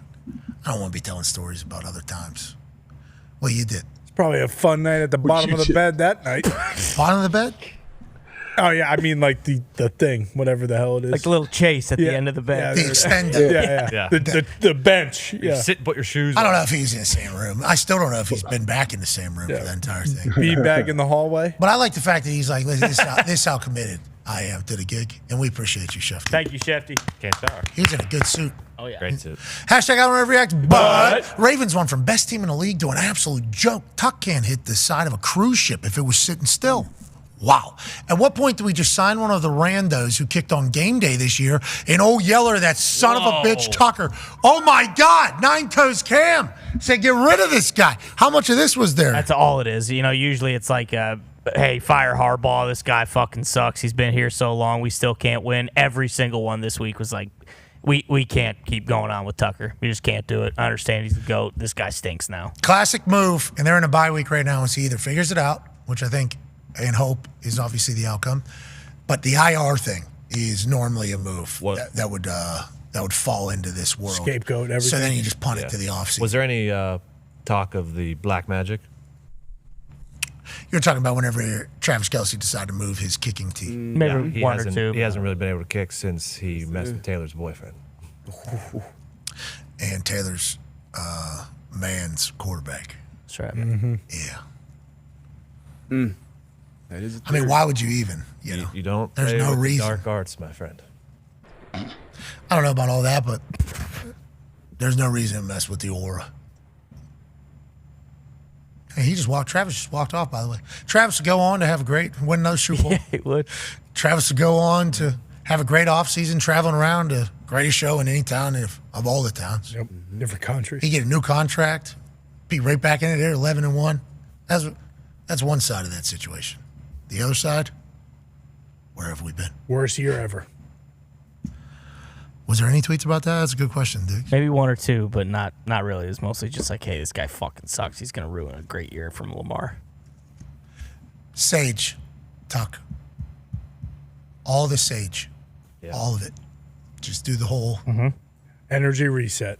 I think that's what you do, sage dance, right? It's all sage. Ayahuasca?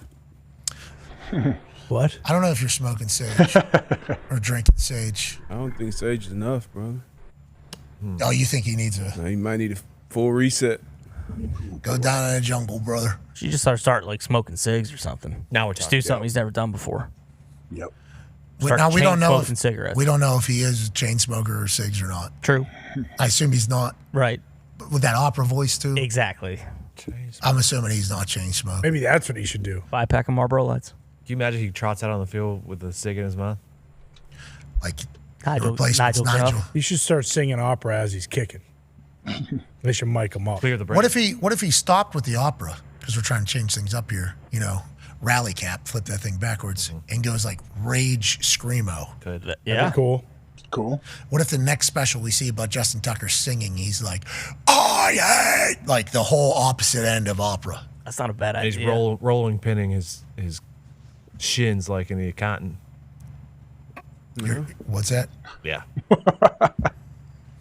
Affleck. Yeah. I hope he chooses to sing differently than that. But if that works. In the accountant, he's just Ben Affleck. Well, he's Ben Affleck. He's on a comeback tour. Stud. That's what he is. A fucking stud. What's he doing? He's just retrying. Let's just say the mojo. Juan Soto's coming to Boston. I'll tell you that much now. Why? Because Ben Affleck's slinging it again. All right. Okay. Soto's gonna see that and be like, "Yep, I'm signing with the Red Sox." Let's get to another overreaction, shall we? He's from Brandon at Geek World. Love that. Hashtag I don't overreact, but Nick Sirianni, this bald Italiano, has done it again. 8-0 since he shaved his head. 8-0 since telling that pipsqueak in the crowd, pipe down, I know what I'm doing. That's Nick Sirianni football, baby. Eagles to the bowl. Hashtag fly. Eagles fly. They've been on the road to victory. Yeah. And Sirianni's won a lot. AJ, they asked if he was owed an apology last week on TV. I like that. I like what everybody's doing. Do you think people let's say they have one loss coming up? Nope. People jumping off the bandwagon? Yep. No doubt. Yep. It's a week by week, day by day kind of for him, huh? Yeah, he's on an hour by hour contract, I think, with those fans over there. But that's Philadelphia football. Boys are rolling. They are. They look good, man. They look good. They're so good. Saquon. He's unbelievable. Closer. I think 4 of their last 5 are at home as well. Yeah, they don't have to get on a plane. There was that stat after their win last week. Yeah, their only away games at Washington. So the bald Italian gets to eat at home. Panthers, Steelers, Commanders, close. Cowboys, Giants. 4 out of the last 5 are home. Man. Yeah, they can still get the 1 seed just like Buffalo. Very much so, especially with the Detroit Lions being as hurt as they are. But then you look in that division, everybody's got to play each other in there still. Yeah. Lions, Packers, Vikings, all vying for it. Yep. They're all in there. Eagles, that schedule looks... We still got to play the Bills and Niners on top of that as well. Niners thing. Well, tough. Yeah. Well, the Niners look... They might be able to put it together. Bills will be a problem. It's at home though, right? Ooh, Also, yeah. Also, the Bills home because they did that whole entire can't play outside last year. We're going to Ford Field. That's right. Home game in Detroit last year for Buffalo. The number 1 overall seed will be fascinating. Who gets it? Like in the NFC. Yeah. It's hard not to be like Philly's going to get it. Yeah. But MCDC is just 1. Yep. Like it doesn't. They lose Aiden Hutchinson, they lose. They lose it, or they win. They lose Anzalone, they win. They lose they win. They do this, they win. Oh, they had to have played or done all their trick plays. Nope, there's more trick plays somehow. So many. They got Penny Sewell with the rock about to throw that thing. 5 guys trying to tackle him. He doesn't go down. You're talking about, we need to put him in there like the fridge on goal line. Let's get that guy the rock more often. Just because this play didn't work doesn't mean we need to stop. Ben Johnson knows that. Agreed. Penny Sewell looks so natural. He's about to throw this fucking thing. And instead, and then the whole team goes, team meeting on this guy's back. Never falls. Never falls. Athlete. Never falls. And then he just walks away. It's like, what a beast. It's like more tricks. And I didn't hear what you said, Zito, because we're talking about a team that's potentially looking for home field advantage for the playoffs. We weren't talking about a team that's trying to figure out who's going to be running their home for the next... Just saying lost the yards there. Okay. All right, nice. The pop was awesome, though. The fans were so juiced after that play. Yeah, I could imagine. We need to get the ball to Penny more. Yeah. I agree. Well, I'm on the slot. Yeah. Exactly. Go tackle over. That's right. Tackle way over, Run that little... Georgia Tech, right? They ran a little bucket in like the 7th or 8th overtime. I forget what it was. Crazy. That game was awesome. 8 overtimes? 8. And there's people that hate the shootout. There's people that don't like the shootout thing. It's awesome. It's great. It's perfect. I think so, too. And, like, when the first team that goes doesn't score, it's like... Oh, yeah. What is your best play? What is your absolute best play here to win this thing? And then when this second defense makes a stop, that has to feel fucking amazing. But guess what? You're up right now. Yep. I loved it. I enjoyed the rapid fire shootout feel. And I also appreciated it, and we're saying how much we like the rapid fire. Feels like they gave them a little bit of a break there, too, a little bit. Like after the 5th one, it started getting a little bit longer. 6th one, it started getting let's take a little breather here a little bit. Let's get back in there. The amount of timeouts that Kirby was calling. I was going to say, I didn't love that. So they get 1 timeout per overtime? Yeah, but I think that rule was written whenever it was like the actual overtime that rules. Makes more sense. And then now it's like every 2-point try, you get a fucking timeout. It was awesome. I watched that whole thing, and it was exhilarating. I also like the way Key, you're talking about launching rivalry weekend. Key staring at that scoreboard for like whatever 2 minutes straight while there's celebration happening around him in Athens, Georgia. And then him and Kirby, the embrace they had, because the shit they were saying about each other before then was pretty real. Sweet. And then Carson Beck immediately in his interview was like, that team was very tough. That was one of the toughest teams we've ever. That was like the amount of love that was shown afterwards. It was like, that was cinema. Yeah. That was in that game. Well, in the overtime was sweet, but it was 27-13 with 5 minutes left. And like they just roared back. That was one of the better games I've seen, I feel like, the whole entire year. I appreciate college ball for showing up the way it has. That was Friday, too. That was Friday night, before all the Saturday, fights on Saturday. Set the tone. Yeah, it did. It was awesome. Great weekend of college ball. Except for if you're in Columbus, Ohio. Tough weekend in Columbus. One of the worst, probably. Ohio State fans didn't appreciate the game plan, AJ, is what I'm hearing a lot. They didn't love that, all the wide receiver talent. They were just like, hey, let's run it up the middle against Michigan's best 2 D tackles in the nation. So that we could prove we're tough. Is that real? People were mad about that? I don't know. I don't know if the weather played a huge role in throwing the ball or what. That is exactly. Well, we did seem like that is the strength of that Michigan defense is those interior D linemen. We've seen them in person. We know how great they are. So 55. Real deal. First rounder. They got real size up there. Which then you start going, Indiana's win doesn't look too bad against Michigan. Yeah. Does it? Wick Martindale said he couldn't believe their game plan. Shout out to Wick. Don't trust the quarterback. What do you What did mean? happen Trust to Will Will Howard? Howard. Do you guys have another quarterback to start in the playoffs? He's a psycho. Yeah, he wears number plenty of guys. 33. That freshman from last year. No, he's the number Brown. one. No, he's the Devin number one Brown came in passer. on fourth down. He's number one passer in the nation. Oh no, he plays for Syracuse now. Oh, McCord. Yeah, didn't trust him either. Big win. He's a dog. Dog. It was great celebration. My Canes. Great. Yeah. Everybody was kind of, I don't want to say everybody, but there was a lot of people in the college football world that were like, Miami's probably losing this one to Syracuse. Yeah. And Gumpy had to hear them all say it, and Gumpy was like, every time. That's what Gumpy For kept. a month. This was a month they've been fucking saying this, dude. A lot of college ball people looking at Gumpy going, it's all going to end in Syracuse last night, last game of the year. Gumpy goes, says who? You know. And then turns out, McCord. Yeah. Great celebration by their coach, too. Fran taking a shower. Yeah. So you're fucking welcome, Devo. Got you in, baby. Sweet. That was pretty sweet. It was. Let's go to another overreaction, shall we? This is from Chief Cheese, okay? At Chief Cheese. You'd have a better chance of out-pizzaing the Hut than stopping these Buffalo Bills. Wow. Wow. And nobody out-pizzas the Hut. Locked up the division before Thanksgiving dinner. Left my system in the postseason looks like dessert to me. Hashtag I don't overreact. But. Amen, brother. We're with you. Let's go to the next one. Here's from Jay Clarkson. Hashtag I don't want to overreact. But 49ers need to be in the quarterback market for next season. Brock Purdy is not the answer.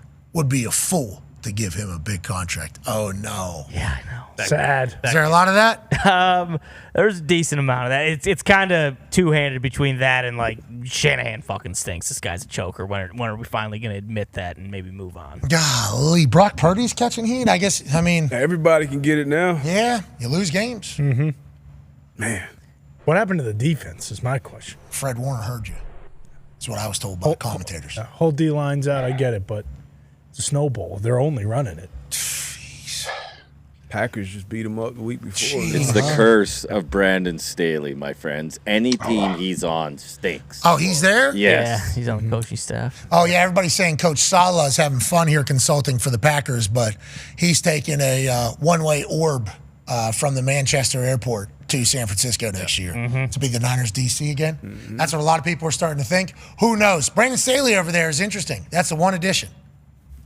All right, last overreaction here before we get out of here is from Drew Teskey at Teskey Drew. Teskey's pesky. Yeah. Need to watch him. He's a little risky. Hashtag I don't overreact, but the Minnesota Vikings are the most slept-on 10-2 team of all time. The only ghost slinging Sammy Darnold is seeing is the ghost of Lombardi.